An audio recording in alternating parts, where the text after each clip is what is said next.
What's going on, everybody? Welcome to Valuetainment Sports and the Boardroom Cigar Lounge, the top cigar lounge in South Florida. Yeah, we're a little bit biased, but it's the most incredible place. Guys, you got to get down here if you haven't. And we are here tonight with the Valuetainment Sports inaugural Super Bowl watch-along podcast. We're coming to you guys with a great game, right? Obviously, I think the story's been set for the game. We actually got the national anthem playing in the background right now. Maybe we'll take a couple seconds to check in with that, and then we'll kind of gear you guys up for the game. Let's spend a couple seconds listening in.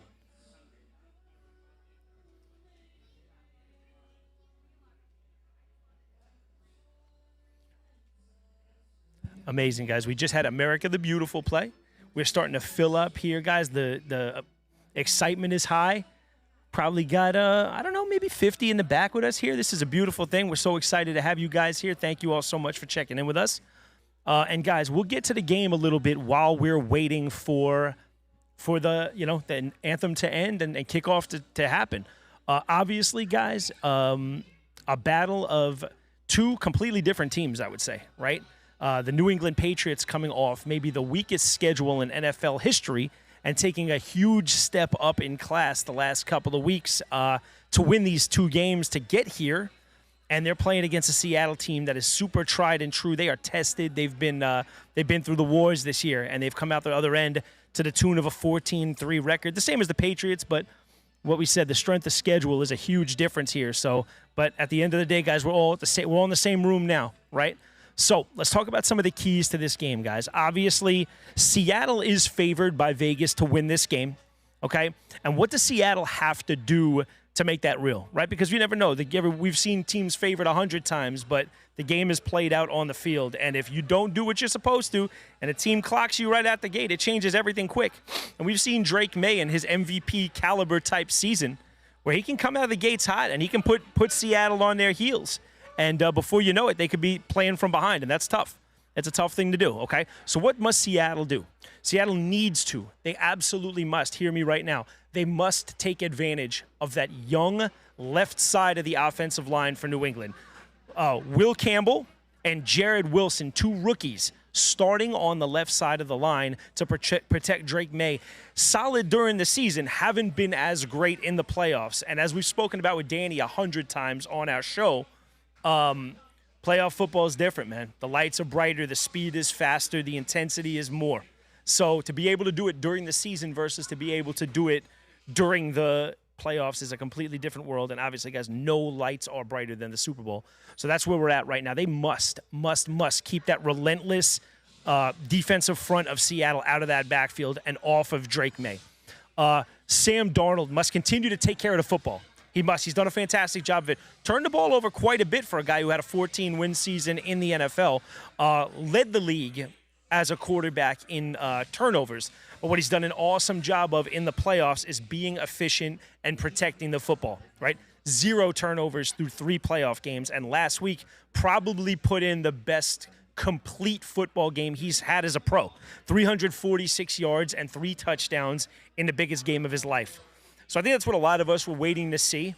Was Sam Darnold going to be able to take that step this year? Like last year, didn't play great to the end of the year, through the end of the year. Didn't play great in the playoffs. And then to start the playoffs even, wasn't the reason that they were winning games. Almost were winning in spite of him through the first playoff game. And I said, before I can become a believer in Seattle and Sam Darnold to actually do this, actually be the team that they're supposed to be, I need to see them win a game on the back of Sam Darnold. And he did just that last week. He played out of his mind. Out of his mind, all right? Now, what else? Seattle must get Kenneth Walker involved, right? Get Kenneth Walker going, man. He is now the primary back with Zach Charbonnet down for the rest of the year. Let me tell you something. As a player, so it's cool to handle responsibilities with somebody else. It keeps the body fresh. It allows you to kind of come off, get a couple of breaths, get back in there. A lot of gas in the tank still. But I will tell you, there's also something as a workhorse back to being able to find that rhythm by playing every play. And we've seen Kenneth Walker do that over the last couple of weeks. He was splitting time with Charbonnet, and he would look good. But over the last couple of weeks, he's really found his footing. I mean, he's been able to get the ball a ton of times by his standards since he's been in the league. Probably the most that he's seen And he's doing a great job with it because you get into that flow of the game. You find that little flow state where things are clicking and things slow down and you start to see things that happened last play, and you can use that to help you on the next play. So we're seeing that a lot from Kenneth Walker over the last couple of weeks. He's done an awesome job.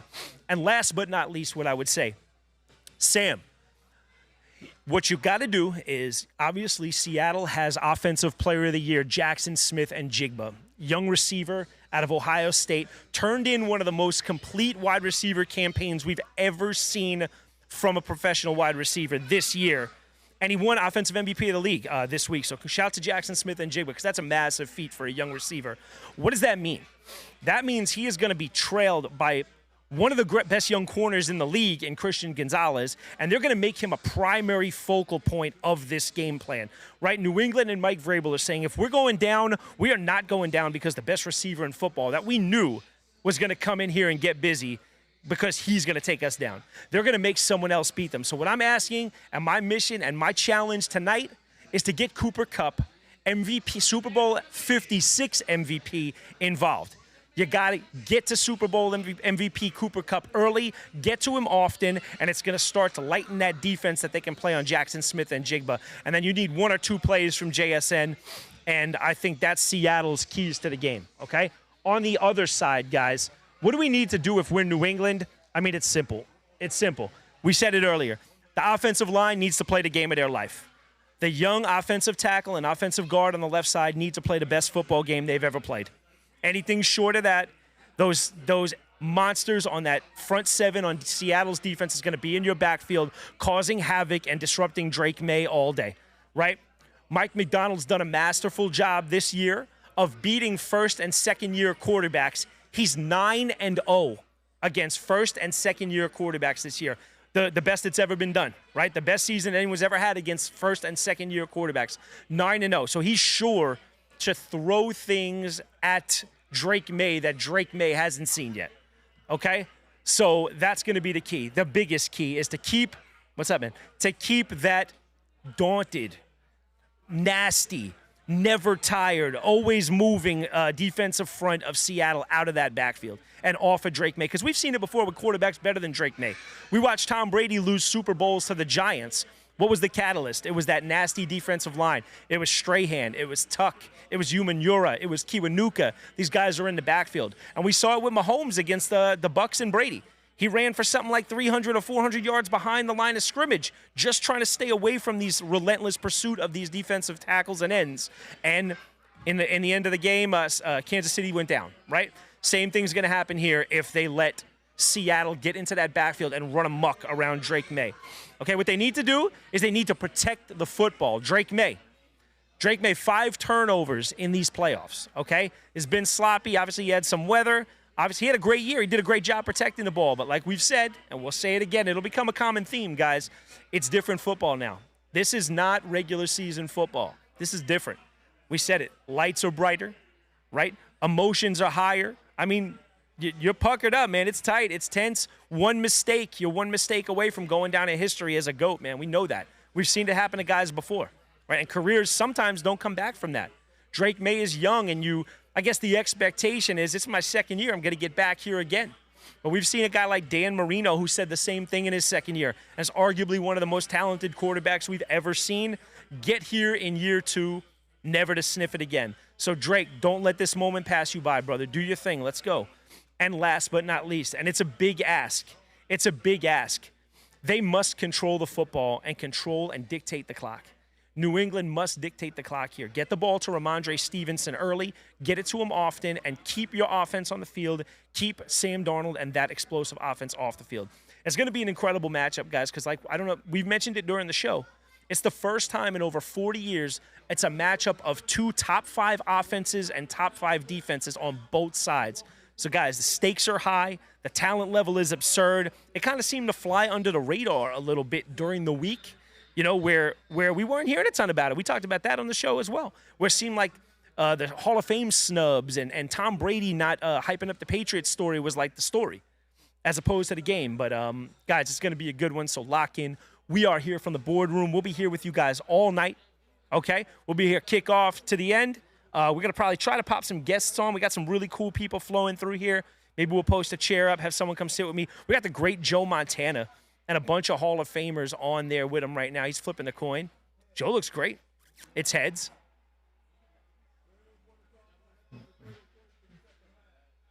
I'm looking for my family out here. I know they're somewhere. Got a nice big group in the back right now. It's good to see. All right, here we go, guys. Here we go. This guy was a special team demon earlier, JSN, man. JSN Diggs is another one. Diggs has flown under the radar a little bit. This is Diggs' first time here, and Diggs had a monster career. Kid, an underrated kid coming out of Maryland. I don't think a lot of us knew what they had in him, and he's been productive everywhere he's been. Couple of little things, times he seemed like he wasn't super focused or as locked in as he should be, but he's been locked now, man, and he's here to stay. So let's see what Diggs does, guys. We got some cool commercials going on, too. Steven Spielberg commercial, huh? Spielberg's up to something? What's he got going on? You guys should see this place, man. I'm telling you. I can't preach it enough. If you're in the South Florida area, you guys got to get down to the boardroom. It's on North Federal. It's an invite-only, just top-tier, top-flight cigar lounge. I mean, the networking opportunities alone, guys, make the membership worth it. It's incredible, man. Fridays and Saturday nights, the people you'll meet here, it's unbelievable. No phones. You kind of come in the back. We do live events out of here, too. So the place is super cool, guys. I would absolutely, suggest that you guys come check it out. If you're in the area, shoot me a DM. We'll get you all the info. Check out the boardroom on IG. We'll make sure we get you the info. Got to come in and see the place, man. Come take a tour. The place is incredible.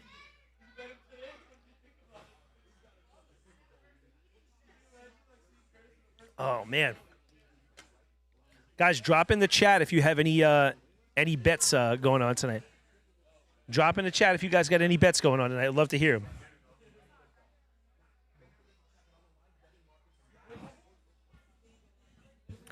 My phone's a little. Let me change this computer. Let's make sure I can read what's going on in this chat. Hold on. There we go. That's much better. That's much better. What do you guys think of the backdrop? The backdrop looks sick, right?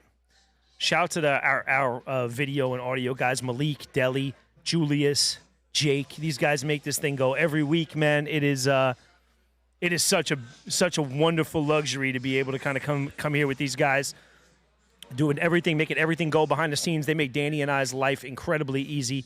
They're the ones who are posting stuff you see all week on our socials, which we are making a real push to grow, guys. So please, if you're not following on there, check in with us over there. All right, guys, it's about that time, man. It's about time we get rocking. Let me look out here, see if I can see wifey out here yet, huh? I think I see her in the back. There she is. And I got my little girl here for the first time. My baby making her first appearance at any Valuetainment facility. She hasn't been out in public very much. She's 8 weeks old. Jeez. All right, guys, here we go. Steve Largent, Pro Football Hall of Famer. When Steve Largent retired, he was like leading the NFL in so many things. Malcolm Butler. Man, oh man, if you remember Malcolm Butler, one of the biggest plays in Super Bowl history, picking off Russell Wilson at the goal line. That play is still so highly debated today, right? Why, oh why, did Pete Carroll not hand that ball off to the great Marshawn Lynch? All right, guys, it's time, man. We're ready to do this. We got such a crazy setup here, guys. I'm so happy. This is awesome, guys. Let's have a wonderful game.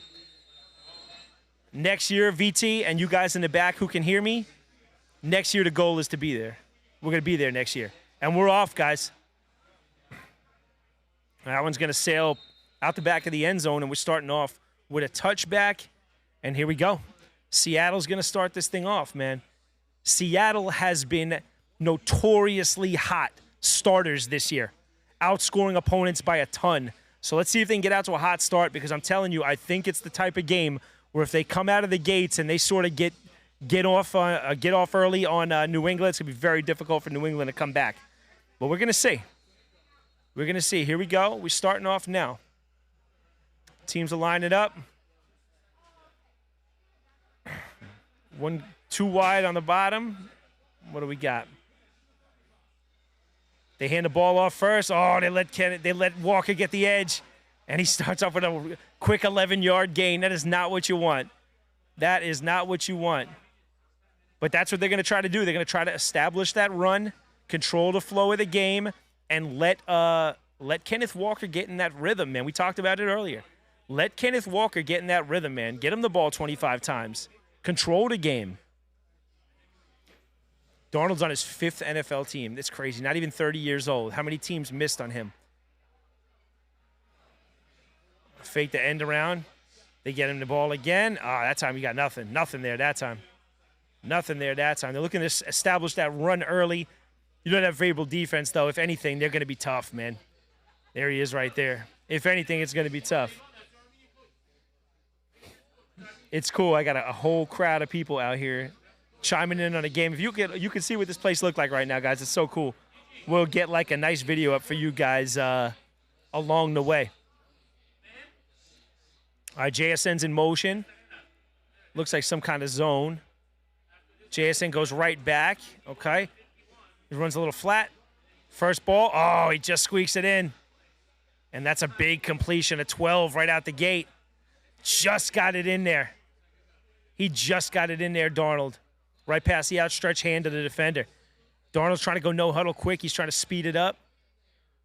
Guys, you got to understand another thing. At this level, these guys are so juiced up right now.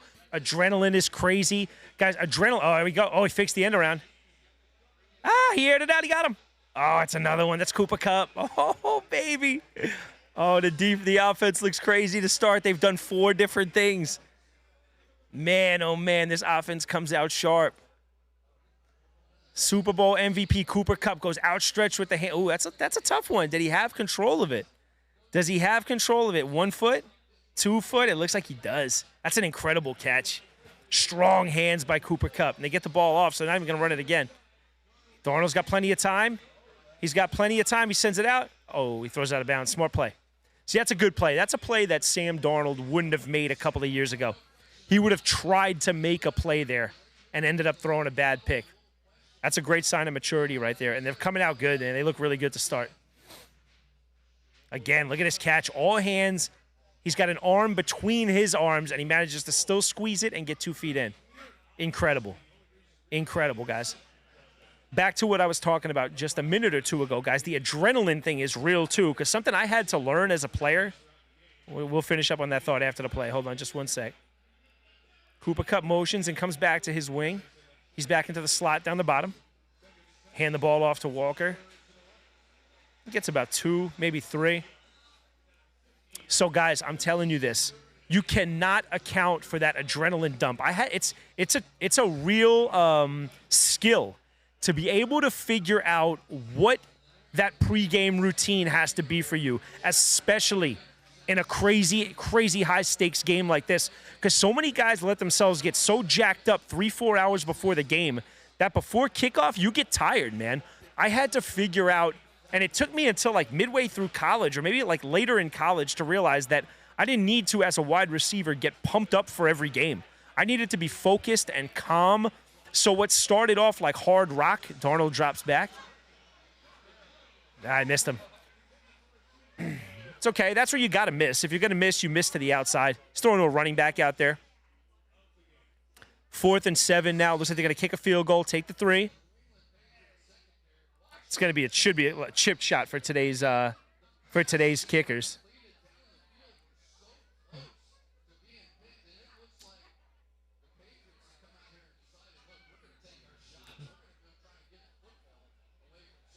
Absolutely. That's a great point by Collinsworth. They are bringing a lot of heat, trying to get in Darnold's face, trying to get him to make that first mistake of the playoffs. And look, he missed on 2 throws, so there it is. That's 3 on the board, and that's important. That's important.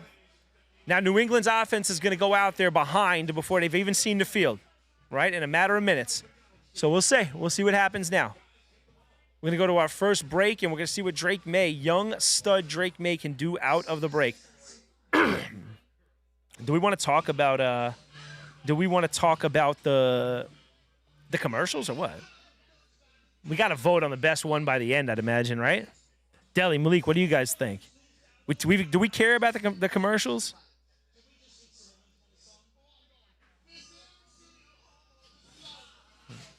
Terry Smith, what's going on, brother? We appreciate you jumping in with us, man. Appreciate Terry, man. Room favorite. Terry was on here with us for the last stream. Oh, they got some star power in this one. Keegan Michael Key. There we go. Spinning it right back to the 80s, guys. A sign that the old days were the days. John Bon Jovi. Nice. Bon Jovi's second appearance. Let me see what my family's out there. They're in the back.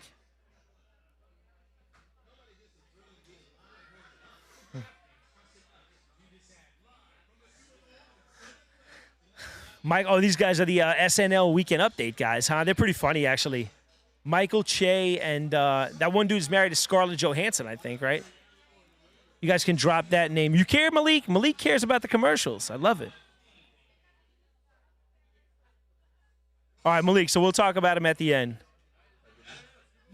That's a DraftKings. I'm sure you'll see a bunch of that tonight. I saw something, Malik, like it's like $30 million for a 30-second spot or something like that. Some ridiculous number for like a 3-second spot. Puka Nacua making a Super Bowl appearance with a very cute little girl, by the way. Did anybody catch what happened in the Olympics today with Lindsey Vonn? I just seen a lady skiing on this thing. I'm not sure if that was Lindsey Vonn, but Lindsey Vonn. Shout out to Lindsey Vonn for going out there and freaking competing at 41 years old on a torn ACL, just going out there. She worked her whole life for this, and she wasn't going to give it away. She took a spill. She went in for a surgery for a fractured leg. Rumor has it she's doing well. So shout out to Lindsey Vonn. We love you. Shout out to Team USA doing us proud in the Olympics. We'll touch on that maybe a little bit during the show. There we go, guys. We're back. We are back, and we see Drake May. He looks pretty calm on the sideline. Doesn't look like he's pressing too much, which is a huge thing for a young quarterback. Easy to get yourself mentally rattled. Got Diggs in his ear right now. I wonder what Diggs is like down there, huh?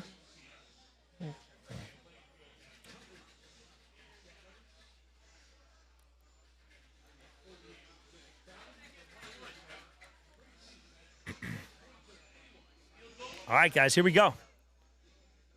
Kicker's getting position.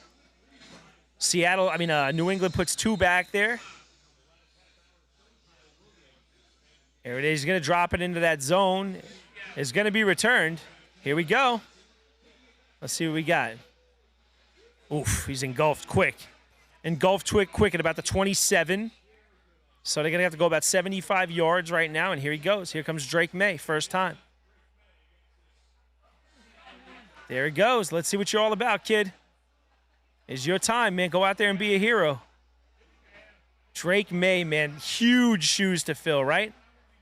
There it is. Huge shoes to fill. Mac Hollins is in there. Mac Hollins is a character. He's probably loosening up the place, huh?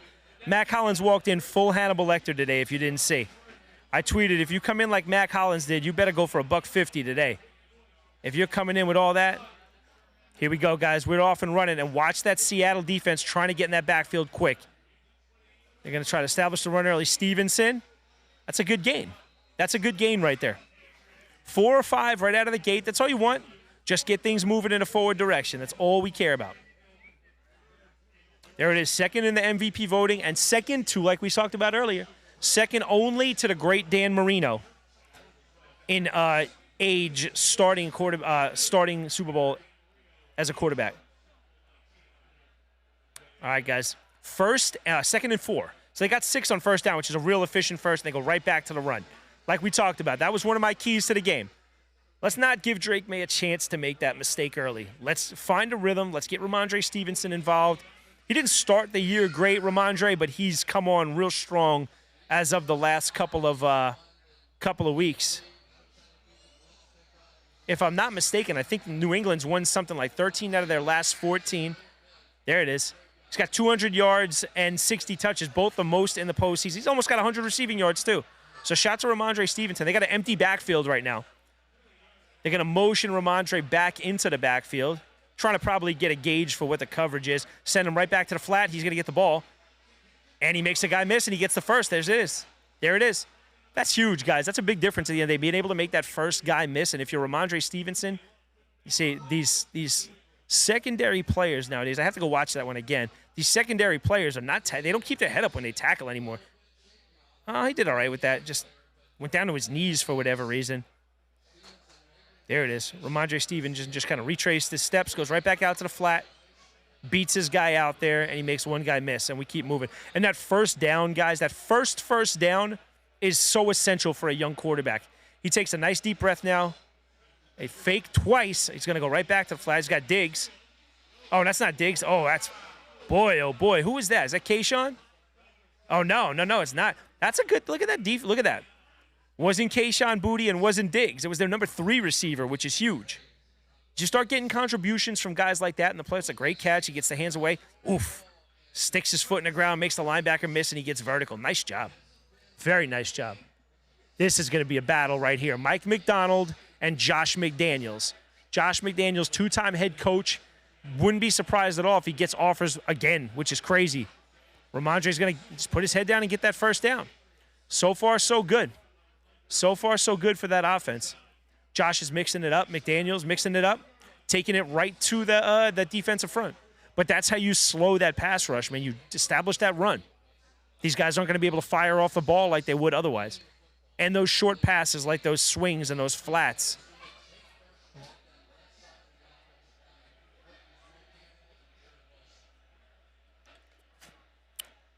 All right, 1st and 10. We're on the other side of the 50 now. They're inside Seattle's half of the field. Drake drops back. He's got pressure. They got to him right away. They got to him. 5th play from scrimmage. They got to him. That's going to be huge. Drake May and those legs have to be an asset for him today. He's got to be able to escape. He's got to be able to extend plays. And he has to be able to make those where there's nothing. He's got to be able to make something. He's got 3 guys on him right there. Gosh. Will Campbell has not had a great start to his playoff career. He gets pushed backwards right there. He's a first-round pick out of LSU. Had a great start to the year. All right, 2nd and 20. That's tough. And they're back on the wrong side of their of midfield again. He steps up. He's going to run. He's got a blocker out front, and that's a great open field tackle. Great open field tackle. Nice job by Nick Emanwari, I think that was. Coming down from his safety position and making the tackle. Nice job by Nick Emanwari. He's a good player, too. Here it comes. Watch this. Open field, he sheds the block, and he makes the tackle. Nice job. Drake May makes a miss there. He gets another 10 or 15. Drake May got to make a miss there. Oof. All right, guys, 3rd and 9. 3rd and 9. Made a respectable 3rd and 9. That's a good job going from 3rd and 20 to 3rd and 9. They're sending pressure off the edge. Oh, they're in the backfield with him. Just throws it away. Smart play by Drake May. It might be intentional grounding. I don't know. Oh, man, they're going to heat him up all day, guys. That's Will Witherspoon.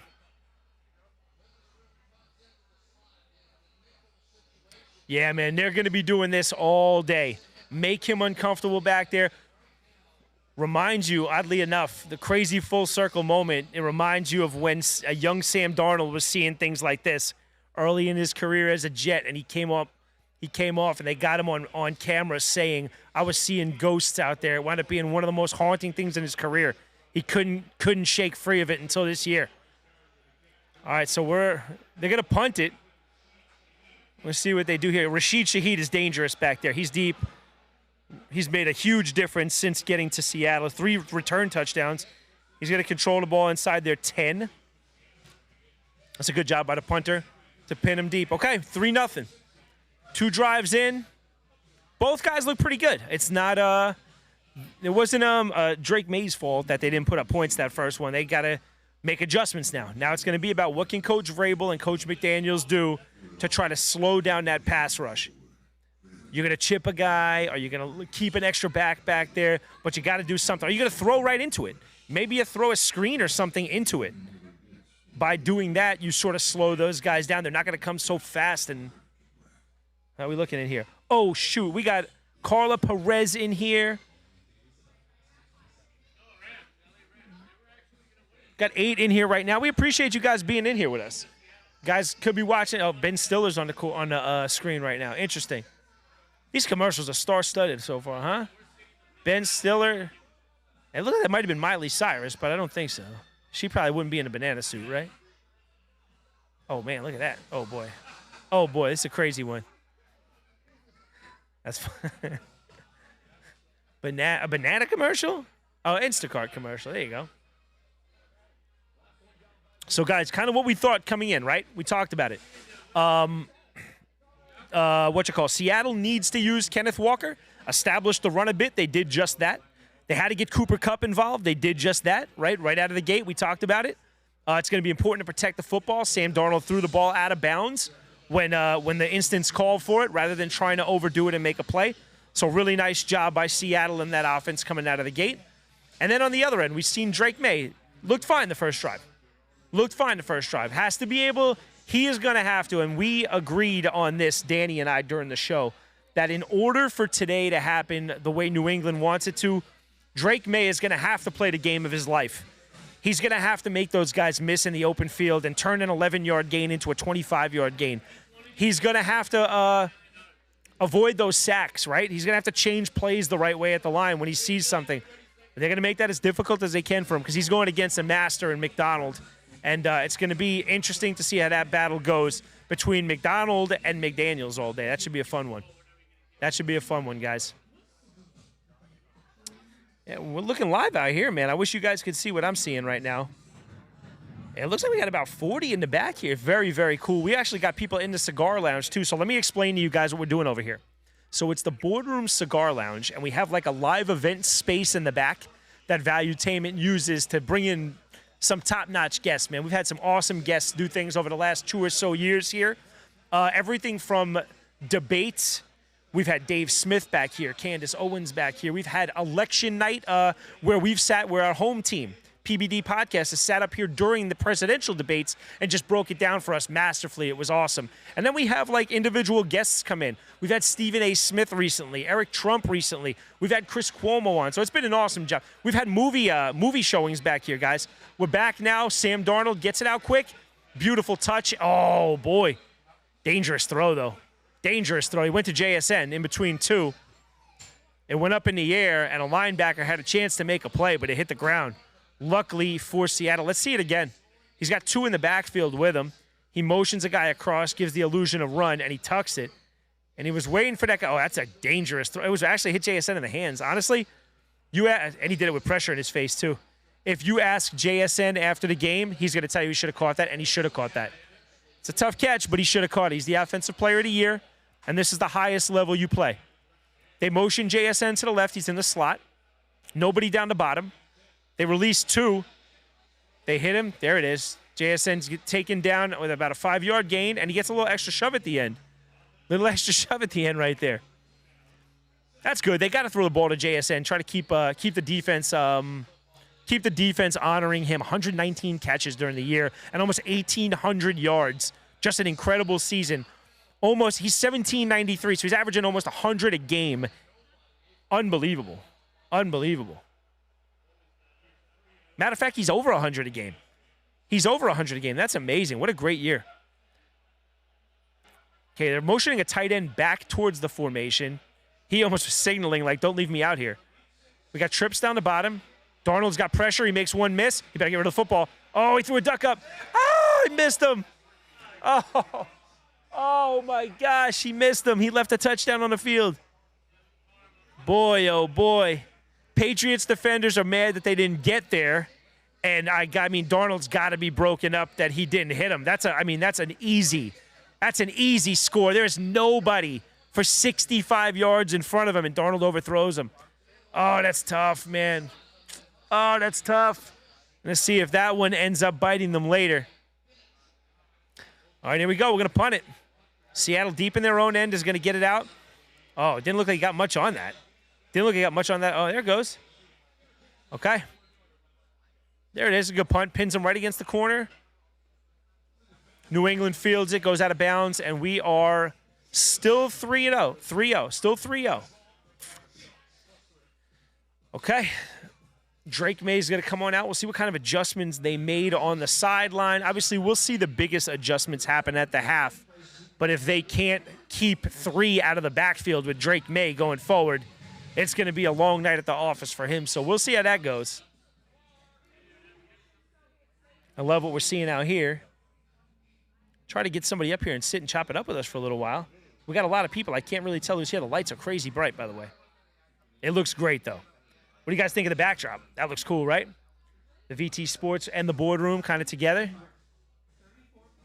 They did an awesome job of accommodating us every time. So thank you to Michele, who runs the boardroom here. And thank you to, again, our tech guys who make the time and make the effort and the energy on a weekend to be over here and get this thing running beautifully. Again, that's Malik and Deli, always. You guys know Malik. He popped on with us a couple of times. Deli sort of makes things go behind the scenes. He'll probably jump on with us at some point, but just a fantastic job, super selfless, the best at what they do. So we're very, very fortunate to have these guys. And all right, guys, we got some people in here. We got some people in here now. This is good to see. This is crazy. Any big commercials so far, guys? What are you guys seeing that you like? The Ben Stiller one was pretty crazy, huh? This is so cool, though, man. A year ago, this was like a dream of mine, and here we are now. We're doing this. We got our man Clifton. If you guys remember from a couple of games ago, we got Clifton floating around here. Shout out to Clifton. Clifton's the man. He may pop on with us. Cliff, how we looking? I like Seahawks. Same. It's pretty funny. Like what we talked about before, like the pregame keys is like establish the run. If you're Seattle, we want to get Kenneth Walker to football. We want to get Cooper Kupp involved early because all the attention is going to be on JSN. And if you're Sam Darnold, protect the ball. We've done that so far, but he missed him on that last throw. That last miss, we're going to see if that comes back and gets him later because that was 65 to pay dirt. So No one's been able to stop JSN this season. no, they haven't. But he's going to be the focal point of that defense today. That's why I said you got to. And you've seen Cooper Kupp do it. He's got a Super Bowl MVP under his belt, Super Bowl 56. Hey, don't sleep on Cooper. Don't do it. Don't do it. He'll make a big play on you. Yep, he sure will. And they did that right out of the gate. And then on the other side, the key is going to be two rookies on the left side of that offensive line. They better keep those savages on that defensive front for Seattle out of that backfield. And so far, Drake May's been having to flee that pocket quick. So we'll see if they make any adjustments on that. Yeah, it was big time. I think Seattle's got to get home on him 5 times today, minimum.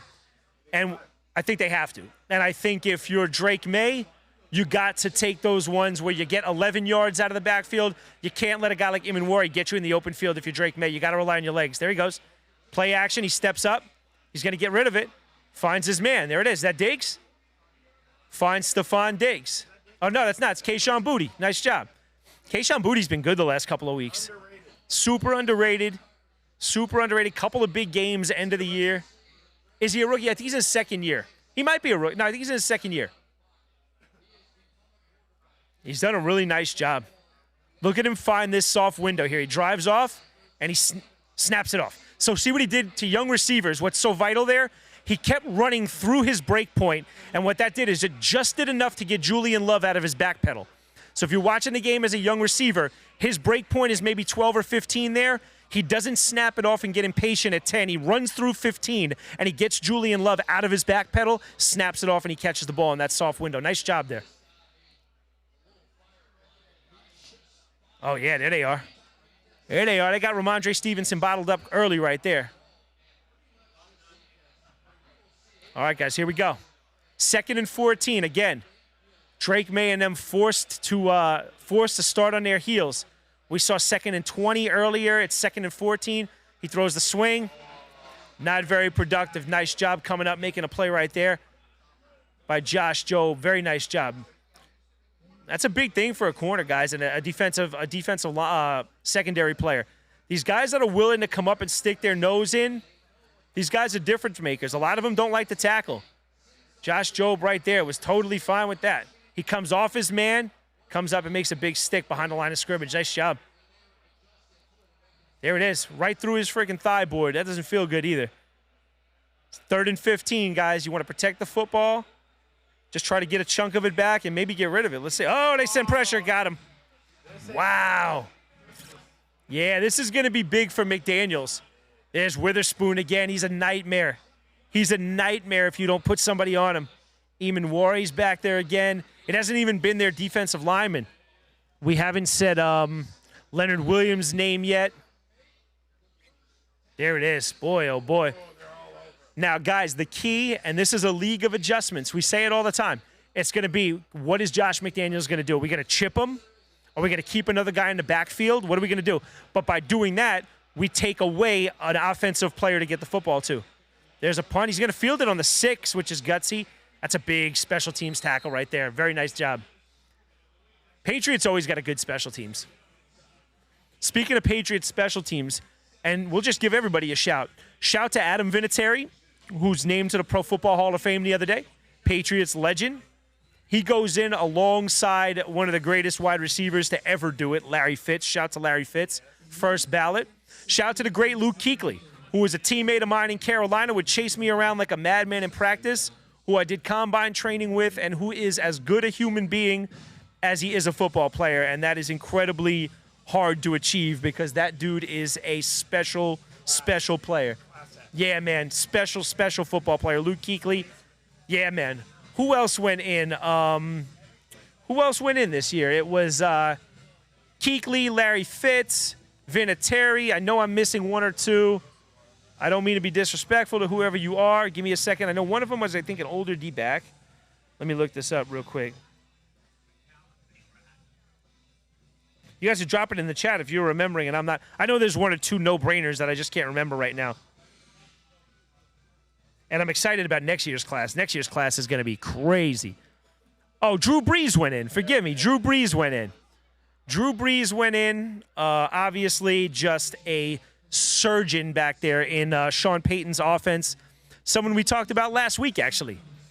We thought about possibly throwing him in there for Jarrett Stidham and giving him a little run. But shout out to Drew Brees, who did such a phenomenal job coming off a terrible shoulder injury in the Pro Bowl for San Diego and went and put in one of the greatest offensive careers a player has ever done. He did it as like a 5'11" underdog his whole career. So shout out Drew Brees, man. Awesome job, Drew. And next year's class is, I mean, loaded to the gills. Look at, show me.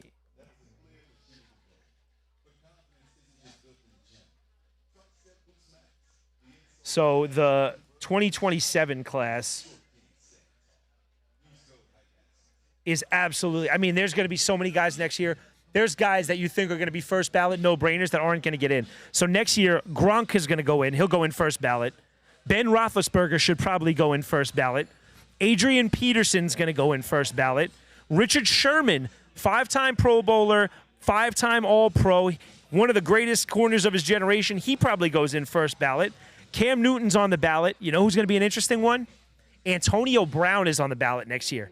And on-field Antonio Brown for about an 8-year stretch was as dominant, an explosive, a wide receiver as you'll ever find on a football field. But it's going to be all that extra stuff. And we saw the extra stuff keep Robert Kraft and Bill Belichick out of the hall this year. It's going to be interesting to see how the voters handle a case like Antonio Brown. I'm excited to see. Guys, we are back. 1st and 10. Darnold hands the ball off to Walker. Clifton, we'll probably find a way to get you a chair after if you want to take some time. Oh, cool. They're going to grab you a chair now if you want to sit tight. You go hang with your family. I'll wave you up. You're the man. No, I got water now. Thank you, brother. That's cool, man. You guys never know what's going to happen around here. I mean, over the last couple of weeks, we've been watching the University of Miami playoffs with University of Miami legends, right? We've had appearances where old athletes are kind of unveiling their new liquor brands. We've had the Pouncies here a couple of times. We had NBA great Ron Harper in here. It's been great. All right, there they go. They go to Kenneth Walker again. Not much anything right there. It's going to be about 3rd and 7, it looks like. Darnold's probably going to be forced to throw it unless maybe you run a draw and just get the ball out.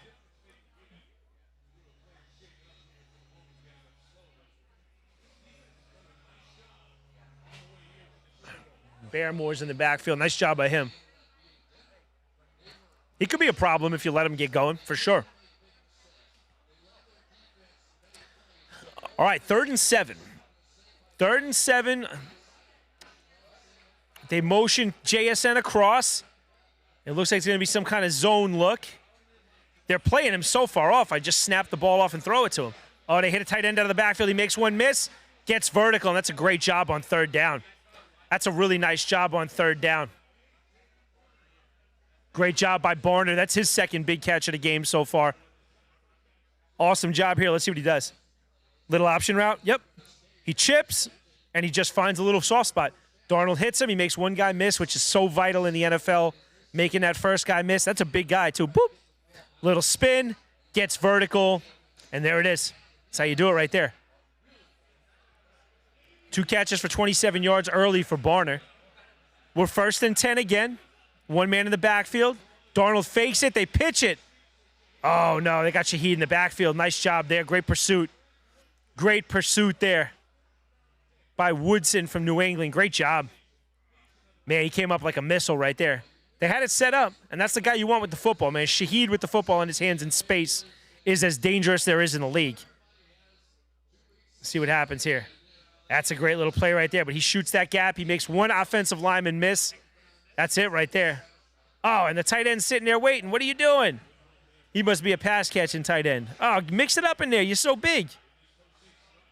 All right, we got Darnold again, 2nd and 15. They're playing from their heels now. We're at midfield. Oh, no, I'm lying. We're not at midfield. Right in the middle of the logo, oddly enough. Darnold gets rid of it. Is that dropped or broken up? But he's got JSM one-on-one, so it's not a bad throw. It's not a bad decision. Let's see what happened there. Man, they're heating him up, though. Spillane's coming through. There it is. There. Ooh, they doubled up on it. Wow. Wow, 75 was not even out of his stance, and Spillane was by him. Golly, that's not good. Easy way to hard way. Thank you for the love, man. We appreciate you guys. Thank you, thank you. All right, guys, 3rd and 15 again. We're going to see what they do right here. Darnold's back there by himself. He's going to get rid of it. All right, he makes the throw. It's a good throw. I missed him. Did he get him? Nah, threw it too far out of bounds. Offense looks a little out of sync, both sides. And it's pressure, guys. We've said that. Top 5 defenses on both sides. Top 5 defenses on both sides, and we've talked about it time and time again, guys. The ability to make a quarterback uncomfortable is a major neutralizer. Tom Brady, we saw it. Greatest quarterback to ever live. We saw teams make him uncomfortable, and that's when you win games against him. And that's what they're doing now. They're sending pressure. They're sending unique blitzes we haven't seen much of before, and they've done it on both sides. Punt is out. It's going to be returned. Make the guy miss. Makes the first miss. Oh, 2 or 3 down in his face. Nice job there. Great pursuit by Seattle special teams there. Nice job. All right, New England's going to take the ball back on their side. Oh, the great Roger Federer, one of the greatest to ever do it on a tennis court. Shout Roger Federer. Another Bon Jovi sighting. He is all over the place. John Bon Jovi. We got a Jay-Z sighting. The Biebers are in the house. Shout out to Justin Bieber, who just came off the Grammy stage a couple days ago. Oh, Adam Sandler is here. Super huge. He's a huge sports fan, man. You see that guy still running pickup games at like LA Fitness. I love that about Adam Sandler. And Adam Sandler's like one of the few guys that I've never heard a bad word about. So shout out to Adam Sandler. All right, guys, we're 1st and 10. Hands the ball off to Stevenson, who gets vertical and pushes the pile. He gets about 5. That's all you need, man. That's great. 4 or more on that first down, you're putting yourself in a good position. 4 or more on that first down. You got JSM with the iPad back here. Curious to see what he's thinking. Only a matter of time before he goes off. That's going to take it to the end of the first, guys. First quarter is done.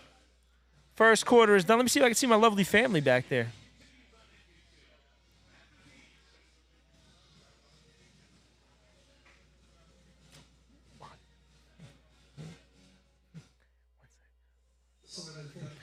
I got my beautiful wife coming up front. Yeah, come here. Come here. Do you want to come on? Just say hello. Just give me. Come here. I got my wife here. She is not a fan of the camera. All right, come up. You won't be on. You won't be on. You won't be on. How you doing? I'm lying. You're actually on. That's the camera that's live right there. But they can't see it. What do you think? It's sick, right? Say what's up to Deli. This guy making everything go back here. Him and Malik. Your boy Malik is back there. You see Clifton over here? Clifton's sitting on the couch right there. Just wave. He'll wave back. Oh, no, that's your dad.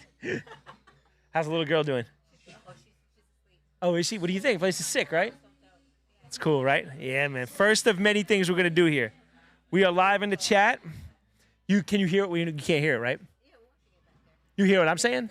Oh, sick. We have, can you hear anything now? We have like a microphone. I think at halftime we'll probably like buzz through the place, but I don't think anyone wants to hear me. They want to hear the game. So, all right. We're going to go back when the commercial comes on. I love you. Now you're the best. Bring your dad and them up here. We'll take a picture or something after. At halftime, right? Cool.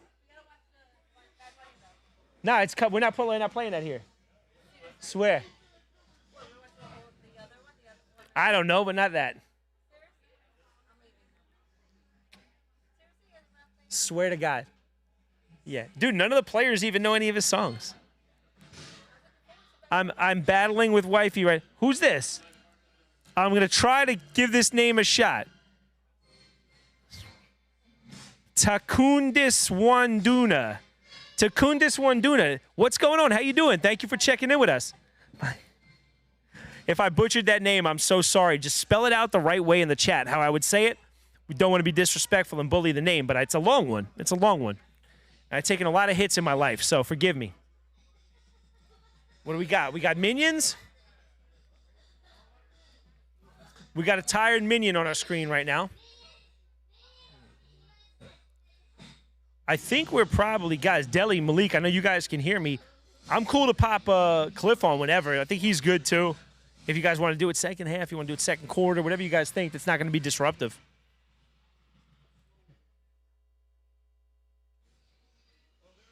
Oh, there you go, guys. There's our Hall of Fame class. Look at these guys, man. Absolute killers. I mean, that's some of the good. I mean, literally, those aren't even like, none of those guys are even like questionable Hall of Famers.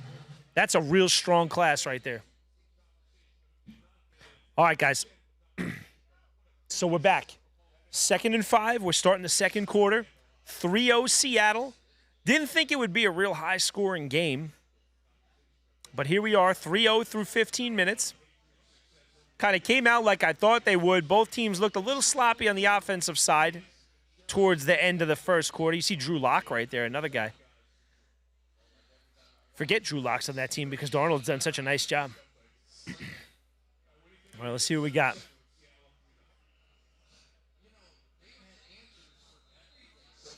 All right, here we go. New England breaks the huddle. They're going to have Ramondre in the backfield with Drake May. 2nd and 5, which is a great way to start. We got 3 wides. Fake the handoff, and he missed him. Oh, that was it. Drake May had him. Drake May had him right there on a quick hit slant.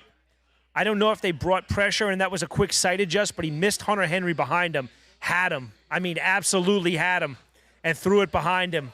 He would have, brutal. And he got smoked to add insult to injury. I actually probably could have gotten picked if Seattle's secondary player was looking for the football rather than the big hit. He might have been able to pick that ball off. All right, we got Bunch down the bottom, it looks like. No, not quite yet.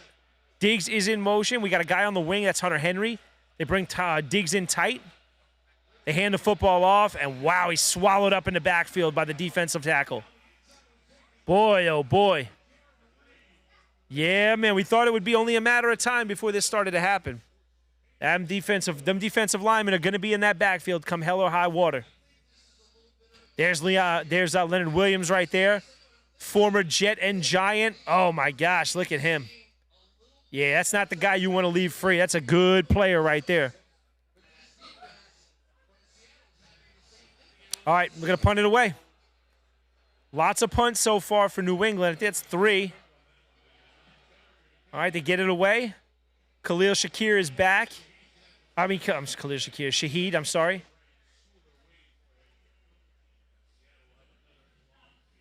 All right, so 3 and out. They're talking to us about, oh, man. They're taking us through a Sam Darnold career sort of like travel. It goes Jets, goes Panthers, goes Niners, to the Vikings, and finally to Seattle. Second quarterback with 14 win seasons in consecutive years, behind only the greatest to ever do it. So shout out to Sam Darnold, who's put in a couple of great years. All right, here we go. He pulls it. He's going to air it out.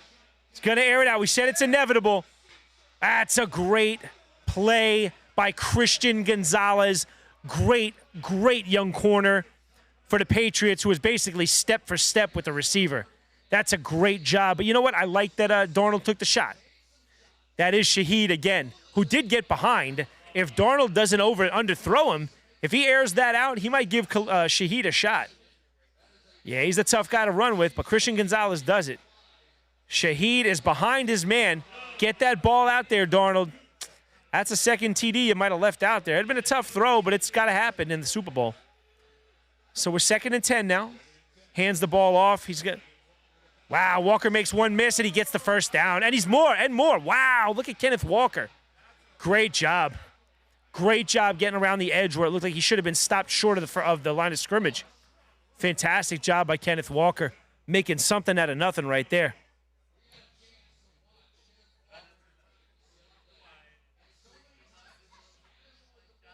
There it is, man. Look at that. Great job. Good job pinning by the receiver there, or the tight end. Darnold again. They just come back. Ball comes out. Looks like an incomplete pass.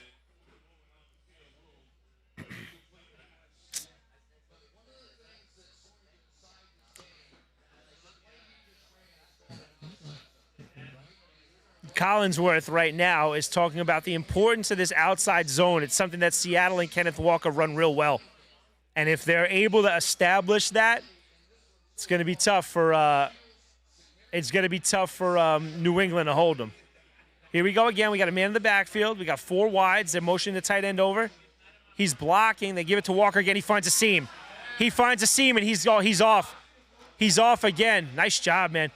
Kenneth Walker ripping off a couple big chunks now.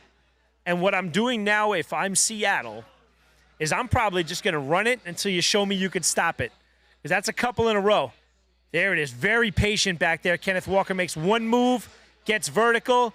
He leaves Christian Gonzalez in his tracks, gets another 10 or 12 more. Watch, little boop, boop. His feet stuck in the ground. He says, I'm out of here. And he just gives himself up.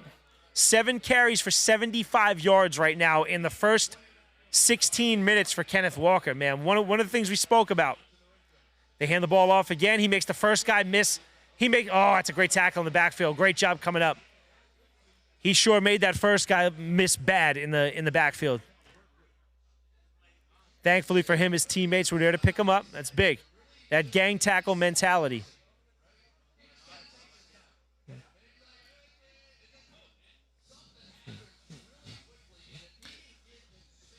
He's a good player, man. There it is, Michigan State. Yep. Look pretty spiffy right there, too. I've never seen Kenneth Walker dressed up like that. Here we go. All right, they're motioning JSN into the slot down the bottom. I guess they could get it. Oh, it was Cooper that was motioning? They got pressure. I think it was deflected and down. The referees blow it dead. But you know the drill. Defensive players are going to dive on it no matter what. All right, referee calls it.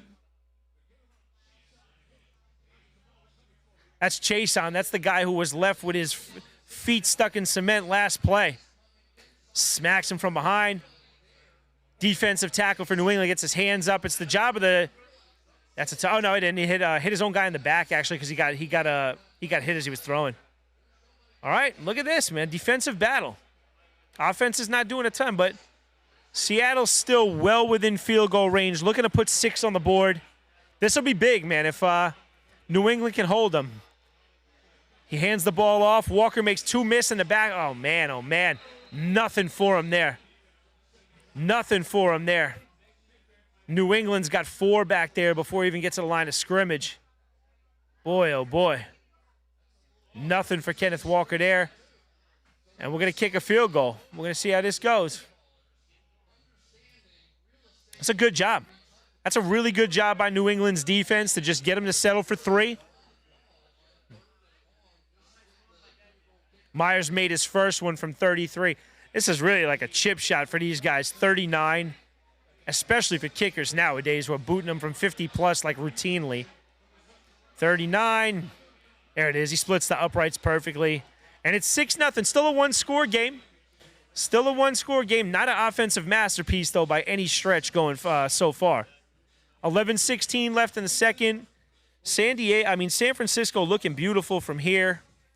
Obviously not what San Francisco looks like right now, but that's for another day and another podcast. But 6-0 Seattle, guys, and I think it's unfolded sort of like we thought, right? But both teams getting more pressure than I think we imagined. I didn't think that the defensive front for New England would make it as difficult as they have so far. I also thought Darnold and JSN and Cooper Kupp and them might have a quicker answer to this extra pressure they're bringing.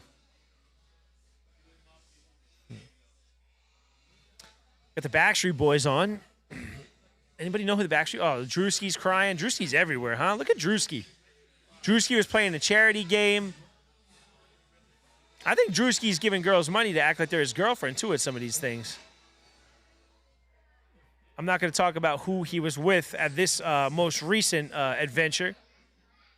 We've got a family event going on here. So MGK, Machine Gun Kelly, makes his first appearance for T-Mobile. We got a Pepsi commercial coming up.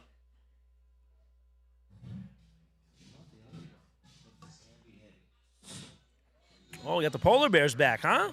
Coca-Cola polar bears.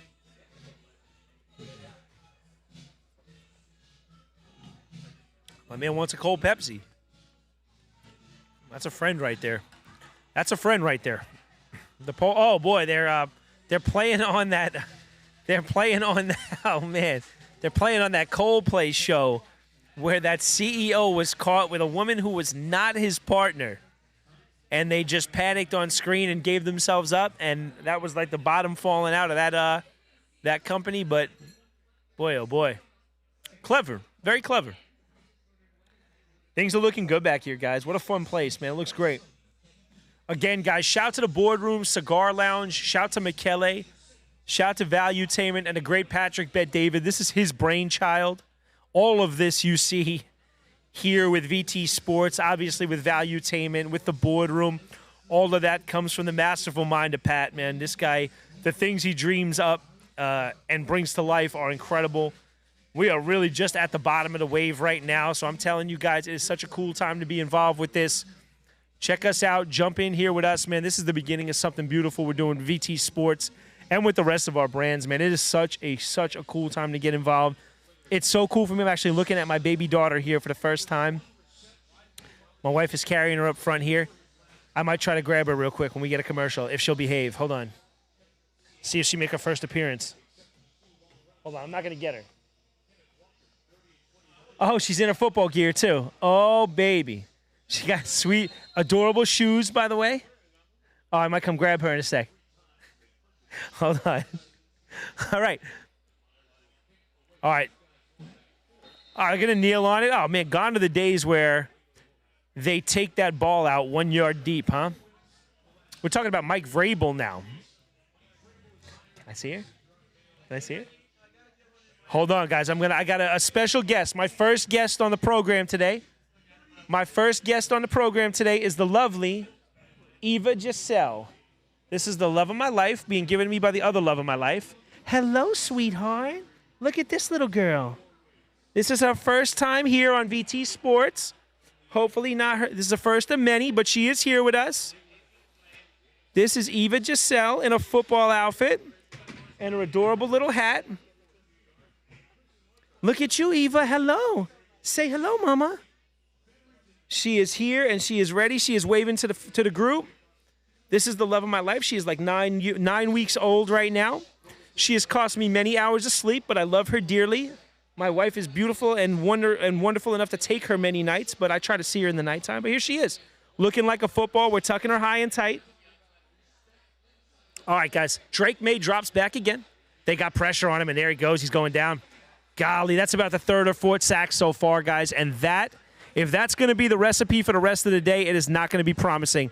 It is going to get late quick out there for them. How we doing here, kiddo? You feeling good? Yeah, you're getting a little fidgety, though, huh? You see the microphone? You got something you want to say? It's hot up here because the lights are super bright. Daddy's sweating already. How you doing? You got those big eyes open though, huh?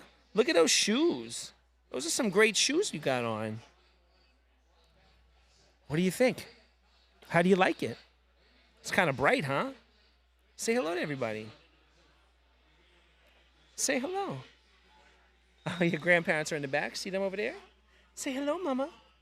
All right, I'll tell you what, Daddy's going to give you a kiss, and if you feel like you want to stay, you're welcome to, but I know it's hot, and there's a lot of pressure up here.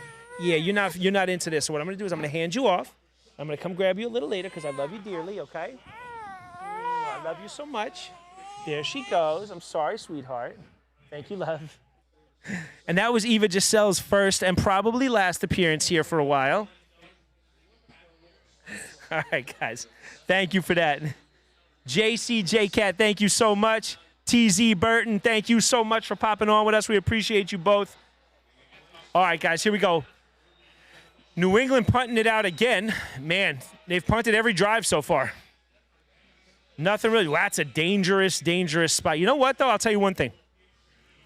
It is a dangerous place to field a football if you're a punt returner, but it's somewhere you'll play a long time if you got the stones to get up in there and can control the ball, because it's a big thing for field positioning for your team. Special teams coaches love guys who could do that.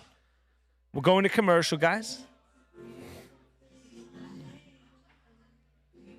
TZ Burton, thank you so much. Where are you coming to us from? Guys, drop in the chat where you're here from. Drop in the chat where you guys are here from. I would love to see. JC Cat, where are you coming to us from? We appreciate you guys.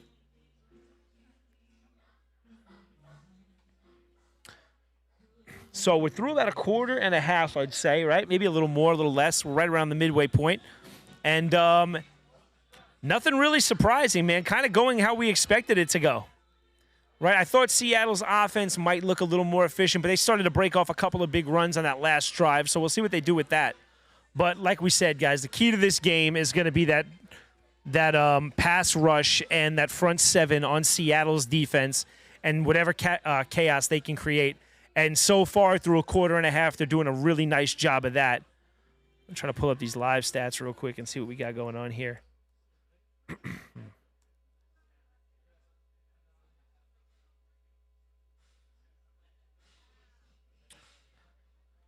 Here we go. I mean, neither quarterback really lighting it up so far. 54 yards for Sam Darnold and 39 for Drake May. Nothing really happening there. 120 total yards for Seattle. I mean, look at how bad that is. 37 total yards, though, so far for New England and the Patriots. Not great so far. 1 for 5, both teams on third downs is huge. Nobody's turned the football over yet, guys. That's going to be a big thing. The first team to get a turnover, watch that. That could be something pretty important in a one-score game like this where no offense is really thriving, where the defenses are probably going to keep it close.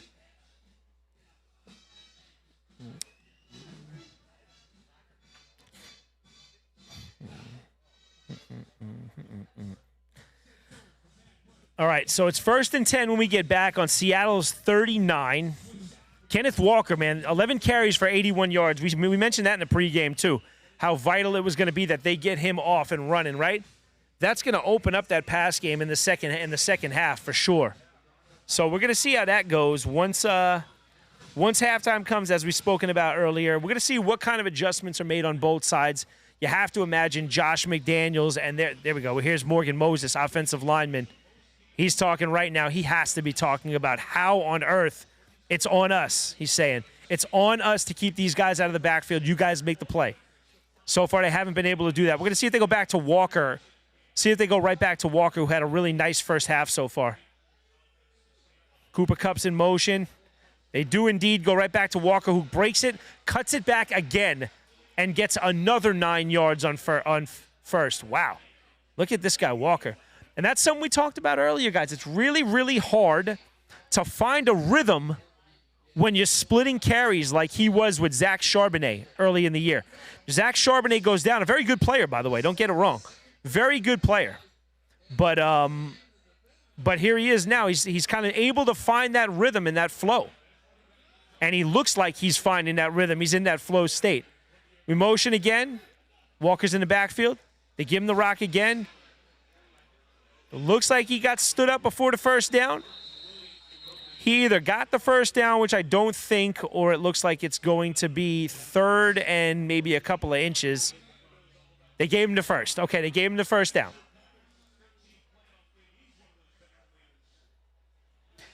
Here it is. So Kenneth Walker again, doing a really nice job. Greenville, Mississippi is in the building. Shout out to Greenville, Mississippi. Mississippi is the home of, I just know Mississippi Valley State, and that's the great Jerry Rice. So shout out to Jerry Rice, Mississippi Valley State. All right, we got a receiver motion into the slot up top. Sam Darnold on the play action. He's going to say, oh, he's sacked. Oh, no, he eludes the sack. Oh, man. Really, really nice job by Darnold. Not losing the football, A, and avoiding the sack, B. That could have been chaos. That could have been an absolute nightmare. We saw this last week, guys. Not the exact same thing, but we saw it in the AFC title game where where Stidham came out and did a nice job to start the game and then made a major mistake. Made a major mistake going into the half, and that ended up being a huge pendulum swing for the rest of the way. Well, Darnold right there protects the football where he really should have been sacked and could have been strip sacked. Does a really nice job of avoiding that. He's the only one back. He's going to let it fly. He's got Cooper Kupp. Coop's going to catch the ball with the clock keep running. They're about 3 yards short still. Shout out to Cooper Kupp, though, man. This dude is just a Super Bowl legend. Had a monster Super Bowl for the Rams. Big touchdown at the end, really to ice the game and win it. Went for 47 for 593 and 2 tutties this year. Not the most productive year he's ever had by any stretch, but he is still always a threat to do something. We got trips up top. They're going to motion a guy across. They motion that guy Barner. Darnold eludes one, makes the smart check down play. They get the first down. And they're gang tackling Kenneth Walker now. Does a nice job protecting the football, getting vertical and getting the first down. Great job, man. Kenneth Walker's a real weapon. A real weapon. And Darnold, a nice job again of avoiding the rush because the rush is there. Tackle gets beat, straight up beat. Darnold takes a step right, eludes the rush, creates just enough space to make a throw, and he does it. Does a really nice job of not trying to do too much, just making enough, just doing enough.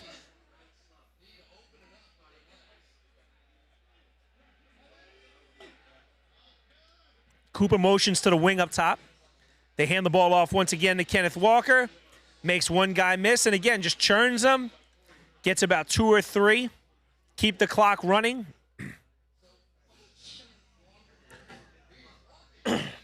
He's got over 90 yards, it looks like, already, though. Kenneth Walker's got over 90 yards to start. Our prediction of having to get him involved early and often seems like a good one so far. He's doing a really nice job.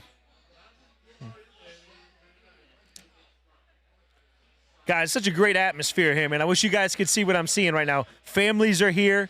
They're in our live event space. We're going to run the ball again. That's not going to be Kenneth Walker. I'm going to give the ball to somebody else for a play. But yeah, man, what a cool spot we got here at the boardroom, guys. We obviously have the exclusive cigar club. We got the Platinum Lounge, where our Platinum members are, and everybody else pops back there who's a member. And then we have this live event space here where everybody else just hangs out. And this is where we do, like I said, we were talking about our live events earlier.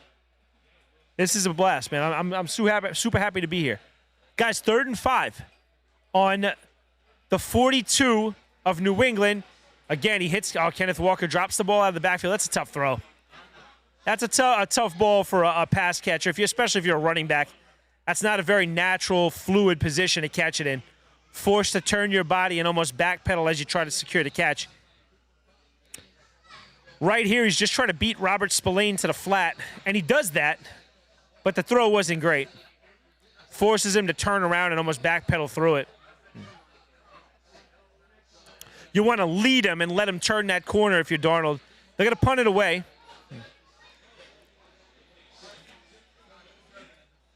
That's a great punt. That's a great punt. That ball's out on the 2-yard line, maybe the 2.5-yard line. That's a great punt. All right, so we got about 5 and change, and it looks like Seattle's going to force New England to drive the length of the field. Now, remember, guys, New England gets the ball coming out of half because Seattle started with the football. So there is the opportunity right now for New England to completely change the trajectory of the rest of this game. You go down, you put a nice drive together, you get 3 or 6, and you go to the half either up if you score a touchdown or right within a field goal of tying the game, knowing you're going to get the ball on the back end, and you're in a good spot. You're in a good spot if you're the Patriots. I think you feel real good so far if you're the Patriots. But we did. Again, remember, we said this about the Broncos just last week. I think you feel good if you're the Broncos at this point. Just don't make that mistake. And what did they do? They made that mistake. So we'll see if Drake May, again, a young quarterback, susceptible to the mistake this playoffs. We'll see if he's able to kind of engineer a nice, strong, efficient drive, take some clock off so you don't leave Seattle time to score again, and put up a couple points now. You don't want to go to the half shutout. It's just a moral thing. Like morale, it's just a mental thing. You know what I mean? It brings the morale of the team down.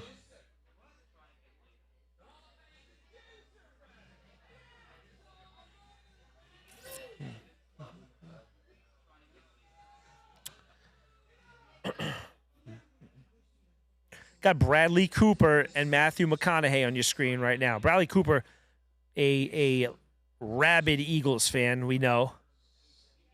McConaughey, I don't really know what his team is. I know he's a big Texas Longhorns guy. Guy loves his Texas Longhorns. He's had all those games on the sidelines. I don't know if he's got an NFL team or not.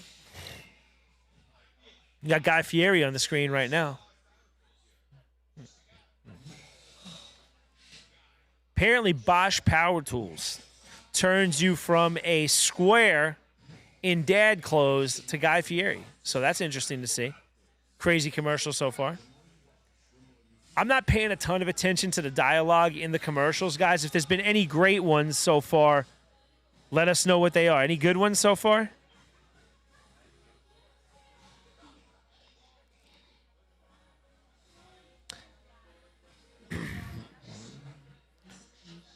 What do you guys think? So we got, obviously, it was pretty interesting. You guys, I mean, obviously, more than, there, speak of the devil, he's coming up right now. We got Bad Bunny on the screen.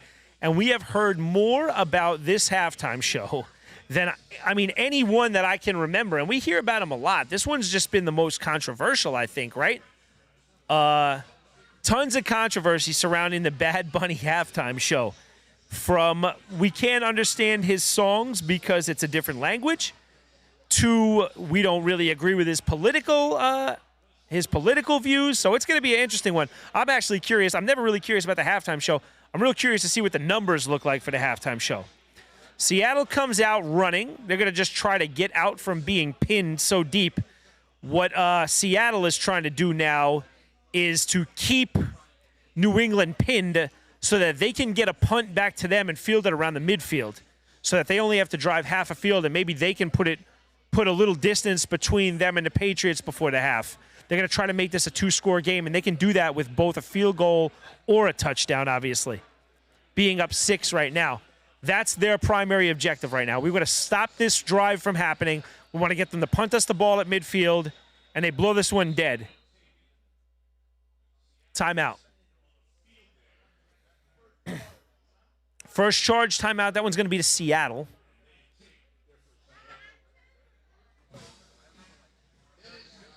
This is what we talked about earlier, guys. They're touching on the rookie left side of the offensive line, and that's been Will Campbell and Jared Wilson. They're showing me lots of pressure, but look, it's tough, man. These guys are rookies playing on the biggest stage against some killers. It's as much as it. There it is. First pair of rookie teammates to start on the offensive line in Super Bowl history, and they've given up 2 sacks through the first quarter and a half. So we're going to see. That's partly on coaching and scheming to help these guys out a little bit, though, because they're not playing against some slouches, man. That Seattle defense is as good as any in the league, especially in those positions where they got 2 waves of guys that can even come in and get you. 2nd and 7, Drake May fires. Misses his guy behind him again, it looks like. The offense is not in sync. Not in sync here. Drake May does not look very comfortable. Looked like he had his man there. He just missed him. Looked like he was looking for Mac Hollins right there. 3rd and 7 now. 3rd and 7. New England is 1 for 5 so far on 3rd downs. Not a great... That stat is often a big indicator as to how the games go. What do we got? We got one in the backfield. That's Ramondre Stevenson. We got 4 wides. Motion from the top. He finds his man. Finds his man, and they extend the play. They extend the drive. Okay. That's important. That's Douglas out of the slot down the bottom. Nice job there. Let's see what he runs. Maybe just a little quick option route outside. Yeah, there is. Quick speed out, and he shuts it down. So that's smart of him, feeling out that when you're a receiver, you don't want to come out of that super fast because you're going to run right into coverage out there in the flat. The guy's going to fall off number 1 out wide and kind of try to knock your head off. So he does a good job of seeing that and sitting right in that little soft void. Here we go. Ramondre with a little stick step. Gets wide. He's going to step out of bounds. It looks like it's about a gain of 3.5. About a 3.5-yard gain for Ramondre Stevenson. Clock is running. We're 3.5 to go. 3.5 to go.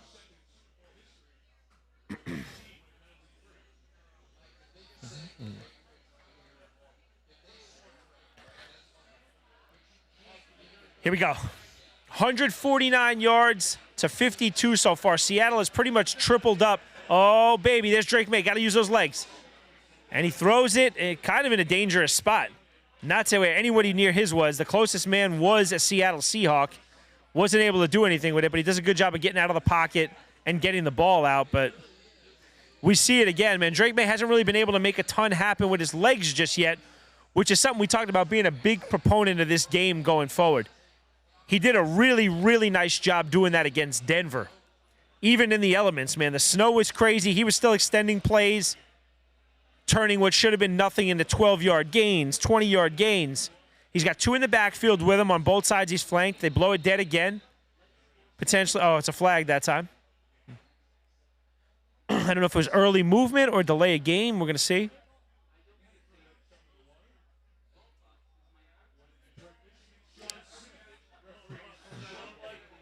Let's see what we got. Oh, false start. That one's going to be on the offense. So we're going to push New England back 5. It's on, actually, there it is. It's on left tackle Campbell, the rookie. We talked about this earlier, man. He sees these guys pinning their ears back, ready to come, and watch him move early. There it is. He starts falling back on his heels. It's not much, but it's enough. And there he goes. He gets his ass, he gets blasted backwards. You find yourself on your heels, you're in a dangerous spot in that league. You get blasted right off your feet like that. Drake May drops. He lets it fly a little bit to Mac Hollins. Looks like there's a little bit of contact. Refs let him play. And it's incomplete. And we're 4th and 12, and it looks like Seattle's forced another punt. That's got to be about 5 or 6 for that's got to be about 5 or 6 there from New England. Again, and Shaheed is one of those players, those home run hitters. Anytime he touches the ball, it could get dangerous. He could be he's a threat to go do something. They're double vicing on the bottom there. That's a tough spot for a gunner to be in. Punt is away. Shaheed's going to field it on the 36. He gets north, makes a guy miss. He's going to get about 8 or 9 on that return. Nice job for Shaheed there. And with 2:50, which is an eternity in football, Seattle is going to take the ball. Looks like we got something happening over here on our end. Maybe they're bringing the whole group together. That's awesome.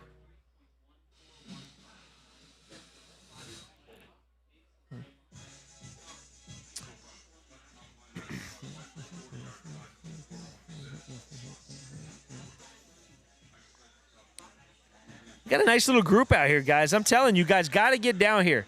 If you're local, get down here, guys. I'm telling you.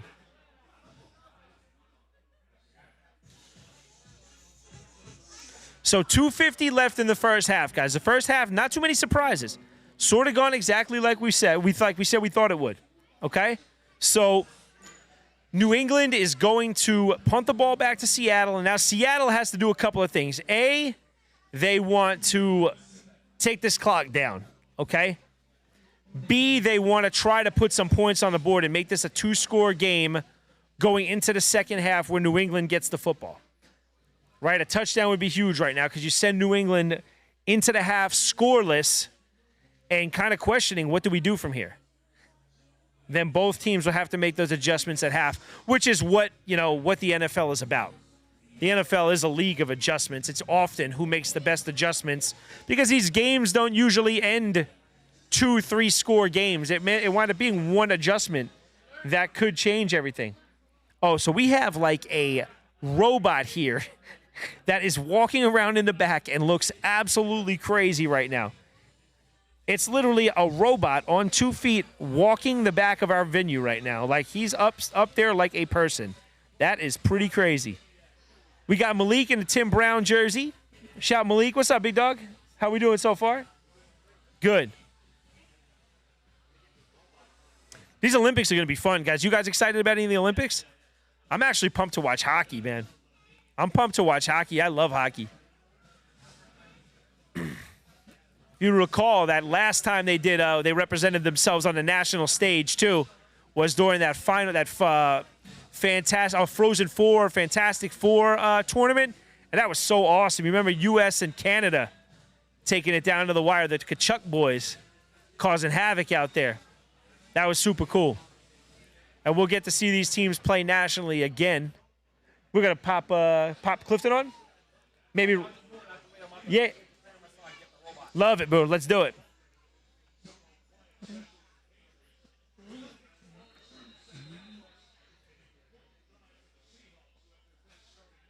So there you have it, guys. We got 2:50 left, an eternity in football, and they got to go. They're close to midfield, Seattle now. You got to see if they air it out once or twice. See if they really try to put a stake in the ground. All right, it's a good play. Actually, he's got pressure, and he finds his man. That's how it's supposed to go. Really nice job on his reads there. Comes off a Barner, who was his first read. He didn't see it. Winds up finding Cooper Kupp for a positive gain. Really, that's all you care about. 7 on first down, and they keep it moving. And the clock keeps moving. Again, we've seen so far neither quarterback so far has been able to really start to let it fly too much successfully. Motioning Coop again. He's going to come back, sort of in a wing position. They hand the football off to Walker again. He gets vertical, and he gashes him again. Kenneth Walker gashes him again for another 8 or 9. Great job. Great first half for Kenneth Walker. He's having a fantastic, fantastic first half. He's got to be approaching 100 yards by himself. That'll take us down to the 2-minute warning, guys. We're going to go to commercial break. Not us. You could stay locked in with us, obviously. But there we go. We're at the 2-minute drill in the first half. Obviously, another thing, guys, that you wonder about when you're talking about the Super Bowl is the incredibly long halftime, right? Halftime usually is about 15 or so minutes. So players go in, maybe they take the pads off, they hit the bathroom, they grab a drink or something, maybe some food, and then they come on back out. 30 minutes at halftime, which is what they get for the halftime show at Super Bowl, completely changes things. Bodies start to get stiff. You got to start moving around. You start getting anxious again. And obviously, you know the drill, guys. This has become such a show, such a spectacle, the Super Bowl, that, it's part of the gig now. You understand that coming in as a player. You know you're not in for your conventional 15-minute half, that you have to be ready to do this in 30. So they probably got bikes set up. They're going to start throwing down there, I'm sure. I'm sure they got room for the guys to move around so they don't get too stiff, because that's something that's you're very susceptible to at halftime of a football game when your body's been through so much in the first half.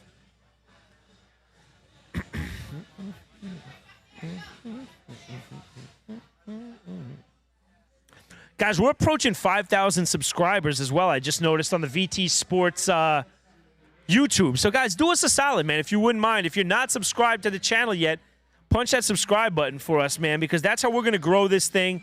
And we're real close to 5K, which is a significant benchmark, man.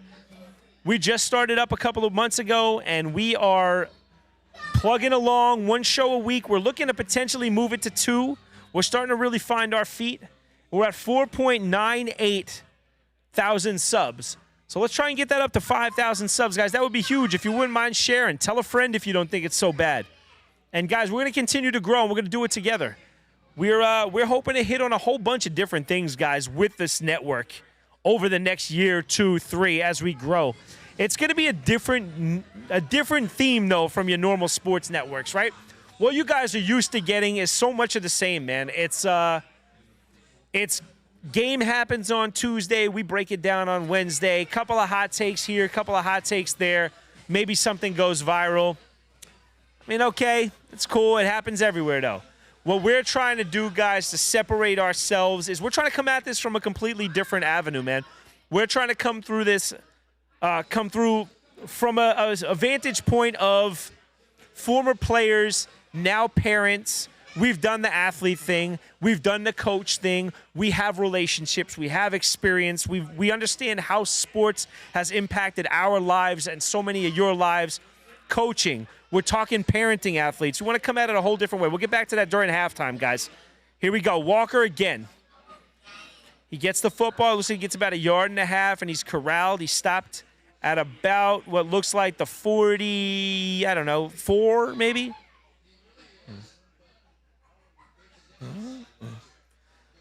We're at 1:42.5, guys. 1:40.5. So like we said earlier, Seattle's going to try to take this clock all the way down and get any points they can, right?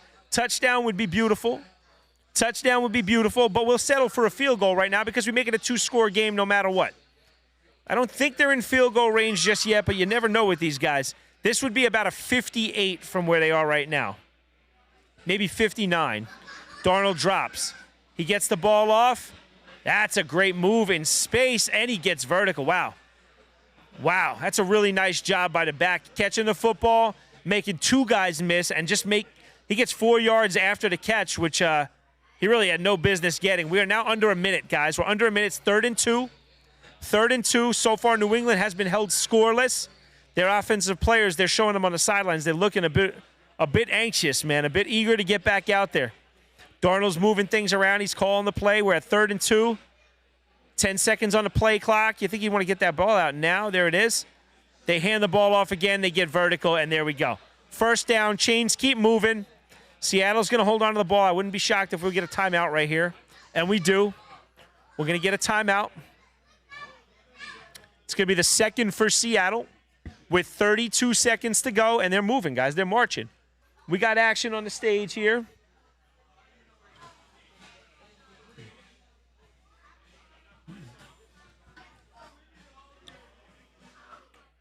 Great-looking group out there, guys. We go to another commercial. Obviously, this is a huge part of the Super Bowl.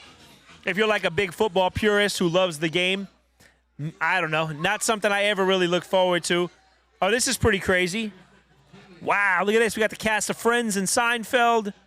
We got Ben Affleck and Dunkin' Donuts. This is pretty star-studded right here. We got Carlton Banks and Steve Urkel here. Holy cow. This is crazy. I wish I could actually hear this one. We got... Wow, there's a lot of big-time hitters on this one. Dunkin' Donuts, couple years in a row. Ted Danson. A Ted Danson sighting. Oh, I got to watch this one on YouTube afterwards. There's Jaleel White. There's Jennifer Aniston. Interesting. She got Tom Brady. Oh, boy, she's with Tom Brady. Tom Brady has made his first appearance in the first half. If you had Tom Brady on your bingo card for the first half commercial, you win. Congratulations on that. This appears to be Backstreet Boys' lyrics on the screen. I really am embarrassed to say that I know that, but I have a younger sister and just girls like crazy in my family, so here we go. If we can edit that out, we'll try. Definitely Backstreet's back. So Backstreet Boys make their second appearance in the first half. More appearances than the offense for New England so far, which I hate to say. I'm looking at my lovely family in the back. The baby looks like she's doing okay. I don't know what their plans are, but we'll probably chop it up. That's good.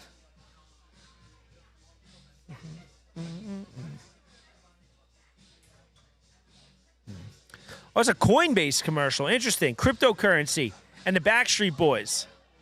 I did not see the marriage there, but look at that. You learn something new every day.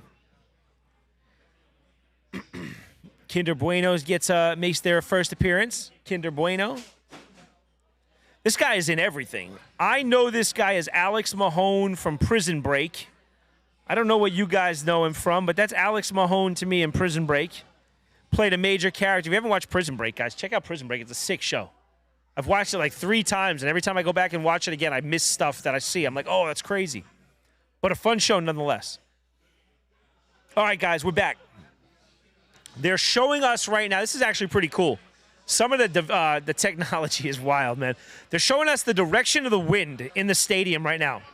And it looks like it's blowing from right to left. And I don't know how much that impacts the kicker for Seattle, but there is a bit of a breeze blowing right to left. Darnold motions his man across. We got twins on both sides. He lets it fly. He's going to throw a quick one to Coop. Coop's in bounds, and he's trying to drive forward.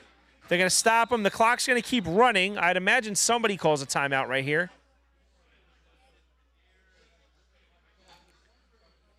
There it is. Seattle's going to call their last timeout with 23 seconds to go. Second down now. 23 seconds is still plenty of time. You're really able to do anything you want to do,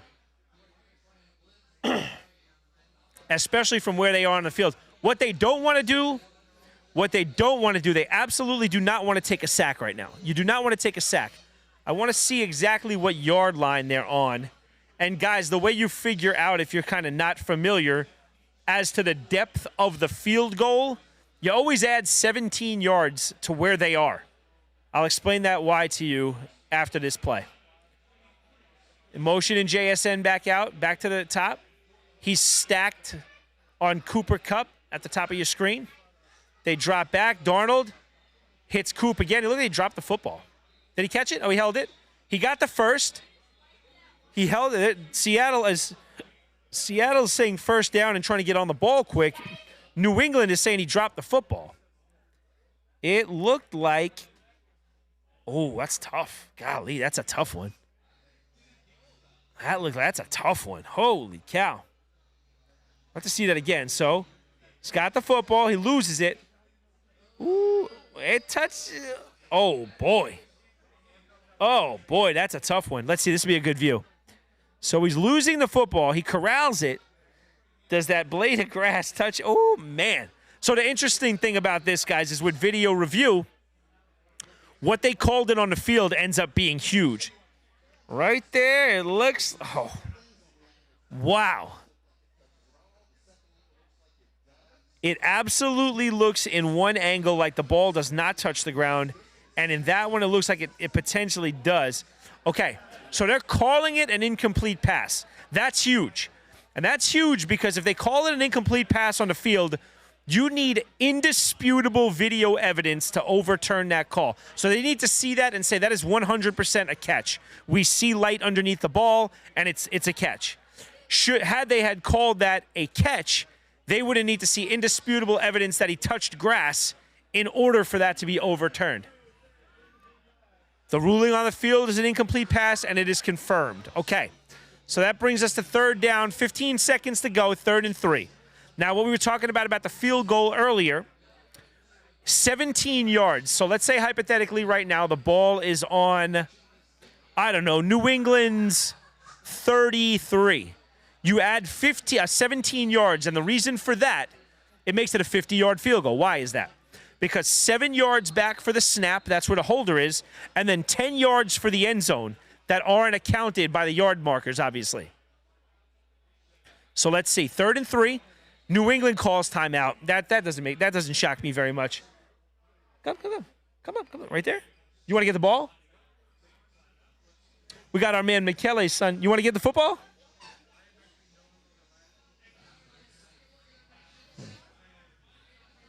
So guys, 17 yards added to whatever yard line you're at. And that constitutes the 7 yards that it takes for the snap and the 10 yards in the back of the end zone. So if you're on the 33, you're looking to kick a 50. If you're on the 40, you're looking to kick a 57. So right now it's 3rd and 3. This is why I'm telling you it's vital. Let's see where they are. Come on, pull that view back in. Let's see. They're showing Drake May right now. Okay, so they're on what looks like to be the 23, which would make it a 40-yard chip shot. You don't want to take a sack, but there he goes. Darnold, great play. Christian Gonzalez again. Christian Gonzalez having quite the first half. They've tested him twice, and twice he has been step for step with the wide receiver and breaking the ball up. Great job. And he's doing it here with the best in the game. This is the widens him. He gets beat, and he winds up undercutting him again. Nice job. See, that ball needs to be there earlier and out in front. That's a bad job by Sam Darnold. You want to throw that ball, if you're Sam Darnold, before he even hits his punch step. Because I want to come out of my break if I'm the receiver, and I want to run right through that catch. Okay, I beat my defender. You gave him time to get back in the frame, which shouldn't happen. That's a chip shot. And that's money. That's 40. That's good from 60? Is that what that said? That was 60? Did I have the yard marker wrong? Was that from the 43? Did I have the yard marker wrong? That's crazy.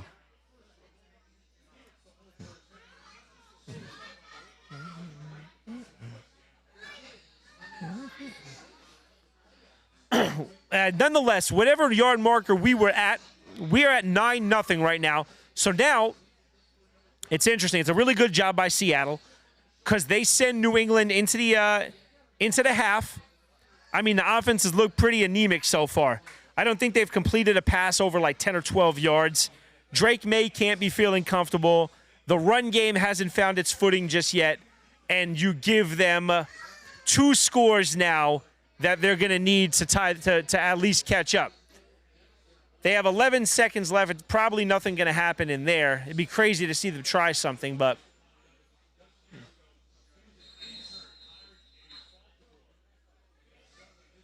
all right, we got 11 seconds left. The kick is deep. They're going to field it on the 4, and we're going to take it out. Good special teams play.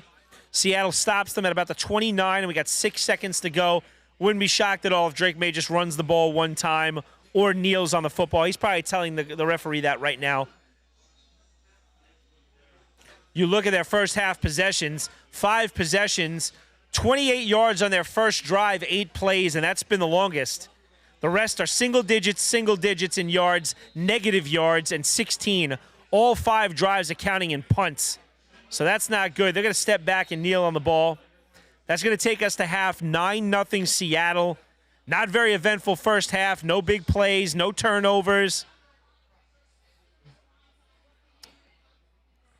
They're asking Coach Vrabel now, how do you deal with that pressure? Because New England has had that defensive front of Seattle in their face the entire first half. So we got to try to figure out how to stop that. See if we can hear what Coach Vrabel's saying. I'll try to recite it back to you guys if you're logged on here with us.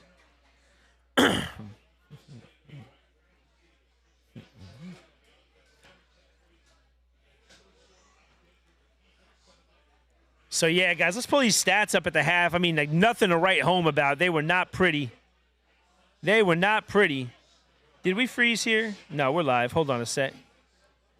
Let's see what we're looking at the half, guys.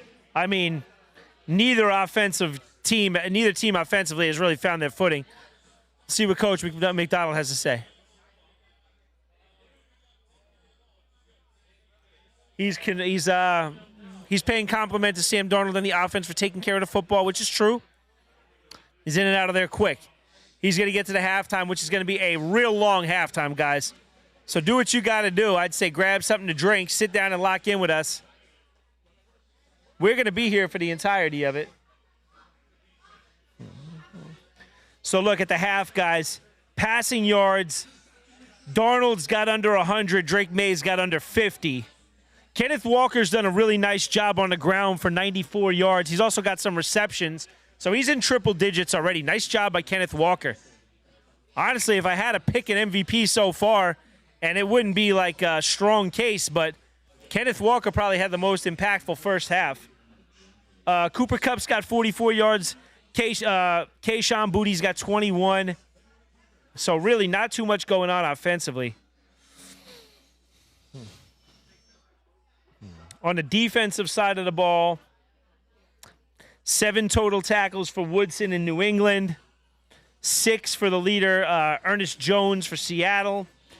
But again, really not much going on. We saw Christian Gonzalez get tried a couple times, and he lived up to the moniker, man. He's one of the best young corners in football. He ran stride for stride with the receivers in Seattle, got hands on both footballs. So shout out to Christian Gonzalez. We'll see if they test him again in the second half. Would like to see JSN get a little more involved, right? JSN hasn't really done very much. We knew coming in he'd be a focal point of that defensive game plan, but we didn't know to the tune of 4 yards in the first half. Just 4 yards in the first half for Jackson Smith and Jigba, which is pretty crazy. What do you guys think? We got anybody here we want to talk to? Let's see. I think second half we'll probably pop Clifton on. I'd love to get my wife on to talk, but I don't think she wants to talk. We're going to see if she'll come up. I think she got the baby on her hands right now. Let's see if I can get her to come up. She's a sweetheart, man. You'll love her. Talk to her about being a new mom, man. We'll talk about this parenting journey that we're on. It's awesome. It's been such a joy, man. A lot of sleepless nights, but it's been awesome. Hold on one second. Let me see if I can flag her down. I don't know if she's feeding the baby or not. It looks like she might be holding the baby, but I'm going to try to get her up here. Come on.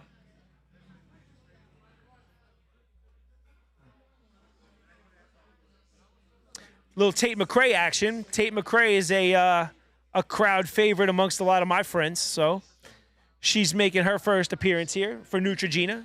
I see my man Malik back there. Malik, what's going on, brother? How we looking? We getting that second camera set up? Dude, who's better than you?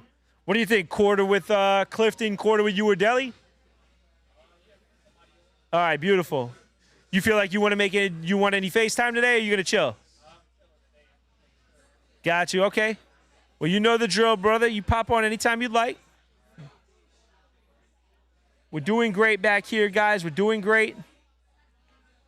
We're in good hands with Malik. We got a nice little crowd out here. I guess you can't really see them, guys, but, I mean, they're locked in. We got such a beautiful setup back here. We got TVs everywhere. We got the big LED screen behind me, which I don't know if you guys have been able to see. We got the VT Sports banner back here, which looks sick. But right here, we got the game on nice and big. I mean, you can't see it on a better screen than this. I got the big TV in front of me, which is making my life a lot easier. This is super cool, man. I wish we could do this more.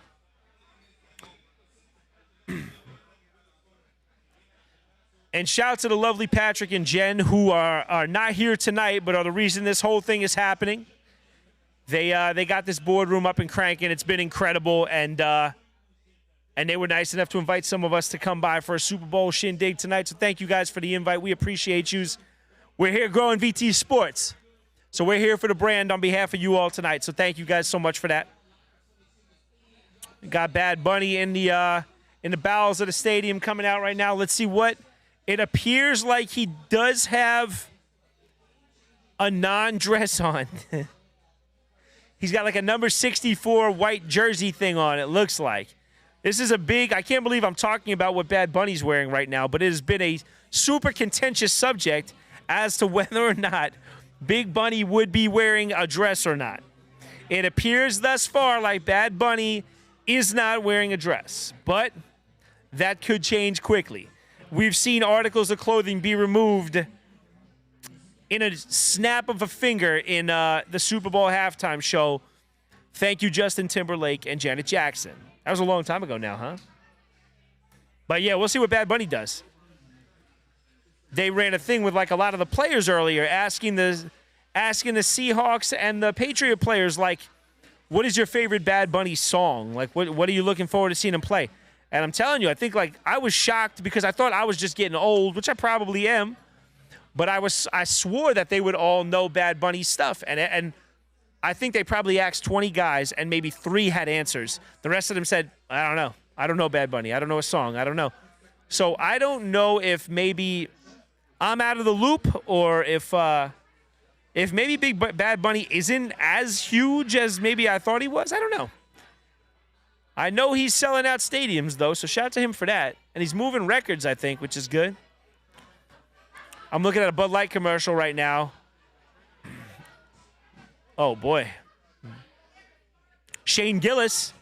Shane Gillis, former college football player. I just found that out. Do you guys know Shane Gillis played college football?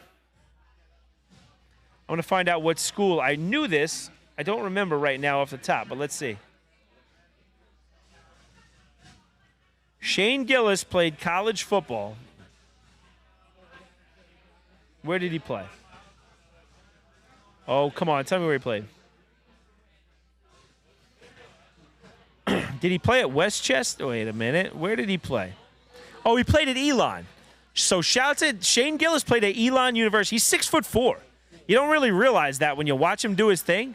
And he's so funny.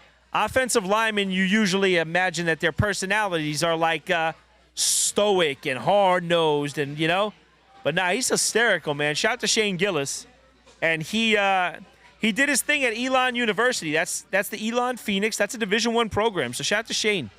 Shout out to Shane Gillis, man, a football man. We love that. Telling you guys, that goes back to what we were talking about earlier. Shane Gillis, a football man. I'm sure a lot of his work ethic and a lot of the habits he's built in his life come from sport.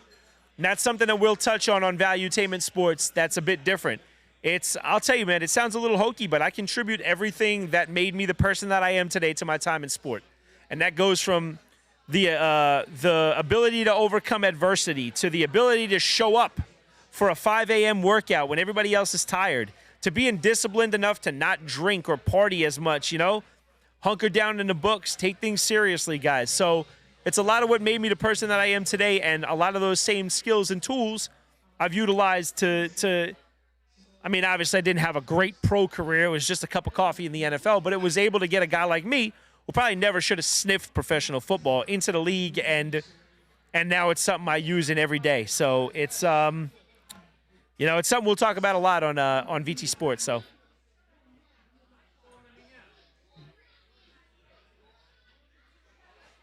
I want to see if I can grab a little water. Would be awesome.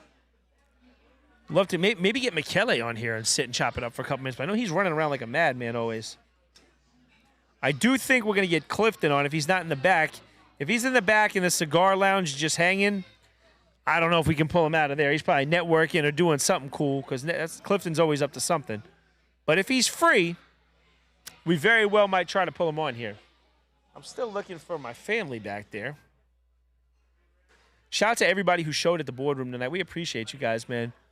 Top tier cigar lounge in South Florida. And again, this is another place that's just at the start. Every time you come in, something new's happening here. I'm telling you. We got Michele running the operation here. We got our guy Barney. Shout out to Barney who runs our facilities, man. He is second to none. He's done it at the biggest places in the country, and he's come over to Valuetainment to make sure that we're operating efficiently here. And he's done a wonderful job. So shout out to Barney, who every time I come here has knocked out a new wall and built a new room or put up some sort of hidden door in this place to make it just super cool. Just super, super cool. Is this Bad Bunny?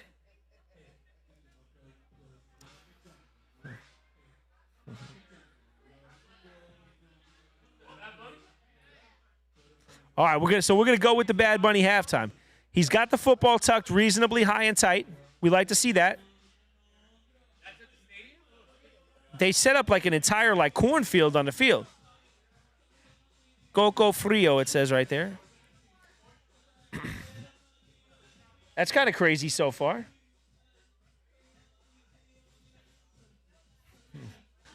Guys, drop it in the chat. If you are somebody who is familiar, do you know these songs? I do not know a Bad Bunny hit. It's probably on me. I'll admit it.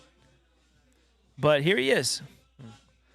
I think it kind of sucks, though, not being able to, like, sing along with the guy or girl who's performing.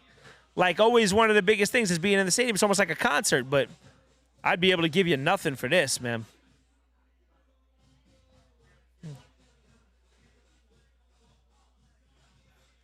Let's see, man. I'm going to look for any Easter eggs or something. We got our first proposal. My man Deli is showing up. Deli, thank you so much, brother. Thank you, bro. Appreciate you, man. That's a big time. It's big time. Thank you.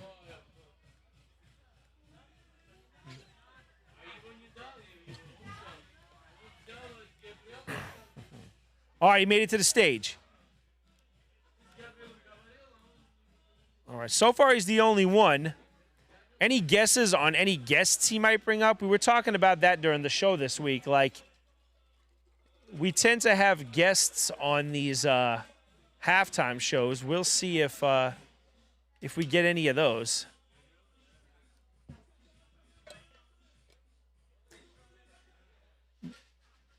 I'm thinking so far in my lifetime, I mean, Bruno Mars was pretty awesome up here. I don't like or dislike him, but he was phenomenal. Super talented, Bruno Mars. Who else did you guys think was really, really good? Who's done? I mean, Michael Jackson did it many years ago. He's over a door. I wonder what's going to happen here. If he came through there, if he's planning on going back under there. Oh, no, there's a couple of those up there. Never mind. Seems pretty quiet in the crowd, but again, I don't know if you could hear that. I might just be making that up.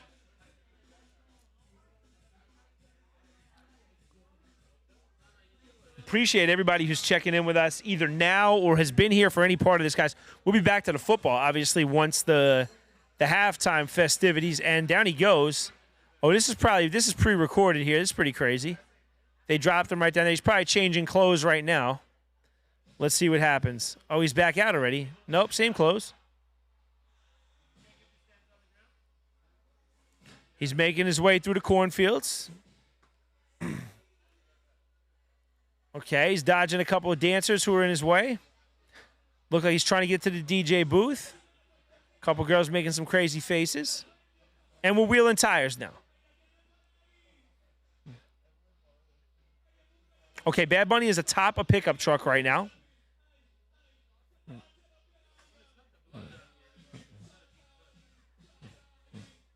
I'm trying to look at the crowd and see if they look like their hands are up or anything. They haven't shown us some great.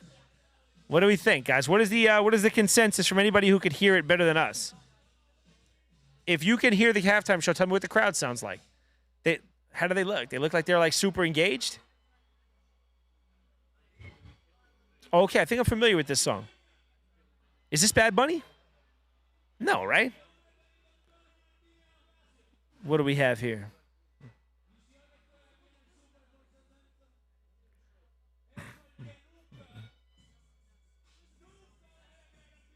Okay, is this Bad Bunny? This is good. He's got that football tucked a little low.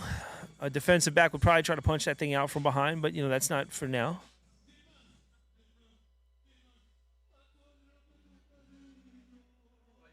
He's singing, actually. We've got a wedding on stage. I wouldn't be shocked at all if I found out this was a real wedding at the end. They kiss. Perhaps those are extras.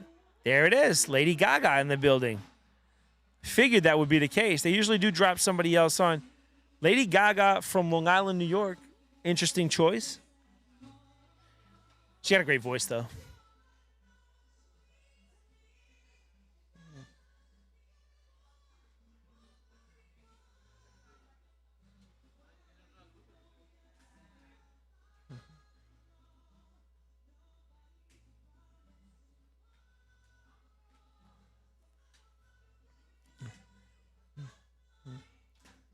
I don't know. I just don't feel the juice right now.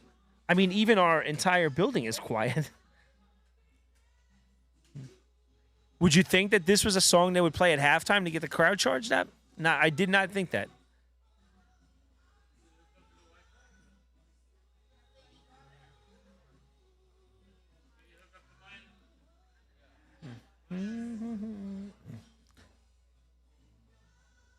Yeah, I don't know. It just doesn't shout Super Bowl halftime to me. If the world was ending, I'd want to be next to you. Just does not so far. I don't know. Maybe you call me a hater if you like. It just doesn't. All right, Bad Bunny is back. So the two of them are together. Have they done a song together or no?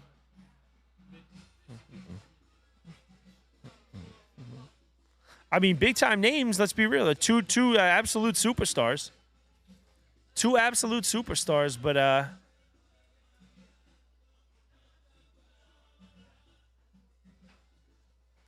all All right, I'm not super moved so far, guys. I hate to say it. We are probably about like 3 or 4 minutes in, maybe a little longer. I think they probably give these guys, what, like 12 or 15? Little man's got a football. He's running.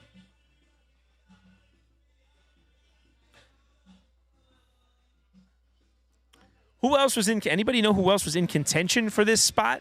It was Bad Bunny and who? I don't know who I would even put up there these days. This same couple, maybe they trust falls into the crowd. They catch him, and we're off and moving into the next portion of this. I mean, I know what's going to happen. We're going to go onto Twitter, and they're going to tell us it's the greatest Super Bowl show that's ever happened. But I don't know. So far, I'm not. It's not the craziest thing I've ever seen. The sets are kind of cool. Like the cornfields are kind of cool. I think that's pretty crazy how I got that on and off the field quick. I don't know that I like Bad Bunny.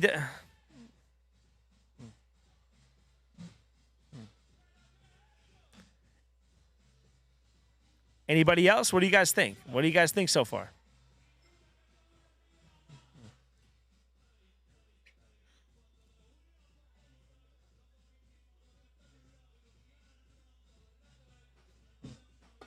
So far, it's been seemingly, unless there's like Easter eggs and stuff that I'm missing, pretty tame, right? I think people were worried if there'd be anything controversial. So far, it doesn't appear so. I can't hear it very well, so I don't know about that part, but. Okay. Okay, he's going to grab himself a quick shot. He's flexing for the cameras. And what do we have here? He gives his Grammy to a little kid. That's kind of cute. Shout to that little kid. I don't know who he is, but there he is. He grabs his crotch right in front of the camera, so shout to Bad Bunny for that. All right, we got a guy playing the, yeah, I'd be lying if I guessed. Maybe it looks kind of like a ukulele. I don't know if that's what it's called, but it sounds pretty good. Is that Ricky Martin? Is that Ricky Martin? Damn, Ricky Martin looks younger than when Ricky Martin used to be a household name. I have some of what Ricky Martin's having. Holy cow, look at Ricky Martin. He's got to be like, what, 50-something right now? And Ricky Martin looks like, definitely looks younger than me, that's for sure. Let's see what Ricky Martin is. Ricky Martin is 54 years old. God bless him. Good for Ricky Martin. Good for Ricky Martin. All right, we got people climbing poles right now and hanging from light poles. Interesting. Get a cool set. I think everybody is looking for the political statement in here. We will see if we get it. Maybe Bad Bunny will shock us and just kind of do his thing. We'll see. What do you guys think of the show, the halftime so far? Thumbs up, thumbs down?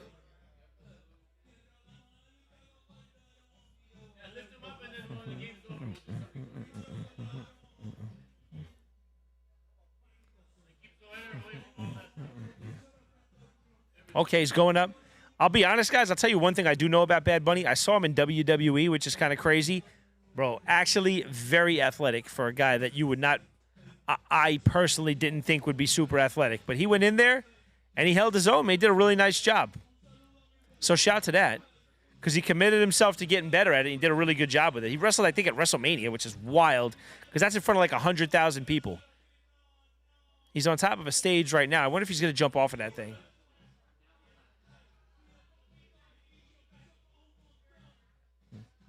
They got something down there to catch him? That'd be pretty crazy, huh? That's a cool shot with the sky behind him. It looks like he's at the top of a light pole. All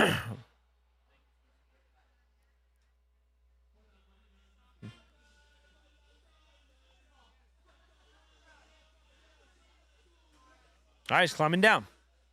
That's a cool shot of Levi Stadium. Down he goes. Down he goes. All right, here we go. Okay, led by the American flag. That's nice to see. God bless America. I'll tell you what, that's nice to see. I don't understand what this part is, but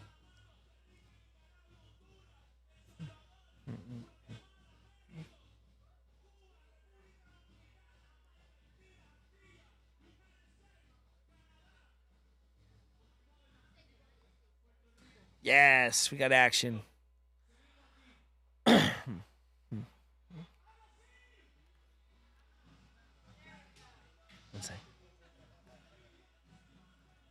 Do me a solid. 3 minutes. Just come here. I gotta tell you. I want to talk to you about something. Just something. It's fun. Just talking. Come here. Come here. You don't. There's nobody on. No. Nobody needs to see you. Just come here. I want you to talk to me about. So what? How was it? How was the halftime? What'd you think? You loved it? I thought the sets were cool. Sets were cool, right? I didn't understand some of it, but I think a lot more tame than I imagined it would be. Your analysis, this is analysis from Wifey off camera, guys, so I'm ready to hear it. I will transfer it to you. She is a big connoisseur of the halftime shows. Obviously, it's not my bag, so we're going to resort to her, the expert. Your score out of 10 on the halftime show. Don't you say 10. Bruno Mars was a 9. Bruno Mars. Compared to Bruno Mars. So Bruno Mars was was he our number one? Yes, Bruno Mars number one. All right, so Wifey says Bruno Mars was our number one. That's going to be our bar. That's what we're comparing ourselves to. Compared to Bruno Mars, Wifey gives it a... She gave it a 9. Oh, my God. You guys wonder why I come home and I don't trust her. I ask her, how do you think the show sounded? How did I look today? And she gives me this nonsense, and I know she's grading that a 9, and that's why I don't trust her. That's all you're going to give me? You can't sit down for a couple minutes when there's no football on? It will help me to give me somebody to talk to. Why? She stinks. I wanted to talk to her. You know what I wanted to talk to her about? I wanted to talk to her about her first 8 weeks as a parent with me because I think that's important. I think it's so cool. I'm going to have to get Clifton on here and talk parenting with that maniac. So I want to talk about my first 8 weeks, and I want to talk about the person I did it with. No? Our baby's in an adorable football outfit right now. She usually doesn't even cry, to be honest. You guys, the lights here are crazy bright and warm, so. But Wifey's here. She's bashful. She's not camera. She looks like that, and she's not camera person. I don't understand, but hey, it's not for everybody. Thanks for the help there, partner. Get out of here. You guys having fun back there? It's a cool setup, right? Guys, I'm telling you, I'm going to give you guys a tour of the boardroom afterwards. It's unbelievable. We're going to have to tour like in spurts because baby Eva's there. I can't take her back there, obviously, because they're smoking cigars. But I got to show you guys. It's so sick, all the stuff they've done to it. Yeah, I mean, Barney and Michele are making this thing. It's incredible. The only thing that's going to sadden me is when this back part turns into a restaurant, that Champions wall, I don't know what we're going to do with. And you know how much I've loved that wall since I got here. I wish we could put that in our bedroom. Is there any shot we can put that in our bedroom? Our bedroom. She's lying. This is never going to happen. But I do have her on camera now, kind of, saying it. Okay, thank you, Mom. Thank you for nothing, really, but you best be careful. All right, that was the great Carla. That's my better half, and she's a huge supporter of the channel. We appreciate her. Guys, family and faith and all that is going to be a big part of us again here on VT Sports. I'm telling you, man, it was a big part of my coming up. I had a family. Parents loved each other. Didn't have a lot, but they loved each other. They loved me. They supported me. And that's what we're going to try to give to our little girl. And that's what I think it's essential. And I'm just learning, obviously. I'm 9 weeks into this whole daddy thing. But I'm telling you, man, it's a team effort. You know, it's been a lot. People are asking me, like, is it going fast? And it's going fast in the sense that our baby, from the time we got her till now, looks completely different. Like, she's growing insanely fast. But, man, the nights take time. Sometimes we got to partner up. Like, I'll take her for a couple of hours because I know she shot, or she knows I got to get up early for a show, or I'm going to be somewhere late for an event, and she's super supportive. But I think that's a huge piece of it, guys, is being able to and granted, look, you guys could drop your comment, drop your number one parenting tips in there too, because that's something I'm trying to learn. That's something Danny's always given me great insight on. Danny dropped a couple of parenting tips for youth athletes onto the channel, so make sure you check that out if you're watching right now. He's got a great perspective on all this, and he's got girls who are young all the way to girls now who are in college, and they're athletes. So it's really cool to watch him and let him impart some of that on me. Obviously, I'm a long way from that, but I mean, inevitably, I'm sure my little girl will want to do something active because her daddy and mommy are super active. So girls flag football, we can touch on that a little bit because that's something that's growing leaps and bounds, all right? We got one of the biggest universities in the country right around here. I've done some co-ed playing with some of the girls on Team USA. Nasty, absolutely nasty, guys. Maybe we'll try to get some of them on the show, on the network at some point. We're trying to really grow the game. The game itself is really growing. The NFL's made a real concerted push to try to grow the game, and that's been super cool to see. The girls are fun, man. They're great athletes. A lot of them they take from other sports because with it being such a new sport, they don't really have much of a foundation in girls flag football from the standpoint like they haven't been playing for 15 years, you know what I mean? So what a lot of these girls are doing is they'll take a point guard who played at Division I and pop her onto a football field and be like, go ahead, and they're just sick athletes, guys. Like, it's a lot of fun. And then the guys flag football, it's so interesting. Let's talk about that real quick. So, hold on.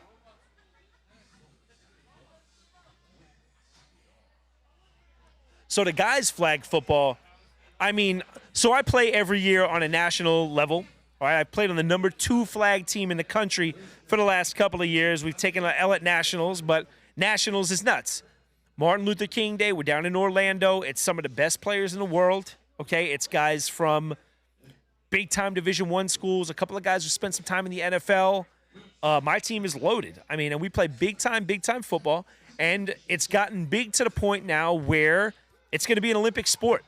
So now the big question over the next couple of months and years is who is going to be representing Team USA? Will it be the NFL guys, or will it be the flag football Team USA guys who have been building this program for the last couple of years?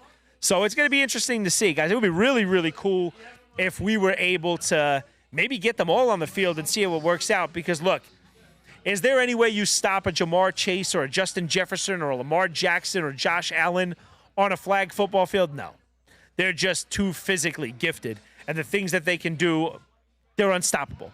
But at the same time, there's some great athletes on the flag end who could have been high level, maybe NFL level things. A lot of times it comes down to something like they're a little undersized, or maybe they've been in some trouble in the past, or something. Something has stopped them from. But guys, I'm telling you, the talent out there is incredible. It's gonna be a lot of fun to see how that shakes out as flag football continues to grow and becomes a staple in the country in youth sports. It's taken shape. It's becoming a big thing on the college level. We saw the first girl get a full Division I scholarship to a Power 5 school. I think that was Nebraska just a couple of weeks ago. So shout out to that young lady who just got that's a landmark event. A lot of the girls that I've played with before have been doing stuff at the Super Bowl this whole week. So they're really trying to grow them, and they're Under Armour sponsored athletes now. So they're there. They got the cleats, they got the gear, they got their own line, and here, I mean, it's crazy. So guys, we're gonna see how that grows, man. But we'll keep checking in with that. I'm trying to incorporate that a little bit into what we're doing as well. Obviously, youth sports is a huge component in this country right now. Some of it's done great. Some of it's done really poorly. And we'd like to touch on and bring some light to that, too. Maybe you're the parent of an athlete, or maybe you're the coach of an athlete, and you're not so sure how to help your athlete get to the next level. That's something I've lived. I was a really good athlete in Long Island. I played baseball much of my life. And I moved over to football when I fell in love with it as a senior. But because of the way my journey went, I had no idea how to get recruited. My parents had no idea what camps to send me to. And this is something that if you're not, in the loop on and not knowledgeable about, guys, it's where a lot of kids fall through the cracks and a lot of really good players don't get that opportunity that they really probably should. So we're going to talk about how we can raise awareness for parents as to how to put your athlete in the best position to be successful. You know, I was probably in a position where if I didn't earn a football scholarship, my college experience would have been short because we just didn't come from enough money where we would have been able to afford it, really. And we took loans out, and it really wore us real thin. And thank God, athletics and football helped get me to the end of my college career, because without it, I don't know where we'd be. And look, so much of what I learned in that college program turned me into the person that I am today. And again, I use it all, right? I tell a lot of people I majored in football and I minored in everything else. Maybe not the greatest way to look at it, but I'm telling you, my 4 years or 5 years in college were insane towards my development as a man and what I'm doing in the future. I learned so many things, not in the classroom, too, that I take with me today. All right, guys. So I just yapped through a 30-minute halftime show, and we are off and running in the second half. Seattle has kicked the ball off to New England, who fields it on their own 10, a real short kick. And here we go. Second half's underway. Not much of a return there. He gets about 12. He takes that to about the 32.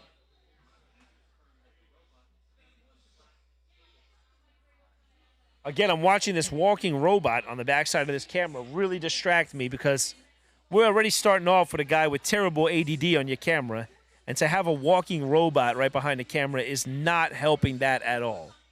But it's sick, by the way. Very, very cool to see. All right, guys, so here we go. Let's lock back in. 1st and 10, this drive is vital, guys. We need to see what adjustments New England has made at the half to try to do something, because their offense has been anemic so far. Haven't been able to utilize Drake May's legs at all. He's going to step back. He's going to fire. Drops one over. Leaves it short. Leaves it short. Not that his receiver was open anyway, but they were looking for that back shoulder, it appeared. That's become a huge component in the league now, that back shoulder throw.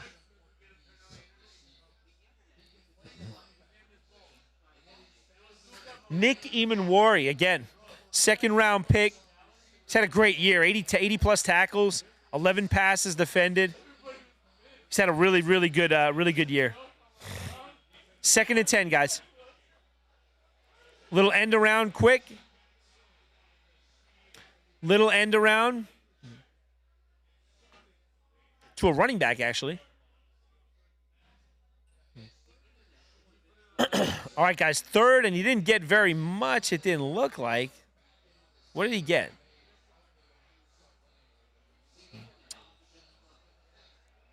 All right, I guess he got about 6 or 7. Okay, 3rd and 3. 3rd and 3 is very manageable. 3rd and 3 is manageable. You could do a lot of things out of 3rd and 3.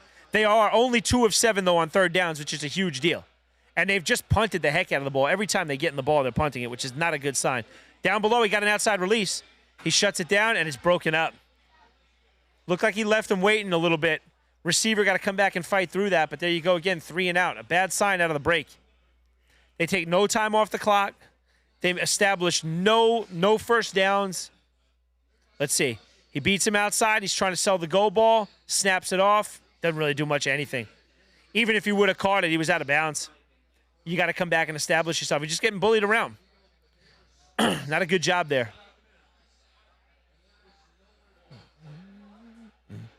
All right, guys, here we go again. New England's punting it out. There it goes. The ball's out. This kid's a good special teams player, 41 for New England. He's always in the face of the return man. He's done a really good job, made himself noticeable. That's how a lot of young guys stick around in the league a long time, guys. Make yourself noticeable on special teams. It's a huge component. Wow, looked like they might have missed one there. I don't know if they threw it, but it looked like they might have missed one. Guy in the neutral zone during the kick. Sam Darnold comes out. We're going to see if Seattle puts a crooked number on the board right now. Seattle goes and gets a touchdown right now, makes this a 2-touchdown game. It's going to be very, very difficult for New England to get back involved. But at the same time, New England turns the ball over here. Seattle turns the ball over here deep in their own territory. You never know. They hand the ball off to Walker again. Looks like he gets about 3.5, maybe 4. Maybe a little less. They gave him a bad spot. It looked like a short spot. What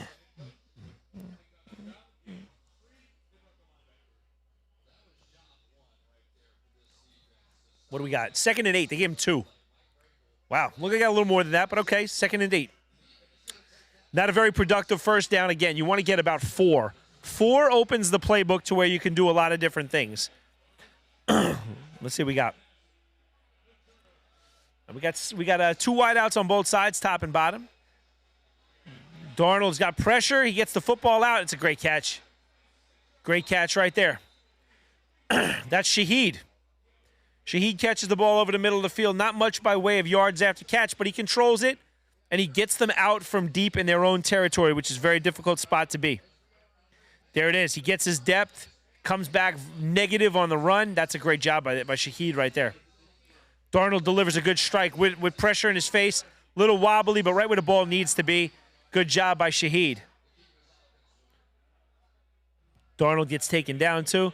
Darnold's over 100 yards. It'd be nice to see him open it up a little bit. 104 isn't great. I'd say so far probably your MVP if you had to pick one right now. There it is. That's a great job. That's great scheming to open up JSN. That's a great route combination at the top. Watch him here. Great route combination to open up JSN. They're going to send Cooper Kupp out there. Oh, wow, he just should have passed it off. Just a quick out to try to open that spot, and a quarterback is looking to see if they run with the inside guy, and they do. Great job by Darnold, and he's got pressure. He evades pressure. He's going to get outside. Nice job by Sam Darnold. He gets vertical. He gets the first. Wow. Sam Darnold, not very much of a rusher, but look at that. He gets about 13. He gets real wide, lets these guys over, pursue it. He dips back inside for the first down. Watch here. Eludes one, steps up. Still eyes down the field. Great job looking to throw it. And wow, he gets 40-something to over-pursue him. 48 over-pursues, and he slips inside. Nice job there, Darnold. 13 first downs to 4 so far for Seattle. That's crazy. They go back to the run game. Kenneth Walker looking like first half. Kenneth Walker makes a guy miss. Gets north. Nice run right there. Nice run there on first.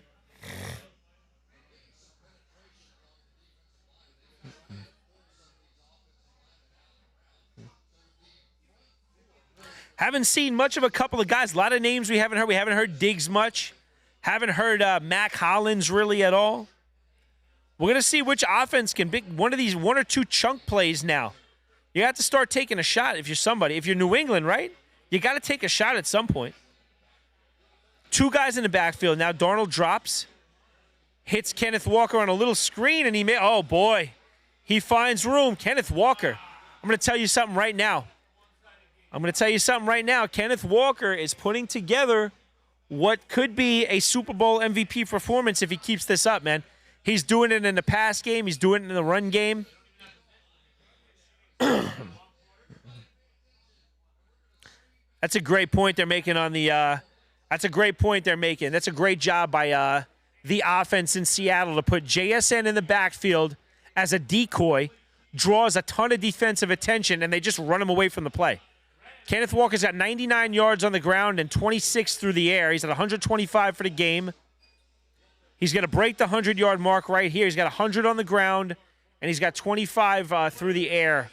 Good job by Kenneth Walker so far.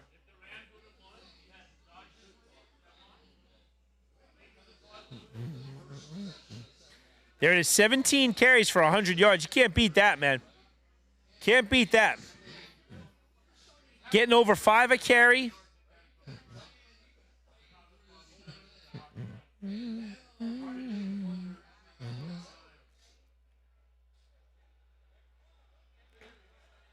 All right, 2nd and 9. Again, we talk about it.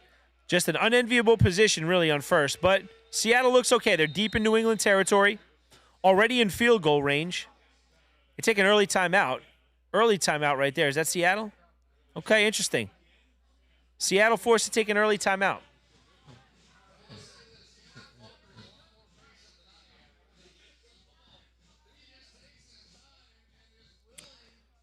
He's done a really nice job.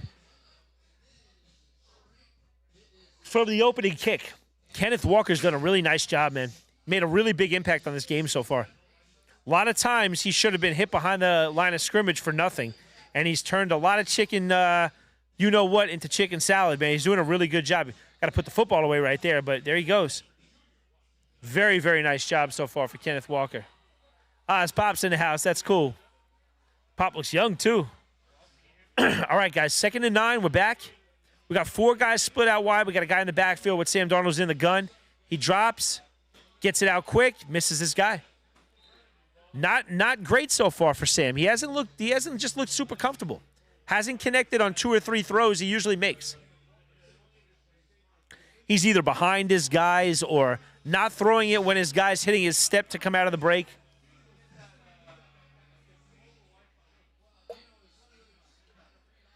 Look at that. Kenneth Walker, 126 yards. Rest of his team's got the same. So 352 total yards. But half of it, literally 50% of it, attributed to Kenneth Walker. Good stuff, Kenneth Walker. They motion Shaheed down, and he misses his guy again. He and Cooper Kupp cannot connect on these outs. That's 2 in a row. You got to imagine Cooper Kupp's getting a little frustrated. He's free. Darnold just can't find him. They've left the door open, guys, for New England to come back and steal the game. Look at this. He's wide open. He's wide open. Darnold just missed him. Darnold just missed him. All right, here we go. So 4th and 9. This is from 41.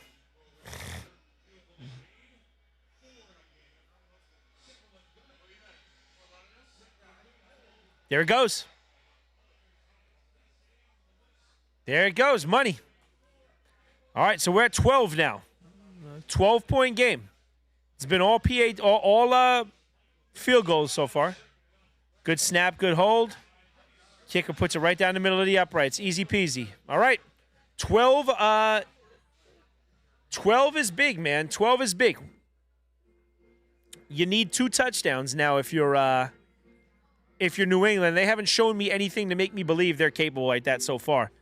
We're going to see how they come out. At some point, you got to think they start to take the training wheels off and let them air the ball out a little bit, right? Run game has not established itself yet. And you got to hope maybe Diggs can get behind the guy. Maybe Booty can make a deep play. But we got to try something different, man. This isn't working so far.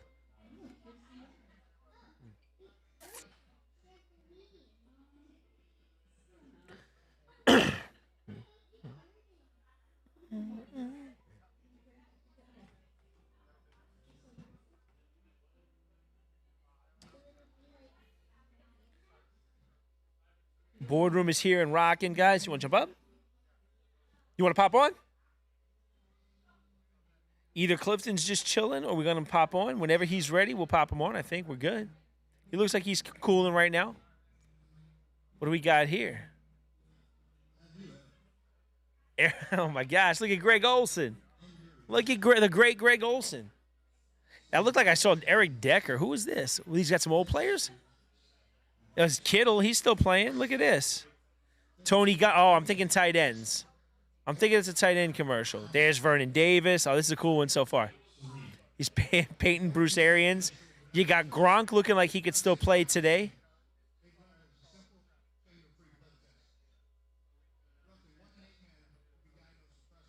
Interesting. A prostate cancer and tight ends. I guess I see it. Wow, that's amazing. They are. That is a cool commercial. The premise, if you're not watching the game, the premise of that commercial was a bunch of tight ends telling you, don't be so tight with your end and go get your prostate examined, which is pretty hysterical. That is pretty funny, guys. Very, very funny. All right, guys, we are back now. We are getting back into the action. Little Travion Henderson. We haven't seen much of Travion Henderson here. Raheed Shaheed, always a potential for a big play. If you want to pop on, bro, we'd love to have you. If you want to chill, that's cool too. I think we got the great Clifton going to jump on with us again. How you feeling, bro? You know the drill. Open invite. If you want to sit and chill and kick back and watch, do your thing. If you want to sit with us, we'd love to have you. You know the deal. Oh, you're the man. Let's do it. All right, guys. So you remember our boardroom favorite, a VT Sports favorite. We got the great Clifton in the building. What's up, guys? As of now, they just see me, but Malik is on it right now. We're going to get him set up, get him mic'd up. When we do just that, we'll get Clifton's synopsis of the first half, see how he thinks it's playing out. All right, guys, we field the ball on the 5. He gets a running start. He's got a little bit of a lane, and he gets popped. That's a big special teams tackle right there by 48 in Seattle. Nice hit right there. He's a little banged up, it looks like. You heard the smack of the helmets right there. All right, guys, so here's where we're at. 12-point difference. Nothing so far about this New England offense has given me the thought that they can go ahead and do something, and now they're required to score 2 touchdowns. So I think it's time now. Josh McDaniels is going to have to take the training wheels off at some point, right, Cliff? He's got to take the training wheels off and let him air it out. Nothing's working. They haven't been able to establish the run game, right? I hope so, man, because I've been having a hard time keeping my eyes open for this game. Yeah, it has been a football. If you're a football purist, you like a game like this. There you go. All right, it's something. It's something. It's probably one of the bigger run plays they've had this game, and they have it on first down, which is big. We've talked all game about the importance of establishing yourself on first down. So now the playbook's open. So it's 2nd and 2. You give Drake the ability to do something now. You're not like handicapped. We haven't seen much of Drake's legs, man, and this Seahawks defense is impressive. We have not. Absolutely. That's something we touched on in the pregame, that if they were gonna do that, Drake May's gonna have to be impactful like he was against the Broncos with that. There, they stood up, boy. Holy cow. 2nd and 1 turns into 2nd and 3. And that's bad. They're going the wrong way. And you can see Seattle's defense really starting to catch a vibe off of that. Guys, momentum is huge in this, and they know they're just like 20 or so football minutes away from being Super Bowl champions. They've given nothing to the New England offense so far, and a couple of more plays like that gives them that feel that we got these guys. They can't do anything with us. Witherspoon's been flying around all game. Eamon Warriors look good. We got trips to the right side. They're motioning. It looks like Diggs across the formation. He's been real quiet, too. He's got single coverage there. He's gone. He's going to go off the sideline. Drake may get rid of it. Come on, get the throw up. Missed him. Damn. Looks like, and that's another. Guys, so far, I think 4 first downs for New England, 7 punts. Absolutely abysmal on the offensive side so far. And that's been sort of the playoffs for Drake May and the Patriots. Haven't really been able to do much with this offense, which is interesting because that's a staple of this team is Josh McDaniels in that offense, man. It looked like he had Diggs on that wheel route, too, down the bottom. You got single coverage with a guy like Diggs. I think I let it go. Let him go make a play. At this point, do you agree with a 4th and 1 punt? Right there, I do. Because right there, they're almost in field goal range already, and it's so hard for them to score. They haven't given me any reason to think they're going to score. I think where they are on the field is why I think yes right there. Because, look, you give the ball up there. I mean, you don't get it there. You're almost in field goal range already, and then you're looking at a touchdown making it a 3-score game, and I think 3 scores, they're dead. I think you're right. But I'm always open to doing it if it looks like we've got something. That offense has been dead so far. It's just how are they going to create momentum? I mean, I think at some point you got to be willing to go, hey, a 4th down, if we can convert here, maybe that's the momentum we need to get something going. That's 100% true. That's 100%. It's one of those ones that if you do it and you make it, you look like a genius. But if you don't, people are going to kill you afterwards, like they did with Sean Payton last week, where he went for one on 4th down and those 3 points ended up being the difference, you know? You're right.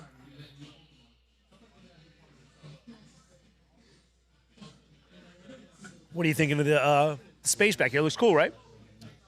The what? This space back here looks cool tonight, right? Very nice. Very cool, right? It's a good place to watch a game, too. That's what I'm telling you. This big screen right here is nuts. I'm facing the monitor in front of me, which these guys did an awesome job of, but I imagine it looks pretty sick up there. You look good up here, man. The lighting looks really good with your eye color, bro. Appreciate that's adorable. Thank you. That's adorable. I appreciate that very much. Thank you. You know what? The gamer in me, too, is thinking, like, dude, imagine what Madden on here would look like. Oh, man. I'm telling you. I know, man. We played it one time on the screen in the stadium, which was amazing. Yeah? Yeah. Oh, yeah. Unbelievable. Unbelievable. So, guys, this is where we're at. So, like we said, sort of what we envisioned coming in. I mean, really nothing surprising. Neither offenses have really killed. It's been a defensive game so far. I am pretty surprised by no turnovers so far, but I think it's sort of a product of no chances. Like, nobody's really taken any chances thus far to make a turnover possible, right? I think what's lost in this game in the Diamond is the Patriots defense really is playing good. They are. They're playing You're 100% good. right. I mean, but Darnold and JSN haven't done shit. Right. And I mean, to be down 12 in the third quarter, I mean, the defense is doing all they can do. Yeah, that's a great point.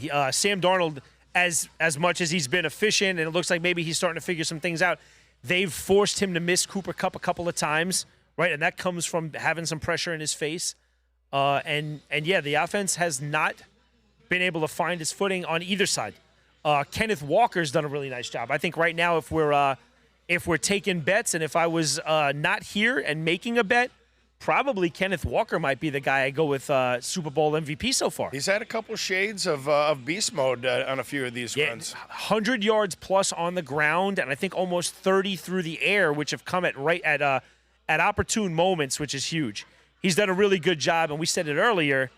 I use the term turning chicken into chicken salad. Chicken what? Chicken, you know what, into chicken shit, salad. I'll say it. So he's a couple of times look like he's going to get bottled up in the backfield, and he's made a quick hit outside or a jump cut to kind of create a little space. So here we go, guys. 1st and 10. See if Seattle can drive the ball now and maybe really put a stranglehold on this game. See if they take 3-4 good minutes off the clock or more. Darnold pulls it. He's got pressure on him, and there we go. Wow. Boy, oh boy, that's big. They're doing all they big. can to give momentum to this offense. Well, we talked about it earlier. For the first time in about 50 years, we have a top 5 offense and a top 5 defense versus a team with a top 5 offense and a top 5 defense. Both are really balanced teams, but I think Drake's getting I think he's getting a little exposed in this playoffs, man. Well, they're sending things at him that you don't see. Danny Cannell does a wonderful job of explaining there's 3 speeds to the NFL. There's preseason, there's regular season, and there's playoff football. And Danny does a great job of explaining, like, there's things that coaches will hold the entirety of the year and not put on film just to light you up right now. And Mike McDonald, we've spoken about, is, for the first time ever, he's 9-0 against first and second year quarterbacks this year. It's never been done before, which is a pretty interesting stat. Right, it shows you he's throwing wrinkles at these young kids that they haven't seen. What are we seeing over here? It looks like JSN might be a little nicked up. Ooh. Yeah, you got to – oh, man, he's limping around a little bit. You got to imagine anything short of, like, I don't know, man. It'd take a lot to get him to come out of this one in the third quarter. He's not in the game. Is he in the game right now? Doesn't look like he's on the field right now. We got Shaheed up top. Look at Walker again, just gashing him for 7 yards. That's it. Gashing him for 7. They're going to punt it away, and they're going to air. I think, you know what that tells me? What does that tell me? That tells me that the Seattle coaching staff feels just like we feel. These guys got nothing for us. Let's just cruise this out and get a ring. That's it. The clock becomes our friend at some point, and the Patriots have shown me nothing to make me believe I should be scared of their offense. Double vice on the top and the bottom. That's a nightmare for a gunner. And I think that Seattle defense knows, hey, this is our game. They do, and they got 2 waves on that defensive line. We haven't even said a lot of names yet. We saw Leonard Williams once. They haven't really been required to do much. A good return is something that could change the flow of the game. See if they got a block in the back there or no. This is big. He has a flag there. I wonder if they caught a block in the back down there. We'll see. But usually when you see a body going flying by somebody on a play like that, it tends to be a block in the back. Like right here, you're going to see a body go flying by. There it is. Out of control. Oh, that's careless. That's tough, man. That's tough because you imagine a receiver at that, a return man at that level has the agility to make that guy miss anyway. It's almost like an unnecessary penalty, and it negates what was probably a 20-plus yard return. Could have flipped the field position battle.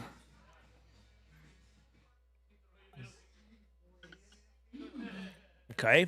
Sabrina Carpenter.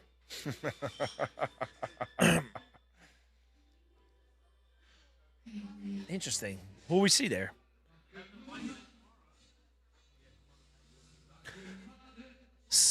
So I still got to give the commercial battle, because, that, quite honestly, the commercial battle is a little more interesting than this game, I think. But you got to give it. I'm a Dunkin' Donuts guy. That was a good one. That was a good one. That was a lot of star power. Were you able to, from where you were, catch the tight end commercial? That was a pretty clever one. Oh, they relax the tight end. Yes. Yeah, that was a pretty clever one too. You're right. You're right. Because I'm trying to figure out at first, I'm seeing Gronk and I'm seeing Vernon Davis and I'm seeing George Kittle and I'm like, Tony Gons. That's a ton of star power, and they all happen to be tight ends, only to end up in a prostate commercial. So you know what? I didn't see it coming, which is usually part of a quality commercial. Yep. So that was good stuff. Yep. Is this Ted right here? Ted is back? They're going to do a sitcom? I don't know. Is Wahlberg going to be involved? Michele. I'm gonna need another Modelo here, guys. This game. Guys, I just want to take a quick moment. If he'd do us the honor, I just got to show some love to our man Michele. Michele is the guy who makes the boardroom happen, guys. We've been talking top to bottom about how beautiful and incredible a job Valuetainment and PBD has done with the boardroom, the most exclusive invite-only cigar lounge in South Florida. And obviously, Pat, the brains of every operation here, but the guy who's making it all happen is our man Barney in facilities and our man Michele right here. So I want to give Michele some love. The beautiful setup he's given us tonight, man, is second to none. The place back here looks incredible. Michele, to anybody who wants to know, we're trying to get anybody in the area. Guys, come by. You see the place is to love the place. We're back here in our live event space where we've hosted guests the like of Stephen A. Smith to Eric Trump, to live debates with our home team podcast. Andrew Tate. Yeah, guys, they don't miss back here. Every week, things are getting bigger. And Michele, if you wouldn't mind, just tell us about the future, short and long term, of the boardroom, man. Let's talk about it. So good evening, everybody. Yes, what about the boardroom? Boardroom is a members-only cigar lounge. We're located, of course, in Fort Lauderdale. And we're having such a wonderful vision of connecting people to a cigar, and also like a future restaurant, right? So Patrick is a visionary on that part. He such a wonderful vision for this place, and we're looking forward to open it up as such a beautiful place into. So I'm looking forward to that, and so yes. You've really created the country club of cigars here, and from somebody who used to have time to golf, and I don't anymore. It really is something special that you've created here to create an experience that you almost get a break from the world when you get into the private cigar lounge you've created. Thank you, Clifton. Thank you. Go ahead, please. So the place itself is wonderful and very exclusive in that part, and we want to make sure people stay well connected and well, trading with the white gloves, right? I'm obsessed on hospitality. Yes, you and are. I want to making sure people are taking good care of it, and looking forward to that. And I think Clifton used the best word, and he said it's an experience. And guys, as somebody who doesn't come from this world, obviously I was in the sports world, I was doing my thing in New York, I come down here. Guys, there is no place like it. And Clifton said it beautifully. It's an experience, man. You come in here, you never know who you're going to see, first of all, right? I've made connections here. You come here on a Friday or a Saturday night, and as somebody who's been in an NFL parking lot, I wouldn't know the difference if you just dropped me in here. So the networking opportunities are incredible. The ability to meet guys who just strong foundations and relationships, and where that stems from, Michele has done a great job of. Guys, it's interesting. You come into this place, and in a world where phones and technology is such a big part of our everyday, That's not a thing here, right? You come into, thanks, Malik. You guys come to the boardroom and they take phones from you. And the reason behind that is genuine conversation and relationships are built behind these walls. And I'm telling you, deals are happening, people and relationships. Like, this is where I got to meet this guy next to me. And Clifton will be a boy for life. We'll do stuff together. We'll make good things happen together. He teaches me about he's a father, right? I'm now a father. I learn things from him here, right? He's teaching me about a whole bunch of things. And guys, it happens every weekend here, every weeknight here. And it's the brainchild of Michele and Patrick. And I'm telling you, guys come in here with good intentions and for a good reason. And so many great things are happening here, guys. I'm telling you, it's brand new. It's just the beginning. It's the bottom of the wave. Get on while you can because it's filling up quick, guys. Just looking over to have you. And Clifton, please go ahead into it. No, like you said, it's not a general public experience. You know, I go to cigar lounges all the time, and I have a great time at all of them. But this one's different. Right. This one's different. It's not about quantity. It is about quality. Right. I always say that I'm always on top of that part. I always rather having the quality sides on it and people being taken care of it with the white gloves. And that is what is my forte is, and I love it to do this. Looking forward to when the restaurant opens. Absolutely. You'll close the circuit on a true country club experience without the golf. And it's evident, and that's something that Patrick and our C-suiters from the top, our leadership, they impress upon us always, and that goes from Valuetainment to Bet David Consulting to Minect to everything. The importance of that white glove service, of making somebody who interacts with you and your brand feel something, feel special, and leave there feeling better. And that's something you notice. I mean, let's be real. He's going to be embarrassed by it, but Michele makes this whole place go. He's the first person here. He shuts the place down at night, and he'll kneel down. He'll pick up garbage. He's got no ego. I mean, I'm telling you, he's doing everything here to make sure that everybody who walks through that door comes in here and they have an experience that they'll leave talking about. And the way the place is growing, man, and the exclusivity and just the high-end men and women who come in here as a result of that, man, it's a testament to you and what you guys are doing. So we're real proud of you guys, and we love you, and we thank you for the opportunity to be here always, man. I think the things that us and Valuetainment Sports and Valuetainment is going to continue to do here, I think 3 Super Bowls from now, we're going to end up talking like, I said it at the beginning. The goal is next Super Bowl to be at. Yep. We're going to have a Super Bowl at some point with Valuetainment Sports and a boardroom activation, and I have no question about it already. Yeah, I'm telling you. We're making it happen. And Clifton, thank you so much.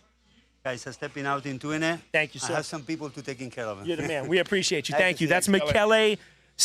He make the boardroom go. Guys, again, if you're in the South Florida area, you must come check it out. All right, so we're 1st and 10 now, 3:38 in the third. Seattle's got the ball on their own 20. They're just going to stick with what works, man. Hand the ball to Kenneth Walker. All right, so they got 3 in the backfield. That time he's not able to make too much out of that. But we keep the clock running, and that, again, when you haven't seen much from the offense, that's what who's going off? Did we see? Was that JSN going off? Yeah, that's JSN. That's big, guys. That's huge. That's big. Time for Lockett and Cup, man. Yeah, which is okay. Well, Lockett is actually not here anymore, which is a huge loss for them. Really? Yeah, Lockett is not with Seattle anymore, but they got Shaheed, though. I'm an idiot. It's all good. No, it's all good. These guys move around a lot now. But having Cup, who's been there before, and having Shaheed, who anytime he touches the ball, you're 100% right. It's time for those 2s and 3s to step up, man. This is where you go be. I mean, look, we talk about a guy like Darnold gets rid of it, and it's broken up again. Guys, we're not getting much separation. That's, you know what? I'm going to say it once. I'm going to say it twice. I'm going to say it again. Christian Gonzalez. Guys, Christian Gonzalez is going to be here for the long haul, man. Watch him. He's running these routes for the receiver. Cooper Kupp is a Hall of Fame type receiver. He gets space on everybody. Not Christian Gonzalez. He's right in his pocket. And that's the 3rd time we've seen him there. 3 pass breakups for Christian Gonzalez. We noted earlier how fun that matchup's going to be between him and these top receivers, and he's done a really nice job so far. I'm impressed with the Patriots defense. They've done a great job. They're doing all they can for Drake May. Yeah. Something's got to happen. I hate that play. I get it. He wants to just get the football out, but I hate when they throw 8 yards short of the sticks. But it is what it is. I get it.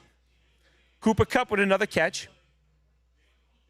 They're going to punt it out now. And again, I don't think they're afraid to punt the ball because I don't think they fear that Patriots offense in any way. How many first downs has the Patriots gotten in this game? Patriots Do you know that have number? 4 first downs Wow. total, and they have 7. This will be 8 punts. To have twice as many punts as you have first downs is scary. They're not. The problem is you're getting down to nut cutting time where you have to take a chance. At some point, you're going to have to take a chance. They haven't taken any of those. They haven't let the ball go to Diggs at all. They're going to try to push 41 into him. There you go. Because the rule says, obviously, if you guys have played ball, you know before, that ball touches a Patriot, it is live. Speaking of the devil, look what we got here. He had to leave because he had to go bring me a beer. That's it. Hey, guy. you can't beat it. With the white gloves. Literally, Look at this. with the white gloves. You can't beat it. You can't get this at another cigar lounge. Can't get it. Thanks, brother. Thank you, big dog. You're the man. But, guys, like I said earlier, do me a solid. Message me on IG. Message the boardroom. Reach out to somebody. Just come here one time. I'm telling you, you're going to want to be a part of this. All right, guys, so here we go. Ball is back with New England. They go to the run again. Okay. Is that Travion? If it is, it's the first time I've heard his name tonight. Well, he got stuffed a couple times, but he hadn't had more than a handful of carries. Yeah. And he was strong at the end of the season. I don't know why great. they went away from him. Absolutely. Absolutely. And he's a good change of pace back from Ramondre because it hasn't been – I mean, Ramondre came out pretty good. They had their biggest drive on their first drive, 28 yards. And after that, it's been nothing but single digits, and 3 and out. Yeah. You got to change something, though. We got to have a first down here. Look at this. They got to have a So come what on, this let's is go. telling me, though, is that's not a bad job. Oh, we got some kind of flag here. Generally, that tends to be a hold. That's a hold. When it's right there. But, guys, what are you seeing right there? What I'm seeing is receivers getting no separation because if Drake May's able to sit back there in his drop and bounce 3-4 times in a clean pocket, that's a coverage sack.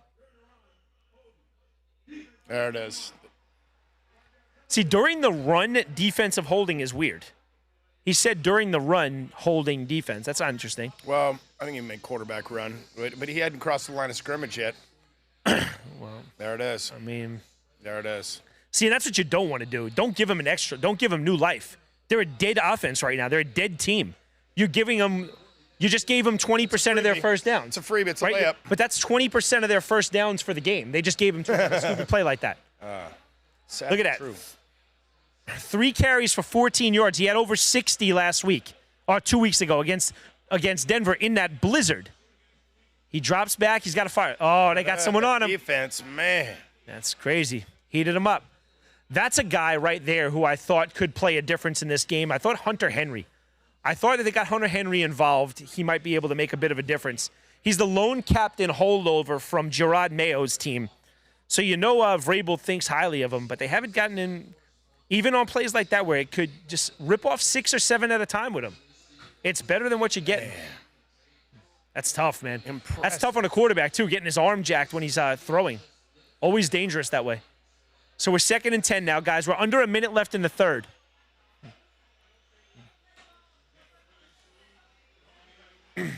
I don't know. We've seen any signs that Drake May's shoulder's all right? Because I know he was trying to recover these last 2 weeks from some shoulder issues. I think if you're playing in this game, I don't care, honestly. I hate to say it like that, but I haven't seen any play drawn up to drive the ball down the field yet. And you think maybe that's a product of that. Maybe they know something we don't Maybe with the they shoulder. do. I mean, I can't remember one time where Drake May's taken a 5-step drop and fired the ball out. I don't think I've seen a ball thrown over intermediate, over 10 yards. He fumbled. There it is, fumbled. And it's recovered by Seattle. There it is. We talked about it, guys. We talked about the turnover. Who's going to be? Oh, no, that's bad. That's a bad one. And that's a bad one because a touchdown now almost all but ices this game. Seattle, and they're on their own side of on New England's side of the ball. Drake May. See what happened here. Did someone miss a block? It's the right. Drake May stepping up in the pocket. That's tough. That's unfortunate right there. He stepped up right into it, but you got to protect the football, Drake. Wow. That's a second-year player, man. That's what happens. Now you'll see going forward. This is what you'll see going forward, and this is what happens. A guy like Drake May, who had such a phenomenal regular season, they're going to say now the pressure ramps up next postseason. Is he a regular season guy? Can he do it in the postseason like the guy before him? Because he didn't have one.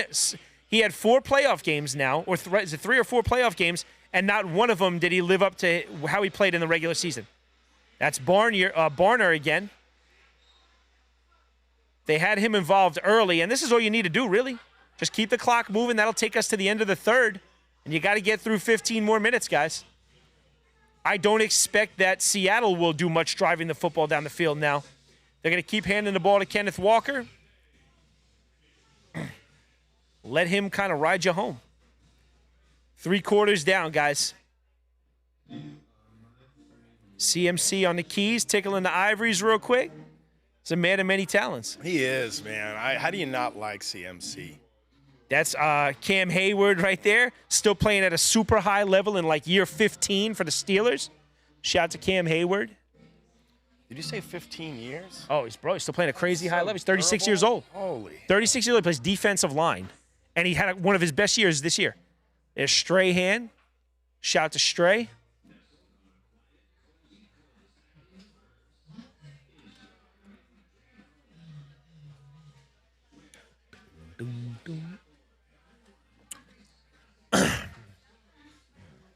So what do I think, what has to happen now? They need to stop, first of all. They need to hold them to 3. Because 3 keeps it a 2-touchdown game. They need that to happen. And then I'm telling you guys, I think all bets have to be off if you get the ball back inside of 2 touchdowns. I think if they can hold them to 3 and make it 15-0, all bets have to be off. Right? Is that fair? You got to take the training wheels off, you right? You got to throw caution to the wind.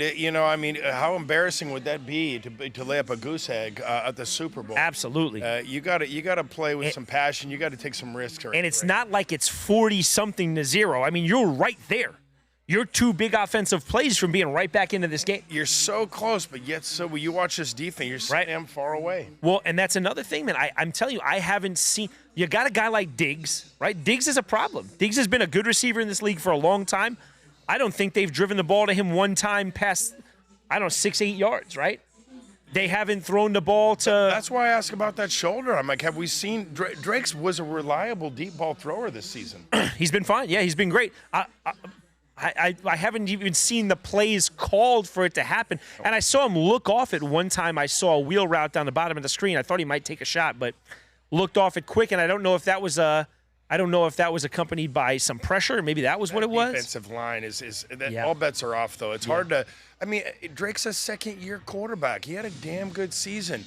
I personally will not be one of those guys to go, is he not? He's a second-year quarterback playing against an elite defense right now.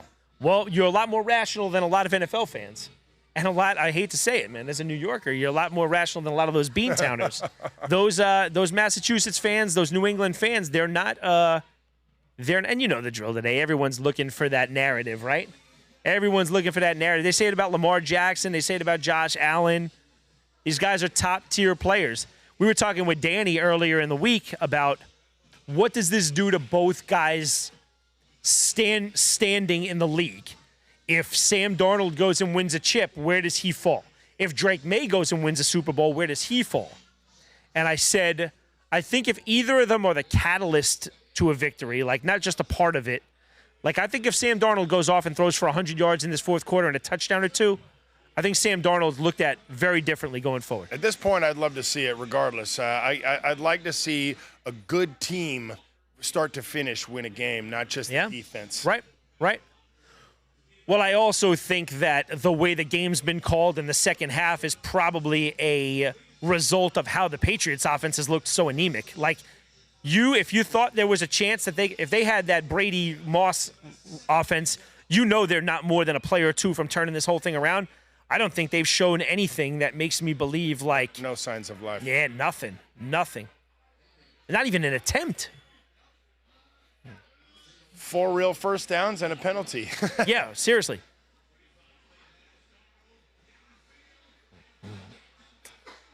Okay. So look, it's 4-on-1 right there. Yeah, it's tough. Well, yeah, You got to give his guys a chance to make a play. Let's see. What do we got? So he has two options here. He's looking at Barner, who gets hung up down there. I think that's his first read. Then he sees one-on-one coverage with Cooper Kupp. And I'll be honest, man. That could have been it. That could have been. I'll be honest. I'm throwing that ball because one of two things are going to happen with Cooper Kupp. I know Cooper Kupp is veteran, and he's smart enough to know either I'm going to catch this ball or nobody's going to catch this ball, and he's going to turn into a defensive back. And I feel like one-on-one single coverage, I feel good about Cooper Kupp a lot of times. He and Cooper Kupp haven't been on the same page a lot of this game. They do connect there. You're going to have to see with JSN in the locker room as Gonzalez kind of limping a little bit. Man. See what we had here. We got a bunch formation right here. Here it is. You just send your two guys. That's a flood concept, we call that. So what we're doing right there is we're sending three guys into the same zone at a deep, a moderate, and a short. And you're going to let them decide who they're going to cover. And in a perfect world, our quarterback's just going to throw to the open one. That one right there, the two other guys drove off the ball, created a little void for Cooper Kupp to just fill right there, and he did it beautifully. They throw to him again. He wins. Touchdown. That's Barner. Wow, did you see that route? You see the space he got right there, and Darnold hits him. A.J. Barner having a great game. That's another guy who could be in the mix for maybe a Super Bowl MVP. He's probably got 50-plus yards now, and he's got the only touchdown of the game. Watch how free he got right here on the bottom. Watch him. Watch how free he gets here. They motion him across. There's some kind of busted coverage there. They all on. Oh, my gosh. Crossed them up. That's beautiful. That's called a scissors concept. So if you see that on paper, it looks like this. So one guy is clearing out, the other guy's filling that void, and whoever comes free, that should be who Darnold's hitting. It looks like a scissors on paper, actually.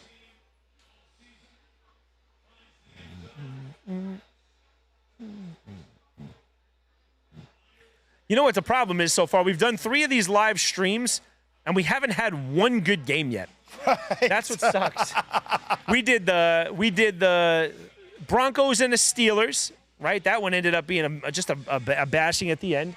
We did the weather game last week where the offenses couldn't really do anything two weeks ago. And now this one's 19-0, and it looks like Seattle's going to coast their way home, man. This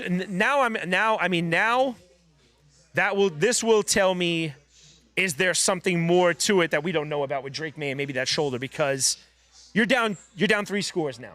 We're gonna see. You got 10 minutes left. There's no time to run the football 3 times, and they need a quick score. Mm-hmm.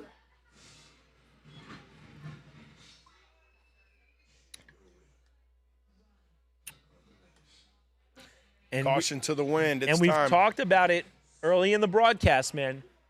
We talked about it on the show. We saw the stat earlier. We saw another young quarterback, the only quarterback younger than Drake May to make it to this point, Dan Marino, in his second year. And I'm sure everybody at that time said to Dan Marino, you're in your second year, man. You're going to be back. You got a bright future. And Dan Marino never saw the Super Bowl again, guys. So you wonder if Drake May right now, is he going to play like this? You never know. You never know. That's the one thing I did miss about being up here on stage for the Super Bowl. Usually the food spread here is crazy. So I haven't eaten yet, but I think as soon as this game gets to the old, maybe one more score, we might run over to the food table real quick. Just have McKelly with his white gloves come bring you some fried chicken. Clifton, I'm just thinking about something. Yeah, it'd be amazing. Bro, I left. Are you going to be here after the game for a little bit? Yeah. All right. If you're here after the game, I'm going to run home real quick. I live a couple minutes away. I've had 2 boxes of cigars with your name on it at home, ready to be given away to put in the locker for literally 6 months now. And I've seen you 2 or 3 times here. I'm usually working, so it's not at the top of my thoughts, but I'm thinking about it right now. I think I'll race home quick and grab them and bring them right back to you. You're so sweet to me, boo. I love you, man. Clifton, we talked about it last time. Clifton owns 4 of his own clinics.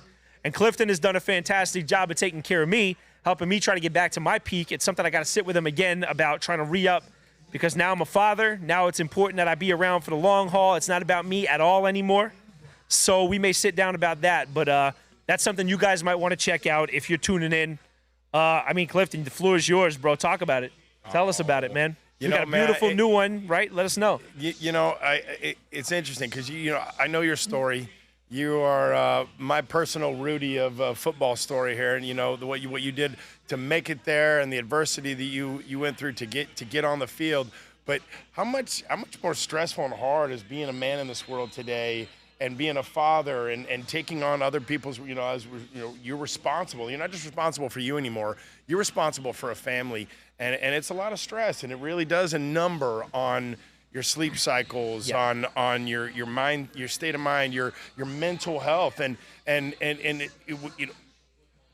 to be hormonally optimal, to be able to look at your blood labs, not just the basic BS physical you get from your doctor, but to be able to see everything, to where okay, I'm low on this vitamin, I'm low, this hormone is not right, or just, hey, I gotta clean up my diet, my liver needs a little help. But these things because you and I have sat down, we've looked at your blood, we've sat for half an hour and go, this means this. Well, that's what I want to co-sign for you, because I know those things to an extent, right? I studied exercise science in school. Drake May breaks the pocket. He's gonna get rid of the football. That's what he should have been doing quarters ago. But like back to what Clifton was saying, I'm reasonably familiar with it. And I really didn't know how it was going to go once I got my blood drawn from your nurse. And Clifton put me on a call with a doctor on a Sunday morning because it was vital that I learned right away. And then I thought that would be the end of it, and I was wrong. Because what he did afterwards was where he separated himself, and he sat down with me, and this is not a joke, in the little club room at our gym for every bit of 45 minutes and answered any question I had. So I think that's where the separation has been. And look, it's not the boardroom. But it's back to that white glove service again, bro. It was making sure that I left there knowledgeable, any questions I had answered, and that's heavy stuff, man. That's not something like you said, it's not just your run-of-the-mill BS blood test. There were things on there that even me as a professional athlete and a guy who studied exercise science with a reasonably good background in this, I never saw some of it. I didn't know what the hell it meant. You could have left me there. But even somebody with your acumen, we all as men, we all need accountability because, we got some pretty cutting-edge stuff we can offer you, but at the end of the day, there is no magic pill. It's true. Yeah, and so that's where I truly believe that the doctor of the future, especially now that AI's in the equation, the doctor of the future is a coach. Yeah, right. Because we can show you the path, but you got to have accountability. Right. You got to go do your part. Right. There's a lot of guys that change their life and they want to show gratitude and love to me, but I'm like, you did the hard work. I just told you what to do. You invested your money. But that's the message is we're investing in so much BS when most men are 8-cylinder engines running on 3 or 4. Right, of course. And we're told to just work harder, don't complain, sit on your island, which again, back to the boardroom, gives us all a chance to come here and get solutions, not just giggling and fun with the boys, but actually solutions and from qualified, interesting people who are doing big things in the world that are there to lend a helping hand. And I that marriage between what we do with as we say, science plus sweat equals alpha. You got to do both. You got to do the work, and then you got to invest in the science because we have it. It's there. And what you hit on there is something we talk about coaching. It's something I've told my athletes for years. It's so funny. I have parents who will come up to me and say to me like, yo, Coach Chris, can you tell my kid to do that? And I'll be like, why don't you tell him? And they're like, because you're his coach. And he don't look at me like he looks at you. Amen. The coach is like a revered, if you've earned that right with a certain athlete or client, or what do you call you call them clients? Are they alphas? Patients? Alphas. Call them alphas. So if you've earned that right with your alphas, there we got a completion. There it is. There you Matt go. Collins, first one of the game. Come on so now. Matt Collins came in today with a full Hannibal Lecter suit.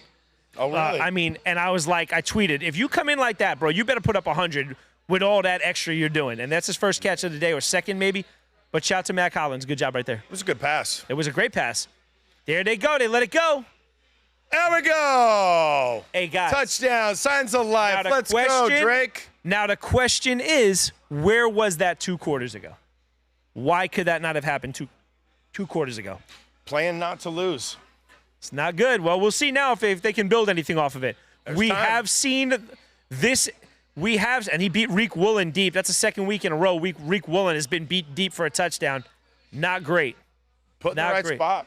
Yeah, that's a beautiful ball. I dropped it right in the bucket. That's the only place you could have put. That's a beautiful throw by Drake May. Really? Beautiful throw. 2 in a row. The anticipation throw in that window for Matt Collins and then dropping that one right in the bucket. Great job. Great job. 19-6. You're going to be down 12 with the kick. Time for New England defense to come up big right now. New England defense has to come up big 12-27. Right now. It's not impossible.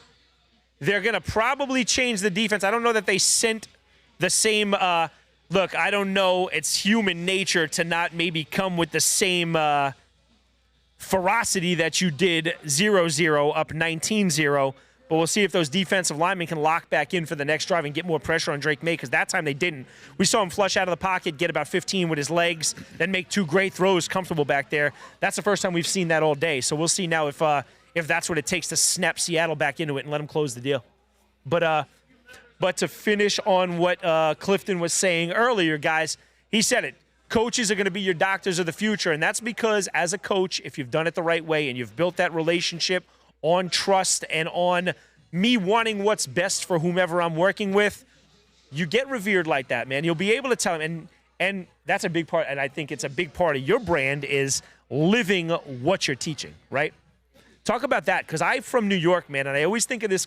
I think of this one story in college. I never drank in college because I was the little white kid trying to get everything out of me. You know what I mean? And that's being totally real. I started playing late.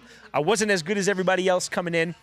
I had this night where I went to Penn Station with my buddies, and we saw one of our younger strength coaches absolutely twisted at Penn Station, like absolutely drunk as a skunk on a Friday night, and he's the same guy who tell us on a Monday morning to take care of our body.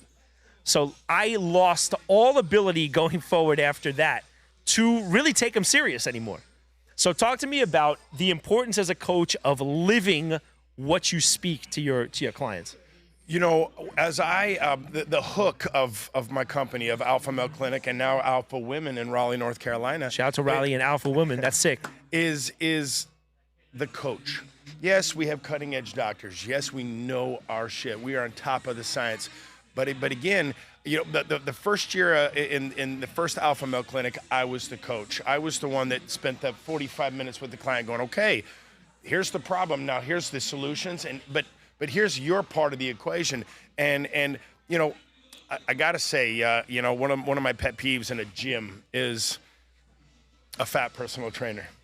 It's of like, course. you know, that trainer that says, do as I say, not as I do. It's a barber with a bad haircut. I'm close with Jake Paul and the guy that made him a boxer, and BJ Flores, my best friend. I was in the corner with him for 22 years around the country, coming out of the tunnel, carrying flag. And it's like, even in the sport of boxing, it always drove me nuts. The biggest trainers out there, most of them were fat. And it's like, how do you take somebody seriously that's trying to help you change their life, but they can't? It's like I say to men in general, non-athletes, it's like, how can you expect respect from somebody when it's clear just by looking at you, you don't respect yourself? Right. And so to that end, my team of coaches, which I'm extremely proud of now, they changed lives, but they're not allowed to slip. Right. You know, we're not going to be hypocrites. We're not going to be, we have the knowledge, but we choose not to do it. No, we are the example. So that brings to mind it's interesting, man, because I agree with that wholeheartedly. And I just want to tell you a funny story and get your thoughts on it. Probably one of the greatest 2 or 3 performance coaches I've ever worked under. His name is Jeff Dillman. All right. And Jeff Dillman was responsible for all of us at IMG Academies. So it was, they'd send 45 guys there that they knew were going to get drafted. I obviously wasn't in that group. I was fortunate enough to work really hard, and they gave me an opportunity to work with the group, and I did that. And Coach Dillman was, he was your quintessential down south strength and conditioning coach, probably about 6'2", 6'3", probably close to 300 pounds. Ooh. Not a tight 300 pounds, but his job entailed being there at 4 a.m., an hour before any of us got there, and being there until 10 p.m. when all of us left. So we would say to Coach Dillman, and he had this big, thick accent. Now, Dillman went from, and this is crazy, his resume is nuts. He went from IMG Academy, pumping out Division I athletes every year, to Saban's strength and conditioning coach at Alabama, to Will Muschamp's coach at Florida. Damn. So he's been everywhere, and he's been the top guy on every level. And we would always say to Dillman, because he was a lot of fun, Dillman, how come you look like that and you preach to us what we have to do? And what he would always say in this thick Southern accent was, hey, let me tell you something, man. He would say, when you find a strength coach who look better than his athletes, he ain't putting in enough time with his athletes. And that would always be how he would justify him being 300 pounds. And I would think to myself, like, really, Dillman doesn't have a break, man. So I kind of bought it a little bit, but yeah, man, he's your exception to the rule, I suppose, right? Right. I just found it so much easier when I was telling people what to do. They'd see my before and afters on the wall. They'd see that I'm in good shape. Of course. And you're not in good shape, bro. You're in DC Marvel shape. It inspired faith just because it was me telling them. Right. They went, it's sad to say, but especially when men or anyone's in a hole, like Joe Rogan says, most men live lives of quiet desperation. And it's like we're looking. I tell my team, I tell my nurses, my coaches, my doctors, people don't come to Alpha Male for testosterone or for peptides or for weight loss. They come for one thing, hope.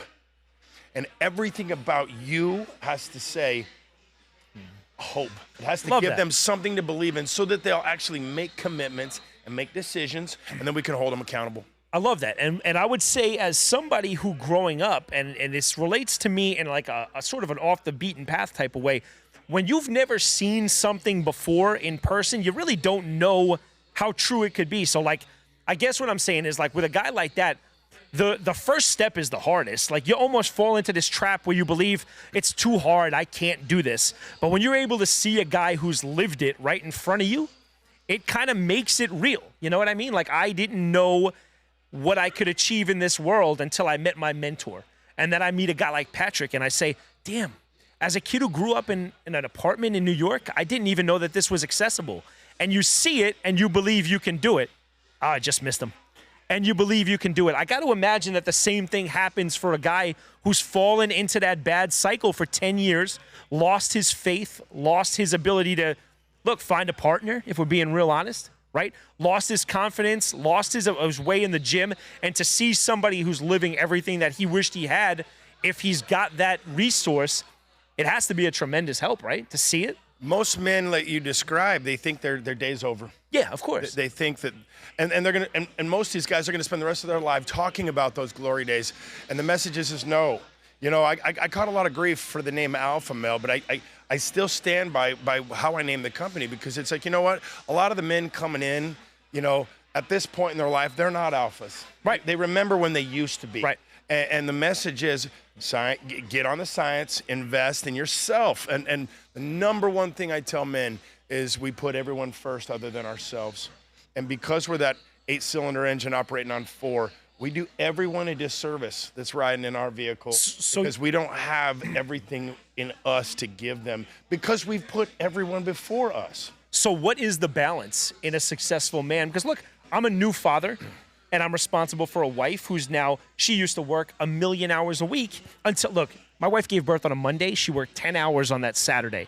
So now it's on me to pick up that slack. So where is the balance in being the man who has to just take the hits and take the arrows and take the bullets, and finding that happy medium? Like, talk to me about that. You listen to the speakers of the day, and I think the word balance is thrown around too much. Okay. I do. Because, so what word because everything fits there? has a season, and you're in a season right now of a newborn. It's not going to be this way when the baby's 3 years old. It's not. But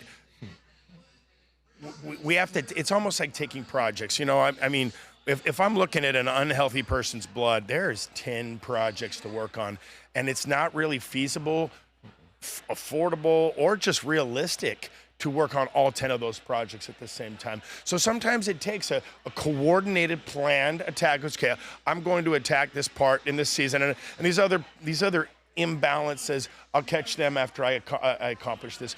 It's very hard to achieve balance. I can't say that I've achieved balance, but there's priorities. Sure. And I think, again, I'm going to say it till the day that I die, you must be your number one priority. I know that's contrary to what a lot of believe, but like I said, when those times in your life where you truly are firing on all cylinders, everyone else in your life is happy. Yeah. Because they get all of Chris.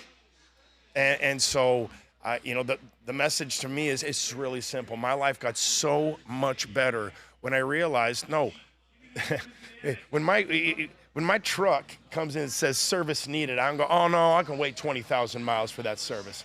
I take it into the damn dealership. I get the service done because I rely on that truck to get us where we need to go. Sure. And we are the asset. You're the asset in your life. Your baby's not the asset. Your wife's not. You are. They're relying on you. Right. And if you're skipping your maintenance, you're doing them all a disservice, and you're gonna.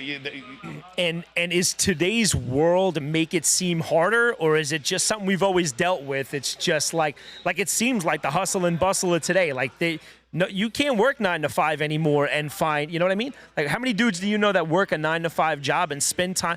And you understand what I'm saying here? Like, is it the way the world is now that has led us to believe, like, you got to do this. You got to work 16-hour days. You got to work 6 and 7 days a year. Or is that just something that's kind of been pressed upon us? Is that real, or is that like a false illusion? I just know, all I can tell you, and thousands of men that I've worked with, everyone that starts prioritizing, they get to those 8-cylinder engine again. Their kids get more from them. Their wife gets more security from them. May not even get as much time, but they get security because they follow our lead. They need us to be a strong alpha leader for their family. And they don't need as much time when they can lean on you and your strength. Sure. I've never seen anybody that is a businessman of any kind that doesn't make more money when they put themselves first. That's interesting. That's interesting because we're almost led to believe that the guy who puts in the 80-hour week is the guy who lives the most fruitfully, right? And I'm telling you guys, from my first 9 weeks as a father, I was very selfish much of my life, prioritizing myself and sports. That was our time together in the brutal. gym. Yeah, that's brutal. Man. They were starting to drive a little bit, and that's going to be that's going to probably do it. But we'll see. But that's what I would say, man. Like, it is such a, the happiest I get all day now, and I love my work. It's funny, man. I have never once, and I say it to anybody who'll listen, man. I've been so fortunate since I jumped on with Valuetainment 2 years ago. I've gotten the teamwork award, like the teammate of the year award twice, and this year I was so honored, I was so humbled I won the award called Flag Carrier of the Year. Like myself and Vinny Oshana, Vinny. If you can win an award with Vinny, you got to be feeling good about yourself. So it was basically like, I come here every day, brother, with so much joy and gratefulness in my heart, and I've never go to sleep on Sunday since I've been here and say I got to get up on Monday. I think I'm fortunate to get up on Monday. Like, I love it here. And it's I'm telling you, man, it's the first time since I've been here where I the happiest part of my day is I'm getting a video from home of my baby starting to talk, and I'm just like, I got to get all my stuff done now because we got the dad yet? Not yet. She's 9 weeks, but we're getting these high-pitched sounds every day that are new. She'll wake up smiling now. Oh, bro, it is like nothing. But I'll tell you what, it's interesting too, and I'd love to hear your thoughts on this. I'd love to hear any father who's done it at a high level. And look, you've been able to achieve success at the same time as a father, as a husband, and as a business person, right? So my question for you is, I lost my train of thought. I had the whole thing. I had such a wonderful question for you too. Keep talking to me. It's going to come back. I look at your path and career as everything you do to get these awards and to grind and to be the man that you're trying to be, it's not balanced. Yeah, it's not balanced. Right. You're grinding. Right. And the same shit you did to get on the field in the NFL, you're doing it now. And that's what it is. That's why I say seasons. Right. Now, I will tell you, and this is just my personal opinion, I think with the nature of women, the nature of men, and until that baby starts talking, it's really that this is the mom's moment to shine. And I know you're picking up the slack where you need to pick up the slack, but you're grinding right now so that you can be her coach one day. So is the first year season, is the season that I'm in, is what I'm doing? How far off am I right now? What were you doing your first season? I was enjoying the videos. I was enjoying those little times because you're not gonna get the quantity. Right. Well, you're not. Where my biggest sacrifice has had to be is that, like you said earlier, sleep. And it's like almost a matter of, my thought process right now is she doesn't know day from night. She just knows time with her daddy. So if I come home at 10 o'clock or 11 o'clock, I'm still getting my 6 hours in with her. Don't get me wrong. It's just that the next day I'm on an hour of sleep. So that's where I'm struggling right now to find that balance.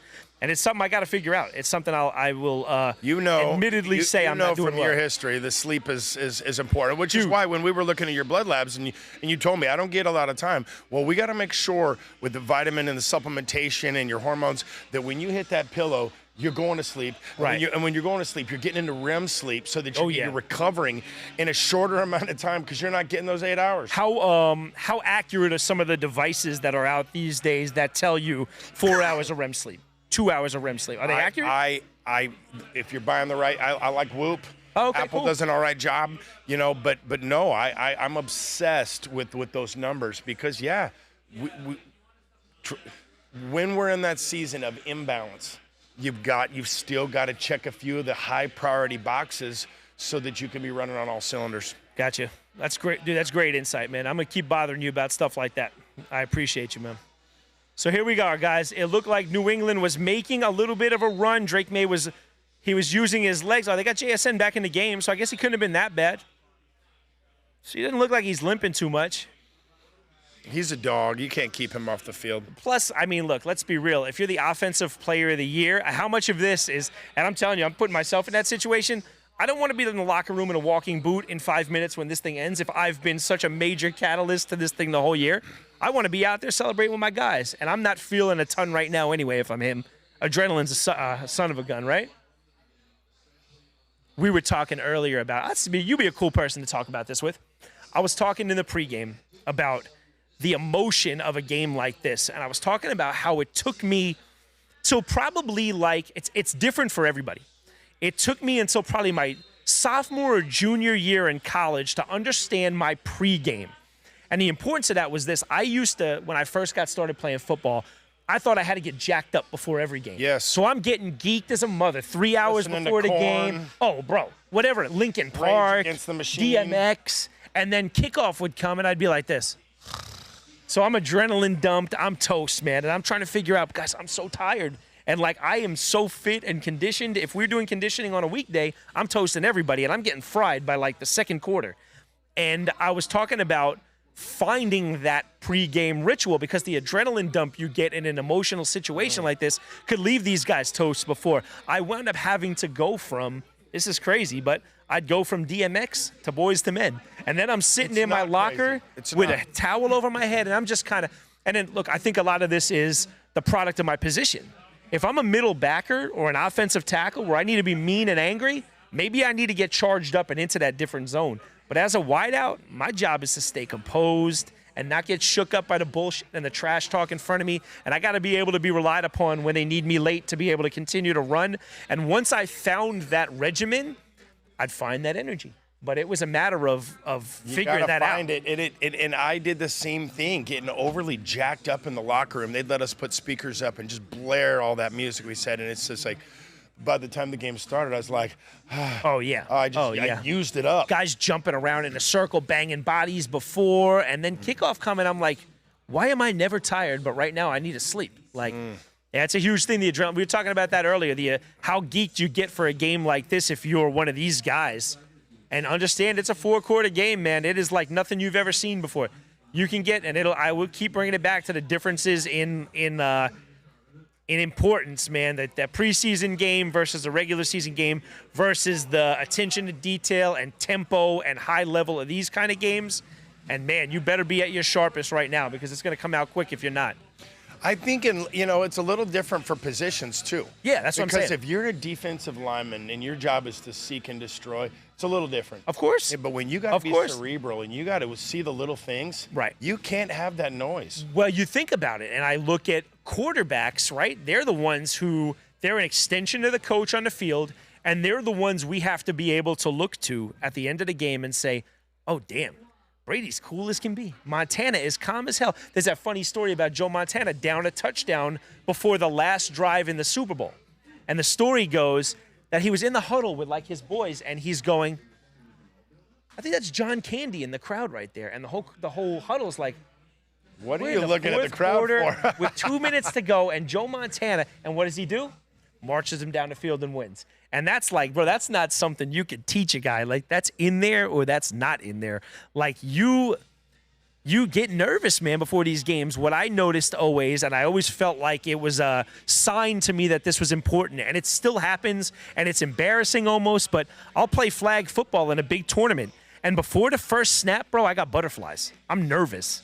And I'm like, I played in the NFL, and I'm playing in flag football with no crowd right now, and I'm nervous. And 2 or 3 plays in, it goes away and whatever, but it's funny, man. It shows me, it signifies to me that this is important still. Like, if I was in the NFL and I wasn't nervous before a game, I'd be worried, you know? Football is life. There's not another sport Look at this. that parallels the, especially manhood, you know, of what it's like when you're piling on everybody's expectations and hopes on you and having to go out and deliver and perform. And that's why I'm proud that I have a football player's son. Sure. And he threw 3 touchdowns today in his That's flag amazing. football game. That's and incredible. They threw the ball up to him because he caught a touchdown. I love it, so I am a really proud dad today. That's very cool, man. Shout out to your little man for that.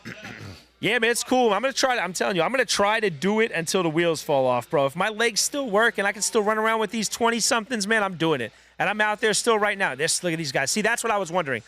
I was wondering how Seattle's defense would respond if they would be able to find it and keep coming. Man, this is a little one. It's getting a little one-sided now, but 5'11", man. I think the writing's on the wall, but I still, man, go down with a fight, Drake. guys. Come on, Drake. Go down with a fight. There it is. See, like stuff like this for me. What are we doing here? Well, I mean, what are we doing?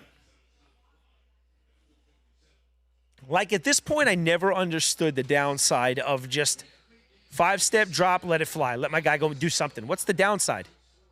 We throw a pick, and then what? You need to score quick anyway. They're just going to get the ball and run the clock out. But the offense has been absolutely anemic, except for maybe the last 2 drives. And you wonder if that's because Seattle may have taken their foot off the gas a little bit, you know? Nobody in the backfield. He's going to let it fly. Is that There's Hunter Henry. There it is. He's been quiet. Absolutely. He's a good player, too. Great player. That's what the Patriots and McDaniels was doing in their heyday that they sort of seem to get away from now. You remember, man, you don't want to bring his name up a ton, but when you had Gronk and Hernandez on both sides, that's crazy. Oh, this thing, game over, guys. Oh, boy. And now what you want to make sure is that Drake May doesn't hurt his arm, right? That is a crazy play. Where did he come from is where I need to see. That's it, bro. Cooper Kupp, 2-time Super Bowl champion, and the trophy's going back to the 12s in Seattle. Boy, oh boy. So, is it Kenneth Walker? Is it the tight end who scored the only touchdown? Can you give it to the defense? You can't do it. Goodness. And was one guy on the defense dominant enough Gonzalez. Well, Gonzalez on the Patriots, though. I'm sorry. Yeah. I guess that's the only bright side I'm looking at. Gonzalez was out of his mind. He was the only one who showed up for the assignment, though, unfortunately. Yeah, I think I got to go with Walker right now, right? This play was great, but it was like in a close game, that play's enough to get you it. But that right now, it's too one-sided. The kick, I hate to say this, bro. The kicker kicked 4 field goals. You know what? Has there been an MVP kicker? Well, they didn't give it to Vinatieri when he kicked game winners. They gave it to Brady still. Well, but that's Brady, you know. Yeah, so I don't know, man. I don't know that I can give it to a kicker. He's played in 4 plays this whole game. I don't like it. I think that's There it is. Look at horrible this. to see Wow. a kicker get They're that. still sending crazy stunts at him now. Why Damn. not? Why not? You wonder now, what does Drake May when he goes back to the drawing board? How does the offseason look? What do the Patriots need now going forward? I'll tell you what they do need. They need the same left tackle, left guard as they saw the first 8 weeks to show up the second 8 weeks, and you hope that their confidence isn't just broken because that's a crazy play. He's lucky to not be hurt on that. Jeez, it's a great athletic play, too.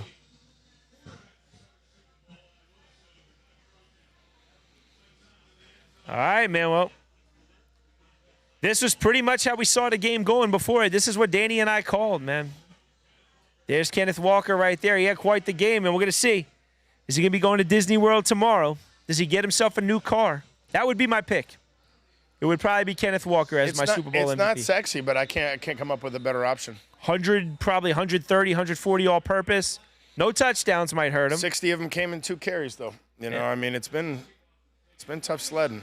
I mean, he had as much, probably had more than 50% of their offense. And, I mean, the guy Barner had a nice little game, too.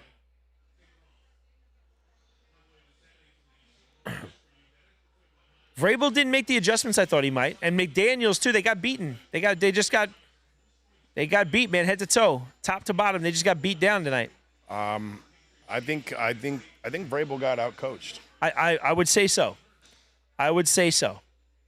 Didn't make enough. Well, I wonder how much there are some teams where you have a guy like a McDaniels who's a top-tier coordinator where you really are kind of hands-off on one side of the ball if you're a defensive guy like Vrabel. I wonder how much he trusts in McDaniels, but McDaniels might be the one who comes out with egg on his face because he looked real bad. Yep. They made no adjustments. Nope. And then when they started to let the ball fly a little bit, they scored a touchdown. So we're going to see. I want to see. This 4 minutes is important to me. You know why?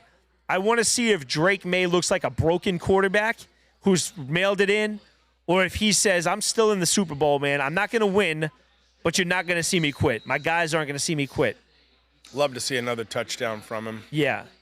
At the same time, I would love to. They got to keep him protected. Don't let him stand back there and take unnecessary pops. There, that's okay. Guy's slipping around a lot, it looks like, too. Yeah.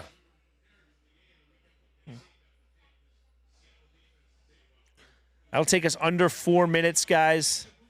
Appreciate everyone who checked in with us today, man. Thank you guys so much for that. Well, it's been fun to hang out with you. Oh, bro, always. Always great. Booty again. Put that football away, please. We don't need no more turnovers. And you know what, man? I think Darnold's the truth. I do. He didn't make any mistakes. I love the story. You know, he could have ended his career with everyone thinking he was just an average to future backup quarterback. Right. He's a good quarterback. Yeah. He really is. He really and Cam Newton talks about something that it's interesting because he caught a lot of flack for this. Cam Newton called Tom Brady and Peyton Manning, he used the word game managers, and people freaked. Tom Brady, game manager? He's a game changer. And he said, no, he's not. But he said it's not a bad word. I think Sam Darnold, as a game manager, come in, do what's asked of you, make a couple of plays a game, and don't make a mistake, and you can win a Super Bowl, right? That's what it is, man. He'll never move like Josh Allen or be able to scamper for 60 when you need him to like Lamar. But, man, he's 28 years old or 29 years old. These guys are still playing at a really high level. I mean, Matthew Stafford just won an MVP at 37. I think Sam Darnold could put in another good decade as a starting quarterback, man. I think if you're the Vikings, you got to be looking at your willingness to let him go. Oh, gosh, yeah. And I mean, they had the best receiver in the NFL that they couldn't get the ball. That's a great this point. Year. That's a great point. So props to, I know I'm this way, and you're probably this way, but if you're Darnold, you got to be going, you know what, I'm going to show those guys they made a huge mistake. And I'm interested to see how Darnold comes back now. Like, you've answered all the questions. Now you're a legit starter. You're a Super Bowl winning quarterback. Does he come out with that same chip? Because it's hard to maintain that chip, man. We've seen that a lot, and I think that's what makes certain athletes good and certain athletes great. To keep the chip on Keep the chip and be intrinsically motivated. We're looking at this wall in front of us, guys. We have this crazy wall here at the boardroom. On that wall is Michael Jordan, Tupac, John F. Kennedy, Shaq, Kobe, Joe Rogan, Mike Tyson, Ali, Tiger Woods, and these are guys who achieved the highest levels of success. And it wasn't about money, and it was about intrinsic motivation. It was about wanting to be great, being obsessed with great, right? And that's what you see from a lot of these guys here. We've heard the story. What's the quote from Hagler or Hearns where they were like, it's a lot harder to get up to train when you're coming out of silk sheets, right? And you wonder how these guys who have success, I mean, honestly, I hope I'm wrong about it, but I got that feel from Conor McGregor. Conor McGregor, when he was on the come up, that dude was such a hungry dog. I mean, everything he did, he'd fight anybody. I don't know if he's a billionaire yet, but he's still got that chip on his shoulder. See, I think he approaches fighting not with that chip anymore. I don't think I think he kind of let being a celebrity and rich take him out of the gym and not focus so much. I mean, he hasn't won a fight in 6 years, 7 years. Back to the seasons we're in.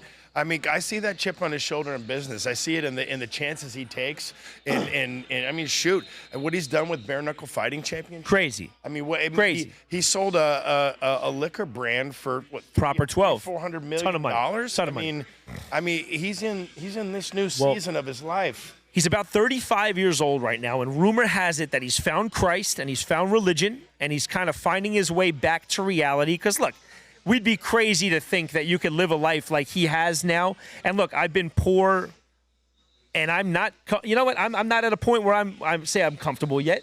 But I find it very hard to believe that if you dropped $100 million on me tomorrow, I'd be able to keep that same outlook. It's got to be very difficult, you know. I think that's why it's hard to be a coach in the NFL and now actually in the NCAA as well, because you're coaching millionaires, you know, 19, 20-year-old, 18-year-old millionaires. Of course, and a lot of times when they're making more than you, how do you keep that authority? That's a great play.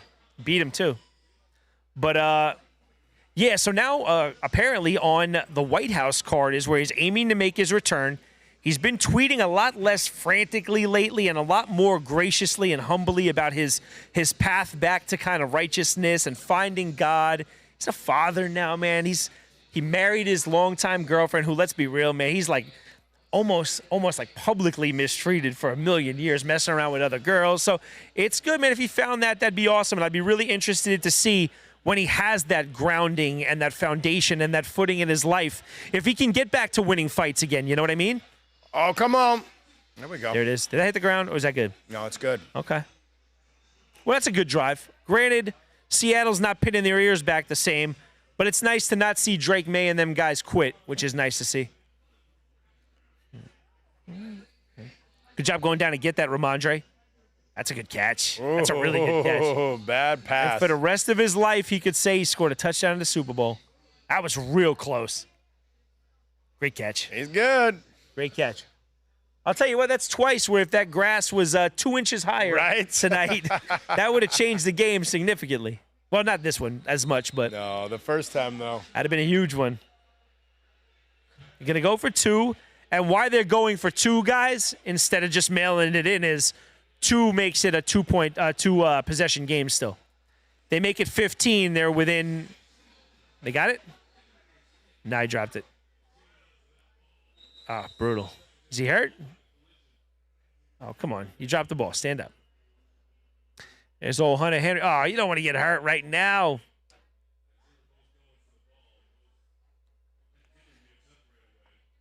I understand they're trying to make the score look like this was a game, but this wasn't a game, man. No. This was a blowout. Yeah, this was a murder scene. But, I mean, both teams were playing bad or good. The defenses were playing great. The offenses didn't show up. Couldn't find a rhythm. Couldn't find a routine. It's probably a product of great defenses. As they say, great defenses win championships. What do you think about that? Well, we've seen it time and time again. Okay. I mean, look, Trent Dilfer's a Super Bowl champion. Facts. Rob Johnson as well. Rob Johnson as well behind that, right? Dilfer won it with the Ravens, and Rob Johnson won it with that 2000 Tampa Bay Bucks team behind Warren Sapp and Rondé Barber and Derek Brooks, all Hall of Famers. Right? Yep. So. Yep. Nick Foles. You got all kinds of, people out there that's like, Great story. You want to talk about game managers. I mean, yeah, just work with what you got. It's not a bad word, man. It's not a bad word. Because you know what? If you ask me at the end of my career, would I rather be called game manager, Super Bowl champion, or game changer without a ring? You can give me that game manager, Super Bowl champion any day, right? As a quarterback, it is the most. There's not another position in all of professional sports. Nothing like it. That encompasses, I think, leadership. And there's you look at CEOs and great leaders that relish in their people's success. They're not beating their own chest. They don't need to, because they're the general. It's a great point. And I love a good quarterback that makes his team look good. It's kind of like, you can look at maybe this is a bad example, but Michael Jordan, I believe everybody he played with, from Scottie Pippen to Kerr, I think they weren't as good as he made them to be. Of course. Steve Kerr couldn't make a three-point. High tide raises all boats, man. Exactly. Of course. And the ability to accentuate everyone's strengths and abilities, and to relish and to take the glory that you were, that you lifted them up. I think that's leadership. And back to what you said in the thought before that, where where you just go out there and do your job. There's a quote I love where they say, when you're good at something, you tell everybody. When you're great at something, everybody tells you. It's one of my favorite quotes. I hate the guys who come to me and tell me. When you're good at something, you'll tell everybody. When you're great at something, everybody will tell you. Michael Jordan never has to say, I'm the greatest player to ever do it, because everyone tells Michael Jordan you're the greatest player to ever do it. LeBron James tells me at every opportunity, this is the moment I became the greatest. Michael Jordan, you don't got to tell me that, bro. If you're the greatest, I'll tell you're the greatest. That's why I love that quote. One of my favorites. We're at 2:20 right now. Seattle's going to take the ball. They're probably going to run this thing out. I don't even think, maybe New England calls timeouts. I don't really know. Yeah, we got the Gatorade ready. Get it nice and cold. Get that ice melted. See, in the Super Bowl, it's got to feel much better than that conference championship game. You're not in that neutral site. You're in the cold usually. That must be miserable. Guys, as we come to a close tonight, though, I do one more time want to acknowledge everybody here at the boardroom. Want to acknowledge Pat. I want to acknowledge Michele for giving us this platform and giving us this place to come where I'm telling you guys, deals are going to change. They're going to change things for a lot of people that are made inside these walls, man. Huge business deals, huge relationships are being built inside these walls. So I can only stress so many times, get down here and check it out. I want to thank everybody who came out to watch tonight. That was awesome. And anybody who tuned in with us here. Guys, it's a work in progress. It's not going to happen right away for us. We're growing. We are growing, and we're trying to put down a good product for you, so thank you for that. And obviously you, dude. Thank you as always. Oh, no. You know the drill, bro. Pop on anytime with us. This is fun. And we're rooting for some better games next year. Ooh, man. Couple of one-sided, not quite barn burners. But I think that's cool because it allows us to kind of venture off and get him down. What is Darnold? Is he signed for how many more years? I got to see.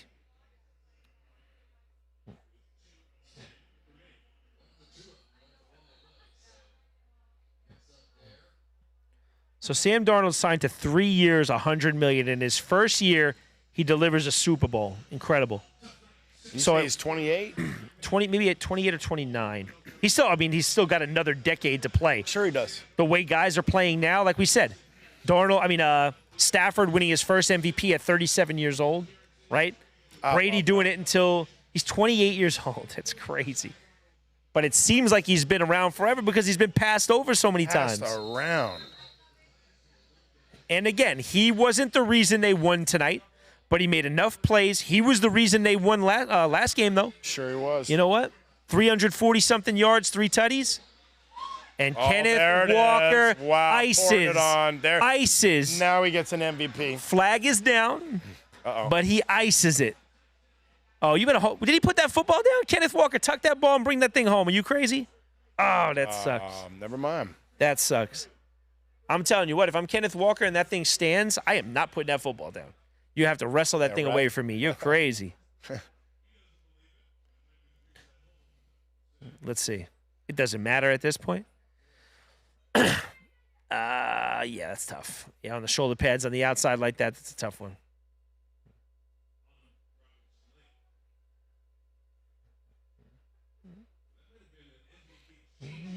You know, Kenneth really fought off Charbonnet this year. I personally, as a fantasy football junkie, I really thought Charbonnet was going to take over. Charbonnet's nice. Charbonnet's nice. And we were talking about that earlier. I was kind of talking to myself out loud about it. Let me ask you this. Well, I mean, you played a little bit, right? I played a little bit. I feel like Kenneth Walker's been better since Charbonnet's been hurt. He has. So what I think is this.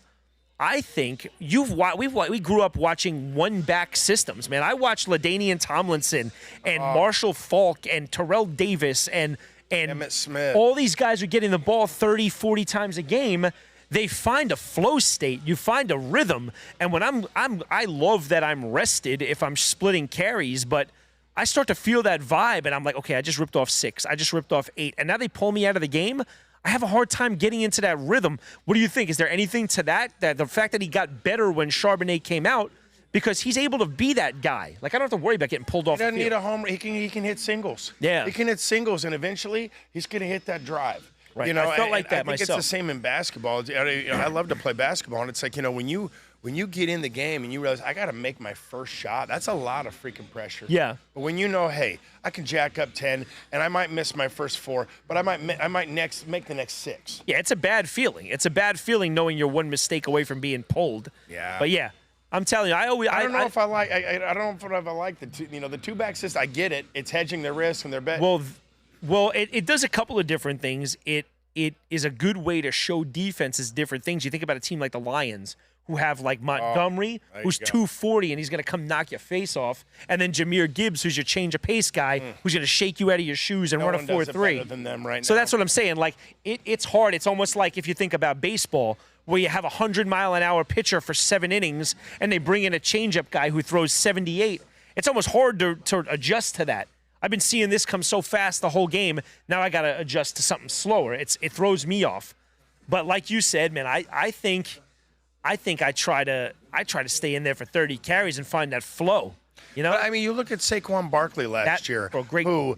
My goodness, Great call. He should. I mean, as far as I'm concerned, he's the all-time rushing leader in a season. He gave it up on that last game. He did. But he didn't have to worry. Am I going to get pulled for Gainwell? You know, I mean. And he's that kind of back, too. He's probably him and Barry are probably the two I think of when I say, if you look at Saquon's like hit sheet during the game, it'll be like 3 yards, 1 yard, 5 yards, 2 yards, 1 yard, 68 yards. Yeah. And you're like, if you pull him out after 1 yard, 2 yard, 5 yards, you take the opportunity away from him to go hit that home run.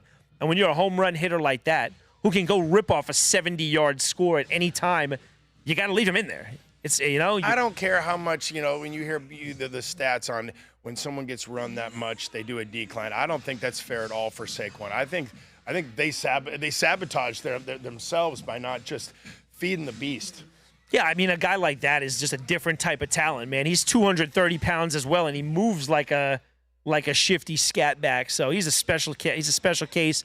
Derrick Henry's a special case, but I mean, I'm always been of the belief, like, let the guy get in there, let him find a rhythm. Him get comfortable. Yeah, it's huge. It's huge. All right, so we got a minute 57. Malik, Deli, you guys could, anytime you guys think, we can probably let you guys get home a little bit. It's 10:20 now. Yeah, this thing's over. Guys, this thing is a wrap. We do appreciate it, guys. Let's sign off, man. I appreciate you guys for checking us in with us. Shout out to Deli and Malik, man. You guys are second to nobody, man. The best in the biz. We're so fortunate to have you guys set us up, man, every single time. It don't matter where we are. If we're in the back of the boardroom in a tiny room, if we're over here on stage, if we're on the other side with the studios, nothing these guys can't do. They do it for us. They do it for Pat. We're so grateful for you guys. You deserve so much of the shine. And when this thing is huge, it's going to be on your shoulders. So thank you for everything always. And to everybody, again, who checked in with us, you guys are awesome. We love you. And we look to grow together, man. We got live events of our own about to start. We got VT Sports merch about to start, and we think 26, because we've got some great backing in our company, is going to be a huge one for us, guys. So stay tuned for what we have coming up. That's it for us, man. Congratulations to the Seahawks and Darnold and man, you know what? You gotta like the story of the blunder of not giving Beast Mode the ball and ultimately losing the Super Bowl to Tom Brady. Crazy, right? I don't know how long ago was that? How many years ago was that? I think a decade or a dozen. It's either 10 or 12. I think secretly I really was pulling for the Seahawks to give it to their fans that was so close within their grasp 10, 12 years ago. One of the craziest what ifs in football history. You don't know what came over Pete Carroll, man. You have that guy, the power back of his generation, on like the 2. But, guys, that's it for us. Under a minute here, man. We're going to be out. We appreciate you guys. We'll be back with you guys on Wednesday. Again, we spoke about the opportunity to maybe extend the show to 2 times a week. So stay tuned. Check in for updates on that, guys. I'm Chris Mano with VT Sports. Shout out to our man Danny, who's always here with us. Shout out to our man Clifton. Talk about what you want to talk about before we leave, bro. No. Socials, no. anything? You know what? Check out alphamilclinic.com. There it is. We'd love to help. But thanks for You're the man, bro. the time, brother. Thank you, sir. And shout out to Deli and Malik one last time, and shout out to you guys at home. Thank you so much. Happy Super Bowl Sunday. We'll see you guys on Wednesday.